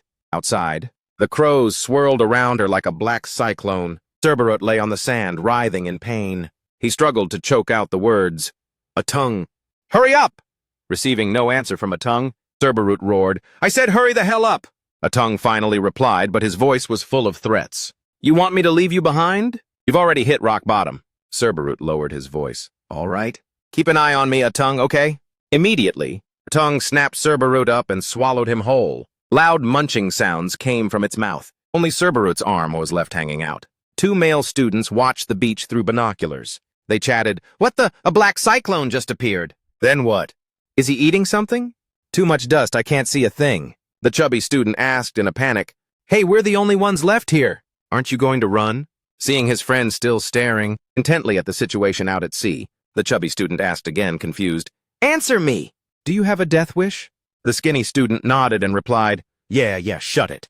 I can't see anything. From the balcony, the two looked down and saw a figure running frantically toward the sea. They were bewildered, not understanding what was going on. Who is that guy? Is he heading for the shoreline? Has he lost his mind? Or is he some kind of superhuman? The skinny student shook his head and said, I don't think so. He's moving so slow. After swallowing Cerberus, the tongue's body bloated to 3 or 4 times its size. Suddenly it screamed out in agony, What? The screaming grew louder and louder. Then something bizarre began to emerge from its mouth. The two students watching from afar completely lost their cool. What the hell is that? The chubby student quickly turned to run. He shouted as he ran, Run for it! Damn it! I told you, I want to get out of here right now! The tall, skinny friend asked blankly, What? The sky gradually turned a shade of red. Cerberus returned in a different form, panting as he said, I want to ask a favor of you today. Or maybe I expected too much. So much that you couldn't even handle it. Inside the cyclone of black crows, Ayla thought while gasping for air, What just happened? That bastard, I'm sure he just ran out to the beach. Looking at this scene, I couldn't help but feel heartbroken, screaming out my daughter's name. This is Ella's room. She was lying helplessly on the sand, hearing her father calling her. He glanced over toward him. Her vision gradually became clear. She panted heavily, Ha ha ha ha! One day, Chen had just opened the door to Ella's room and saw her sleeping on the bed. He muttered, Ella, what the hell is this? Do I still smell like booze? Seeing his daughter lying face down, with her butt up in the air like a curled-up shrimp, he couldn't stand it and went over to take off her socks and adjust her sleeping posture. He frowned while he worked. I told you to take your socks off when you get home. You little drunkard. Dad's going to make some stew for you. Eat it when you wake up. Gosh, you're a mess. Then he gently closed the door. But as soon as he left the room, Ayla opened her eyes and thought sadly, Since I'm a light sleeper, sometimes I just lie there and play possum. Because Dad's care is the warmest thing in this world. Why? Because I know even if Dad comes here, there's nothing he can do. I'll just have to shout at him to go back and stay away from me. But sometimes I feel happy seeing him. He's so reliable. She watched her father appear just when she was in danger. No longer looking strong, she spoke with a trembling voice. Thank you, Dad, for coming here. And I know I'll never actually say this out loud, but Tom couldn't accept his daughter giving up that easily. With tears in his eyes, he screamed, "Shut it! You are going to be a superhuman!" His voice caught the attention of the four non-human creatures as tears streamed down Tom's face. Sniffling and trembling, he said, "You won't be defeated here. Stand up, superhuman! Don't you dare die here, my daughter!" It seemed these words touched Ella's heart. Her eyes widened as she looked toward her father. Cosmos broke this touching atmosphere. "This is dramatic enough. Cerberus, we don't need her anymore. Take care of her." Cerberus silently took the order. He approached Ayla and said, "I'm gonna snap your neck." This news was a total shock. He couldn't accept it, screaming out his daughter's name. Ayla suddenly saw an object that looked like a star. The comet streaked down and crashed right onto the beach. Campos stood bewildered, having no clue what was going on. A middle-aged woman's voice echoed through the space. "Enough is enough, that's plenty." It was Ren. She woke up and stepped forward. She was surrounded by hundreds of boulders. She controlled a boulder and smashed it straight into Cerberus. Ella was amazed to see Jen show up here. Campos was also staring blankly at Tom's appearance. He couldn't believe his eyes. He screamed in panic, Ren, Sonata!" Cerberus trembled, trying his best to spring back up. He wailed in pain, "Ah! Ah! Ah! Ah! Ah!" Quickly, he pushed the boulder off and stood up. Ren nodded in appraisal. "You've got some decent power." With that, she lunged down and threw a heavy punch at him. The three non-human creatures stared in shock at Ren's actions. "What the heck?" Ren raised her fist and taunted, "Come get some." Cerberus's eyes widened as he saw her lunging down. He didn't have time to react. Ren punched him so hard his face went sideways. With just one blow, Cerberus was sent flying. While his subordinate was being thrashed like that, Carbos just stood there, completely chill. He pondered in silence for a moment, then shook his blood-soaked arm. He sighed, "Geez, my shoulder really hurts. I can't control my power properly yet, since I just woke up. Guess I need to warm up a bit more." Seriously unexpected, having work to do the second I wake up. She softened her voice and said, "Nice to meet you, Ayla." Ayla looked for a while, realizing she was Daffin's friend and also Jen. Jen, the one known as the UK's hero. She turned to smile and said, "I heard you did a lot to save me." "Didn't you? Thank you." Ella was silently skeptical, pure luck maybe. She tried to stand up, struggling to force out every single word. "I'll give you some essential intel." "Exactly," Ren silently listened to Ayla. Ayla calmly revealed, "That bastard has 3 heads. Engaging in close combat with him is incredibly difficult. You should be careful with him. He can completely wreck your balance just by breathing. He'll inhale through his nose and start his attack. But right now my vision isn't clear anymore. One side of my ear is injured. That purple scumbag has poison all over his body. That poison will spread when you attack him. And it's extremely dangerous. Besides those 2 jerks, I almost defeated them and sent them to hell. But I don't know why. Their fatal wounds fully recovered. I think it's because of that starfish over there. Its power healed their bodies. And finally, that flying guy. That one is a non-human creature. Incredibly strong, and it seems he's the leader of the pack. I was totally owned by his mysterious power." "Exactly." Ren showed interest and laughed out loud. "Oh ho ho, how very kind. But you look like you've lost way too much blood. Just step aside." Ayla immediately refused. "No, I'm gonna give you a hand. Even if it takes a while. These wounds of mine will heal up." "Enough." She turned and called out loudly, "Support!" Called unexpectedly, Tran looked dazed and awkwardly replied with a sigh. Ren carefully instructed, "Go back home and protect Daffin, okay?" Ella said in confusion, "And yet you're still worried about me." She nodded, signaling me. Campos silently observed the situation, calculating a scheme in his head. It was just a single rock, but it contained a terrifying amount of power. And it seems she didn't leave a single opening while taking down Cerberus. So I don't think this is just some ordinary rock. To be able to control such a massive force and make them move automatically, that's incredible. Truly beautiful. I see now. I finally understand why Sim was so hyped. Suddenly he burst out laughing. Gah-ha! Gah-ha-ha-ha-ha! His entire body glowed bright red with pure ecstasy. These post-humans were certainly giving him a rush. Isla frowned in disgust. He's lost his damn mind. Carbos got increasingly hyped, his laughter growing even louder. This is the feeling. Having something this entertaining is the GOAT. Simply incredible. Don't go dying on me too soon. You're gonna show me a real good time. Ren looked livid, spitting out profanities. You guys are a bunch of sons of bitches! Deep down, she steeled her resolve for this battle. She would have to put her life on the line to win. She unleashed the Pillar of Villa's technique and screamed, "This time I'm taking you all to hell with me!" Immediately, hundreds of massive boulders rained down from the heavens. The 3 non-human entities stared up in a daze at the boulders plunging toward them. They seemed to emerge from the ozone layer, piercing through the cloud deck, slamming directly into the pack of non-humans. A deafening booming sound erupted as the ground began to quake. Trung turned around, unable to believe his eyes. What the hell? The beach was buried under a brutal storm of boulders. Vehicles were tossed into the air, swept away by the terrifying force of the falling rocks, crashing down. Trung stood there shell-shocked, having no clue what was happening. But now he understood. Tears welled in his eyes as he gritted his teeth, running while screaming Ayla's name in his heart. My daughter, I'm putting my faith in you. Please, just stay safe. The emergency broadcast speakers in the city continued to blare, repeating the announcement. The incident at the coast has spread to neighboring areas at an incredibly rapid pace. Residents who haven't been evacuated, please move out immediately. Ren just woke up, smashed through the roof, and flew to the rescue. Isla Tapuni, bloody and exhausted, sat by the bedside, struggling to hang on, gasping for breath. Ha! Ha! Ha! She recalled the recent situation with heavy exhaustion. When Ren regained consciousness, Tapuni tried to explain, so Ren probably knows by now. But swapping is a way to transfer damage from one person to another. During that process, the damage will be partially reduced. However, it's still too much for me to handle. Right now, you stopped me before I could fully recover. I think you've realized that if you want to keep going in this state, it's just not going to work. So pay attention to the laurel wreath on your wrist. Your condition will be determined by those leaves. When those leaves turn red, it means you're in danger. Don't push yourself anymore. Ren listened intently to every word Tapuni said. She spoke up and answered Davin. I'm so sorry for always being a burden. But thank you so much. I'll be back soon. Immediately, the scene shifts to a smoky battlefield on the coast. Ayla, along with giant arms, swung chains, slamming hard into each of the non-human creatures. But the starfish man reacted quickly, leaping up to dodge the chains. From midair, Ren suddenly dove down, aiming straight for Bohama. She landed a powerful punch that knocked Bohama out instantly. But Campo still stood his ground. Hearing a noise, he turned around and panicked, silently calling out to Bohama.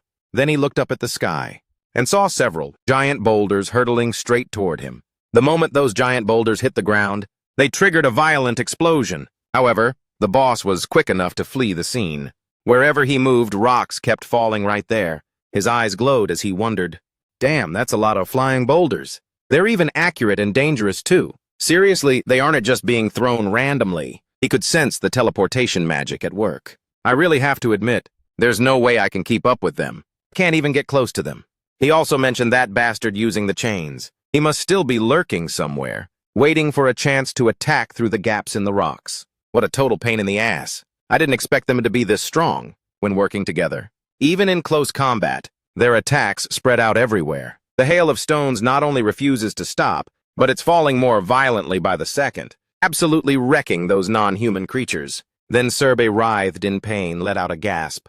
It's so hard. Finally, its body was sliced in half by a boulder. It screamed in agonizing frustration. I couldn't dodge those rocks. In a distant sea, the matching boots flew over the water. Basilop frowned in annoyance. Why is it so cramped? Why do I have to travel on this thing? Kilop countered.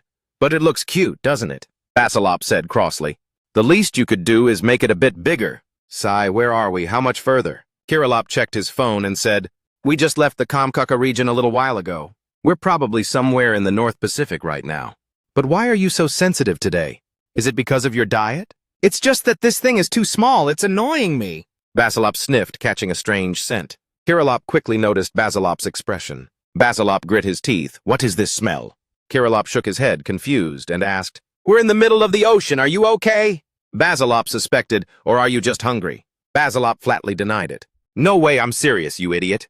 Kirilop widened his eyes, realizing he wasn't joking anymore. Let me check. He used his magic, controlling a magical hand to scout the situation. He realized Basilop was in a very high-strung state. Kilop raised his binoculars to look into the distance. We're heading straight southeast, right? But Basilop was worried, Are you sure you can pull this off? Kilop nodded. Well, if I can just grasp the basic structure of the device. Suddenly his eyes went wide. He was stunned by the sight in the distance. Basilop saw it clearly, too. There were 4 of those non-human creatures, flying through the air, heading toward them. They all panicked and shouted in unison, What the heck is that? Looking at Kirilop's expression, Basilop asked in confusion, What are you talking about? At first, Kirilop suddenly realized he was drenched in sweat. Kilo was sweating buckets. I've never felt this way before. A sheer terror, as if something is suffocating me. A terrifying voice echoed in Kirilot's head. Once I get my hands on you, you're dead meat. Baba, standing nearby, frantically called out to Kilop. Kilop's eyes looked as if he were hypnotized. He froze, completely unresponsive. Balo couldn't take it anymore. Pointing a finger, she screamed, "Hand over that telescope right now!" Hearing that, Kilop instinctively turned to look at Balo. Bill frowned angrily and grit his teeth, asking, "Where have you been looking this whole time?" Suddenly, the two shoes they were both wearing vanished right before their eyes, leaving Bill speechless. It seemed like something had dragged them down into the sea. Kijo spoke up calmly. "Sorry, I've run the numbers. We aren't too far from there yet, so there's a high chance of being spotted from the outside. Therefore, the closer we are to the water's surface, the better. However, the main thing is that we're being pushed further and further away from him. Luckily, we haven't been detected yet." He swung his arm with all his might, performing some kind of move. Immediately, a giant cushion appeared in the middle of the sea, catching both of them. Kitilop firmly refused to give up. "We are superhumans, so if we have to face those non-human creatures, nothing is impossible." Instead of falling straight into the Black Sea, the two of them landed hard on the cushion. Basilop angrily demanded, "What kind of stunt are you pulling?" Kiji didn't explain, but simply focused on his task and said, "Bilopnin. Please forgive these impulsive actions of mine. I'll explain later." The F4 group of non-human creatures is still picking up speed, heading toward the goal. Ko coldly gave the order. "Good, Tobion, excellent. You guys seem pretty hyped to catch Rakajog, huh? Personally, I'm bored to death. How can you all stay so patient? And I really can't stand those annoying pests." Ko's tail extended like a long whip, swinging up and stabbing into the rear of the monster they were riding. Stabbed out of nowhere, the monster let out a scream of agony. "Ah!" However, Ko increased the pressure even more, jamming the tail into that spot, and using the momentum to twist and spring upward. Van couldn't help but shudder, witnessing the scene right before his eyes. It looked absolutely horrific. Tobion let out a mocking laugh. "So you plan to use that advantage, huh? That's just stupid." Hearing the mockery, Ko gritted his teeth in rage.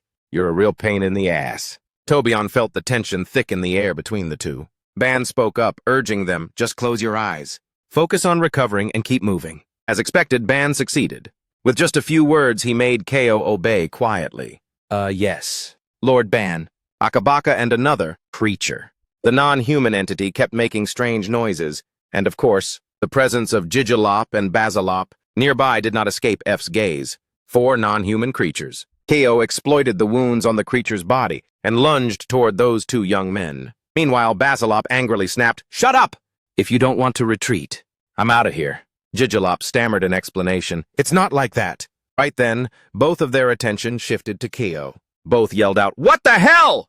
Ko's beautiful face suddenly closed in on the 2 of them. She zoomed right past Basilop, sending him spinning around. She assessed, "You look pretty tough." The wound from Ko's strike left a deep dent in her arm, and the blood wouldn't stop flowing. Gigi was in a panic, unable to believe it. Basilop cried out in pain.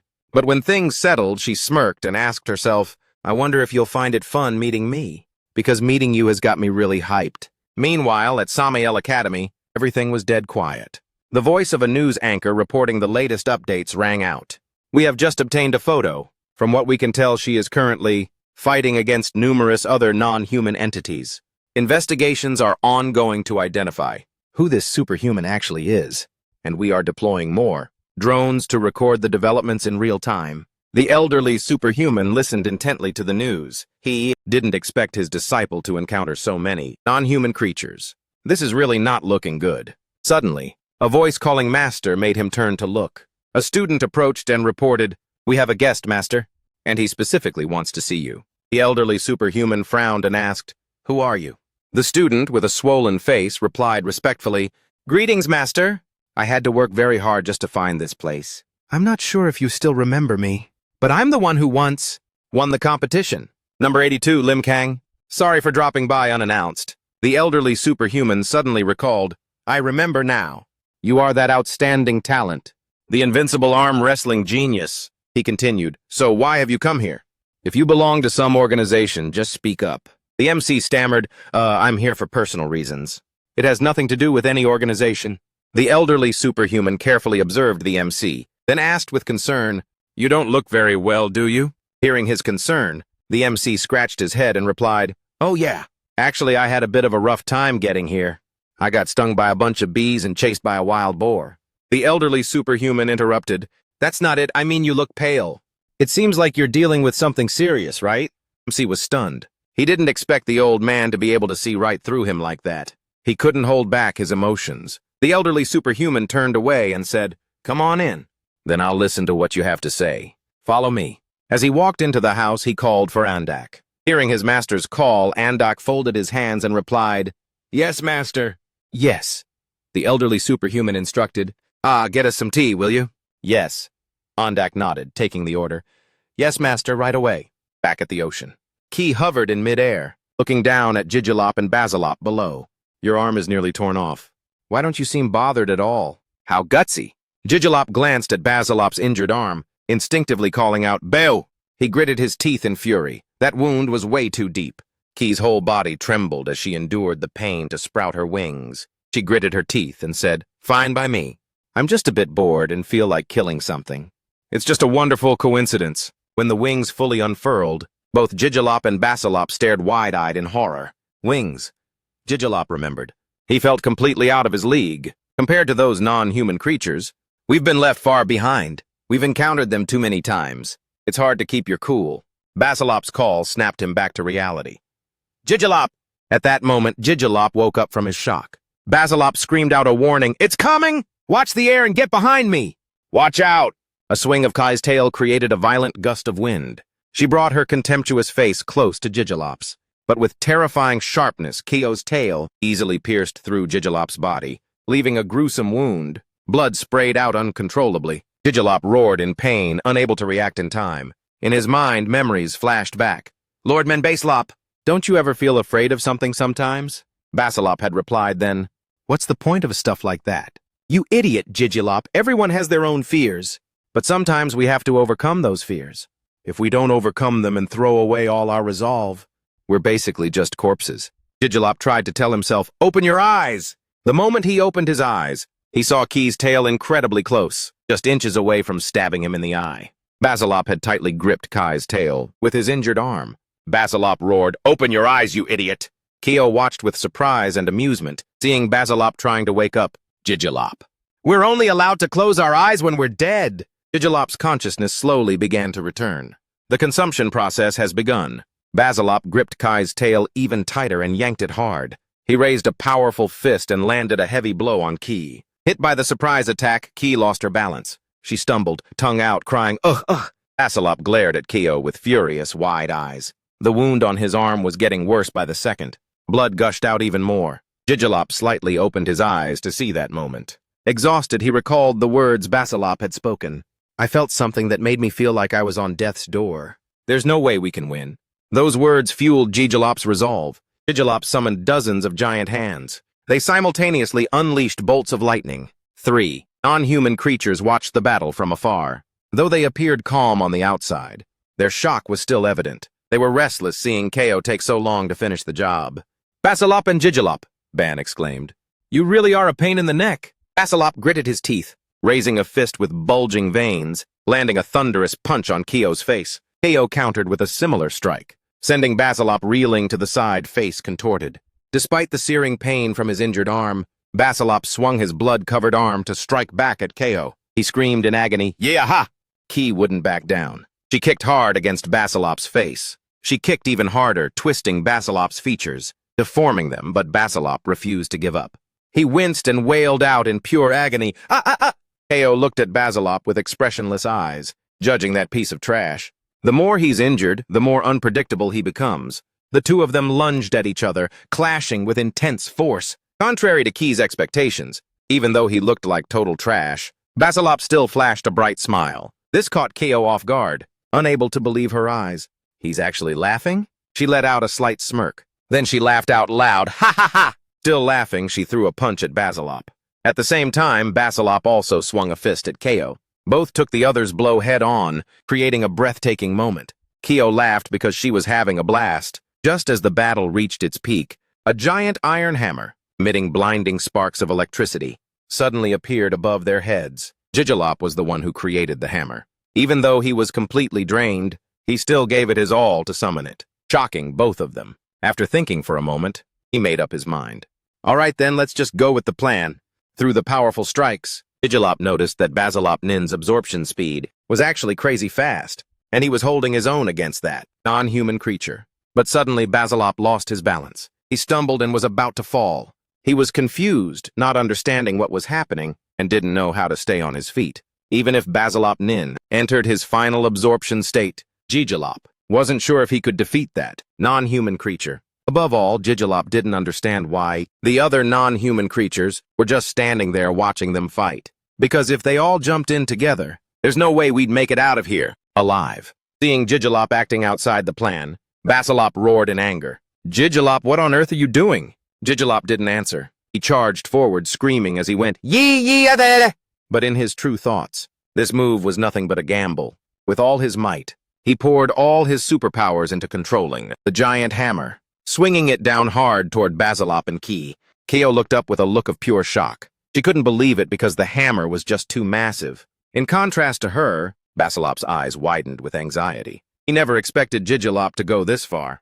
The giant hammer hurtled down with wind-splitting speed, carrying terrifying power. But with lightning-fast reflexes, she spun around and dodged the hammer. A brief sense of relief washed over her, thinking she was safe. But that short-lived joy vanished instantly when she realized, no, that hammer was aimed directly at me from the start. Now Jijilop had no other choice but to use Basilop Neem as a literal punching bag. Basilop rushed up to block the hammer, with Jijilop following closely behind. Both poured every ounce of their strength into the struggle. Basilop's eyes bulged as he pushed himself to the limit, while Jijilop clenched his eyes shut, screaming in pain. Looking at the big picture, the image of the two men with the giant hammer was like two mosquitoes taking on an elephant. The sound of the impact rang out as if tearing the sky apart. An arrow, carrying immense power, hurtled across the vast ocean. In the distance, Basilop and Jijilop clung to each other as they went flying. Both were panting heavily. Ha ha ha! Jijilop waved his hands to summon several more arms. Together they drew a circle. Why still can't we block it? Then, Jijilop summoned a pair of giant sandals, larger than before. Basilop gripped both sides of the sandals, his teeth gritted in fury. What the hell are you doing? Answer me, you shrimp! Jijilop gestured as he cast his superpower and replied, Fine, no matter what you want to say. Basilop lost his patience and urged, All right, just say it. Once we get out of this alive, we'll continue.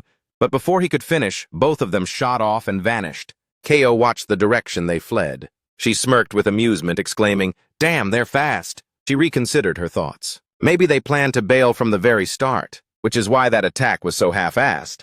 But while escaping, Jijilop thought to himself solemnly, We've run as fast as we could, hopefully in the opposite direction of where they came from.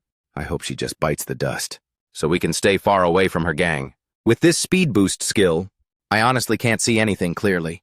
This really is a total gamble. Exhausting all my strength just to run away like this.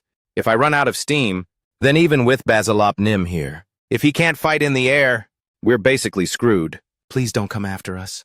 Keo watched the two and muttered, Are they really looking down on me? Do they seriously think they can ditch me? Jijilop's voice echoed in her mind. Keo, don't chase after me. She called out, Mudu, get over here! We've found Jack. Akabanka smacked his lips, saying, Bo, bo, bo. I'm gonna devour that thing as soon as I can. Now that we've found him, my hunger is kicking in again. Hearing that, one of the non-human creatures sighed.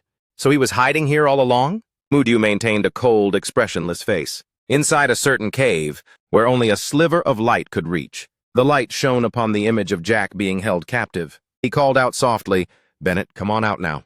Keo stayed still, her eyes fixed on the claws, growing from her tail. She felt irritated recalling the recent outburst of rage from that bastard Basilop. When we clashed, it clearly felt like his power, reflex speed, and even healing ability, along with that crackling sound like something burning, all increased significantly. And yet, ironically, that sudden and reckless move of his was actually part of the whole plan, to awaken his hidden power. And I'm willing to bet he also flexed on me intentionally, to show just how powerful he's become. That ponytail guy is so sly. He definitely took a gamble by escaping in the opposite direction. Tobion is coming, just to bait me into giving up the chase. If he had made his intention to desert obvious, I probably could have stopped him.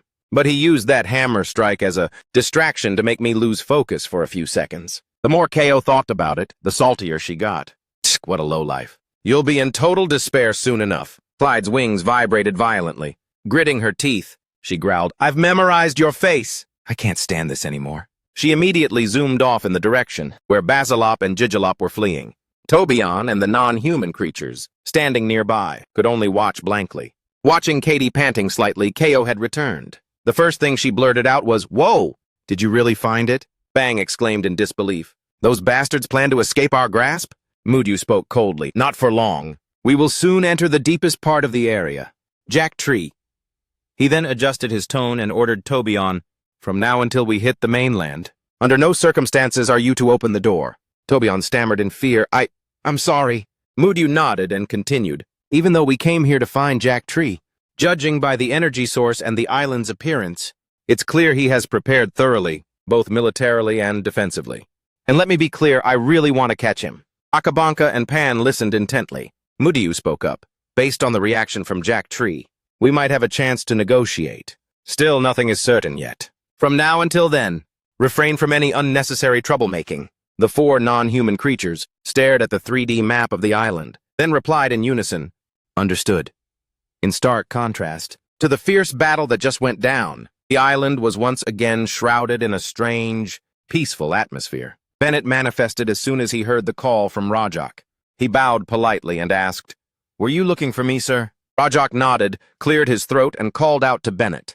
Bennett replied obediently. "Bezenta here, I'm all ears." Rajak spoke up to announce, "We currently have some uninvited guests approaching from the northeast." Bennett's eyes widened as he thought, "Uninvited guests?" Rajak tilted his head and asked further, "Are the two boats still outside?" Hearing the call, Aldous appeared and said, "Yes, he's there." On the roof of the cave, a figure sat there solemnly. It was Aldous, the sentry guarding his master. Behind him was a vibrant pink barrier. Inside, Rajak also sensed that presence. He held his head high and spoke loudly, "Listen closely, Benete. After they bypass the barrier into the hypnosis zone, and once they approach the Phantom, they clearly aren't the type we can just ignore anymore. Do you understand?" Benete was taken aback and asked, "Are they humans?" Rajak immediately denied it. No. This change left Benete stunned. Listening intently, he continued, "Those approaching this island are extremely dangerous. Tell Aldous not to engage them head-on, not unless I have to step in myself to see what fate has in store." "That sounds pretty interesting." Aldous understood and immediately replied, "As you command, sir." At Sforehand Beach, the battle was far from over. A massive boulder hurtled down toward the beach like a meteor. The starfish guy didn't retreat. Instead, he stood still, staring directly at the giant iron beam, crashing down. The beam hit the ground with a thunderous roar. The sharp sound echoed like a storm, and that Atong guy finally bit the dust. Only Camp Boss remained standing there. Duyan hissed, then spoke coldly. "Now there's only one more of you left." She looked down at her wounded arms, her voice cracking with rage. "Have you had your fun yet? But I'll make sure of one thing. I'm now strong enough to make you. Shut up and end this damn game." A red light erupted from Campus's side. Ren's eyes glowed with a mixture of blue and purple. Electric sparks shot out from Campus's chest like an infinite stream of energy, boosting his power. Baduyan's brow furrowed as she gasped in surprise. Before she could say a word, the surrounding space plunged into pitch darkness. Night fell completely. The swarms of crows grew even larger, and the red lightning from Camp Boss made the air feel suffocating. Chaos reigned as the distant tornado surged, pulling red lightning and crow feathers into a wild swirl. Beside the vortex, a heap of overlapping boulders suddenly began to move. The cyclone intensified. The sky burst into flames. The sea churned violently, turning a gloomy shade of purple. Everything was being sucked into the dark spiral. In the middle of the raging storm, Duyan and her ally stood back to back, warily watching every move. Ella spoke to Duyan. "Like I said, that's exactly what it is." Duyan nodded in agreement and replied, "Yeah, I get it." Camp Boss's eyes glowed as he scanned the situation. In front of him, he noticed the floating pillars. Mid-air were starting to vanish. Camp Boss thought curiously to himself, why are those boulders disappearing so suddenly? Here, right here. Even if I clear a path, they'll just cover it up again instantly. The storm this time is even stronger than the last. Hearing her, Duyan suddenly remembered AA's anchor. It's faster and stronger than the blood expansion speed inside my body. If that anchor didn't work just now, my skills would naturally be useless too. In the thick darkness, the crow's eyes glowed like two ghostly embers. They lunged at Ren, launching a fierce assault. But Ren quickly blocked the attack with her hands. Isla was also hit by a similar strike. Ren grimaced in discomfort, thinking, it's too dark. I'm barely able to protect my vitals from being hit. Both of them were under attack from all sides. Despite that, they still managed to shout out, Ayla, move to the left! Isla quickly followed suit. She dodged every blow according to Zen's instructions. Both backed up to gain momentum, then charged to attack Camp Boss and the murder of crows. Camp Boss didn't give a damn about them, only mocking them, this is pointless. As Duyan charged forward, she thought, I've figured it out. If we stay inside this vortex, there's no way we can track these relentless attacks. And if we try to move out of this area, the vortex will be forced to follow its targets, just to keep us trapped. Out of the shadows, Crow dove toward Jen and Ella, its sharp beak aimed straight at them. No matter how fast it flew, Jen leapt up, snatched it, and slammed it to the ground. As Jen landed, she yelled out in panic, Help me! Ren crushed the crow in her hand, leaving it writhing in agony. Camp Boss's eyes widened in shock. She actually caught it? Then, without hesitation, Duyen crushed the crow to death. She frowned as she evaluated the situation. So that's what it was. The moment the crow was throttled, a massive explosion shook the entire area. Duyen's power erupted. The pain made her let out a primal scream. She was covered in a layer of pitch-black crow feathers. Blue light radiated through the feathers. Ren threw her chest out, unleashing her full potential, and let out a long howl. Afterward, she warned Ayla, Get behind me. Duyen stared down Camp Boss standing opposite her. She realized there were never any crows at all. It was all just a manifestation of power. No matter how many times I hit them, it won't do a thing. The only way is to destroy their source. The murder of crows just vanished. Even if I wanted to try and do that, finding him in the middle of this crow storm is no walk in the park. He's seriously powerful. Now I understand why Ella was defeated. If that's the case, I'll just have to smash them to pieces, right? She thought to herself while summoning pillars even more massive than before. Ella was shocked. She didn't expect such a massive change. Magnifying CBS. He also looked anxious seeing those giant pillars. Ren raised both hands to cast a creation skill. These pillars appeared with a shifting mass, lining up in a row. Upon hearing the skill name, Inverted Boulder Demon Crusher, they formed a circle, like a matrix circle behind Ren. Out on the clear blue ocean, Kenta spread his wings, soaring through the vast sky. Nani was swimming in the cool seawater, laughing heartily while taking a dip. Before the laughter even faded, Chisaki stood on the bow of the boat, watching Nani swim in utter disbelief. The kid blurted out, That's insanely fast, I can't believe it! Chisaki turned around when she heard Haozan's pleading voice. She looked at a sulking Dan Jiang. If you're not busy, could you bring me some cold medicine? Dan Jiang sat nearby, looking down in dejection, not wanting to say a word. Boy standing next to him gave him a side eye. Dan Jiang said angrily, A superhuman needing cold medicine? Stop being a crybaby and get up right now! Chisaki quickly shook her head and sighed. Boy's eyes welled up as he thought, Haozan, though he acts a bit cold, he's actually quite a handful, isn't he? So pathetic. Haozan lay there with a wet towel on his face, tears streaming down. He pondered, Everything is fine now, even though I'm dead tired. Swimming with my senior would be a real blast. Remembering earlier, Nani, Haozan, let's swap shifts. I need to warm up a bit before we arrive. Ha ha ha! Remembering that, Haozan thought to himself, deeply moved. He really is the goat of superhumans. I want to go with him. Senior Nansun Jija. A dark shadow suddenly emerged from within Nani. It spoke up, calling out to Nani. Hearing it, Nani stopped laughing and listened intently to what the shadow had to say. I've spotted it. But I thought this was supposed to be a crow island. Why aren't there any crows at all? Looks like we'll have to go find out why. Not just Nani, but those other 5 also paid close attention to the shadow's words. The crow island had no crows. It was nothing but a pile of ruins. Meanwhile, on the beach, a tattered hat was left behind. That was Shikisha's hat. In the middle of the formation created by the mysterious boxes, a beam of light shone down from within each box. Suddenly, a head appeared. A man stood there abruptly, his eyes glowing. What on earth is this? Isla squinted in shock, thinking, Another giant monster? Everything around began to shake violently. Suddenly, out of the darkness, Brown Bear's head appeared. The sound of a collision rang out, leaving him wide-eyed in total disbelief. What is this? Thousands of attacks can't pierce through. The barrier of those square boxes. Strange, Isla was terrified, like a demon caught off guard. She opened her eyes wide, wondering, Is this a limit? The person standing at the center of the formation observed the surroundings, thinking, So this is the barrier layer, preventing everything from entering or leaving? It's like a steel fortress. Diane powerfully raised a hand, commanding an expansion. From each square box there began to appear half a head protruding from underneath. Those heads were momentarily motionless, then simultaneously looked up high and let out a massive roar. Isla grimaced as she looked around, especially towards that monster who was just as formidable. His eyes emitted a glowing red light. Suddenly she brought her hands close together. Standing in the center of the formation, she clasped her hands to take control. She took a breath, and then all the heads tilted their necks back toward the sky, every direction forward. Then her palms moved gently, softly touching each other. She braced her whole body and lowered her head, preparing for a life-or-death struggle. Suddenly something unexpected happened, causing everything to erupt violently. The heads opened their mouths wide, lunging forward and screaming in unison. Their screams manifested into a technique, striking out randomly. It hit the blue demon directly. Ayla squinted to see the result. What was going on? It let out a pathetic, piercing shriek. Its entire body was covered in wounds, blood spraying out within the cyclone. A powerful wind force emitted thousands of blue light beams. Finally, it burst apart, black feathers filling the sky. Cars along the road were tossed aside, flipped over and rolling across the pavement.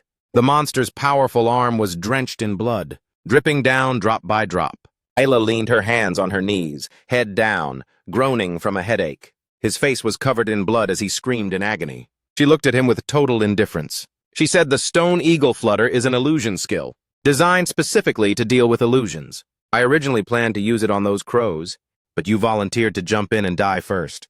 Now I get it. Your body is just an illusion. Just like that murder of crows. Nothing but a phantom shell? Seeing that he couldn't stand up, Ayla calmly uttered 3 words. It's all over. Ayla and Dian were about to turn and leave when they suddenly noticed something strange about the Ruby cube buried in the sand. The two of them stared in horror. The Rubik's cube had solved all 6 sides with matching colors, emitting a blinding, powerful light. At the Sam Mew Academy, surrounded by a stunningly beautiful forest, inside the reception room, Kang and the Superhuman elder sat chatting. The elder was heard asking, "You say you want to save this world?" He replied without hesitation, "That's right." Recalling the images of Bia and Diemep, he continued, "Just like the companion of the saint. That's Superhuman. That was Diem from the United States." He looked at the elder firmly with a noble spirit, ready to sacrifice himself. "I want to become someone like that." "You would sacrifice yourself for this humanity." The elder looked at him in surprise and asked curiously, "But a companion? Why are you telling me this story?" He replied sadly, "Because I just lost a friend." The elder's eyes lit up. He looked at Kang's demeanor and sighed. "Now I'm starting to understand. A friend, could it be?" The elder hadn't finished his sentence when Kang cut in, "Yes, sir. That person was a superhuman." With tearful eyes, he recounted, "We promised each other that we would protect humanity from those non-human creatures. But Allie, he's gone missing." A crow stood alert on the edge of the tank, looking straight ahead. A few voices echoed in the air. "So what do we do now?" The crowd on the boat gathered around, chatting noisily, asking what we're doing. "I'm the one doing all the work here." "Just keep rowing." "Gosh, how is that even possible?" "Hey, can you fit into that bag?" "Yeah, I bet this is exactly what I'm supposed to do, right?" "Close it up and lock it."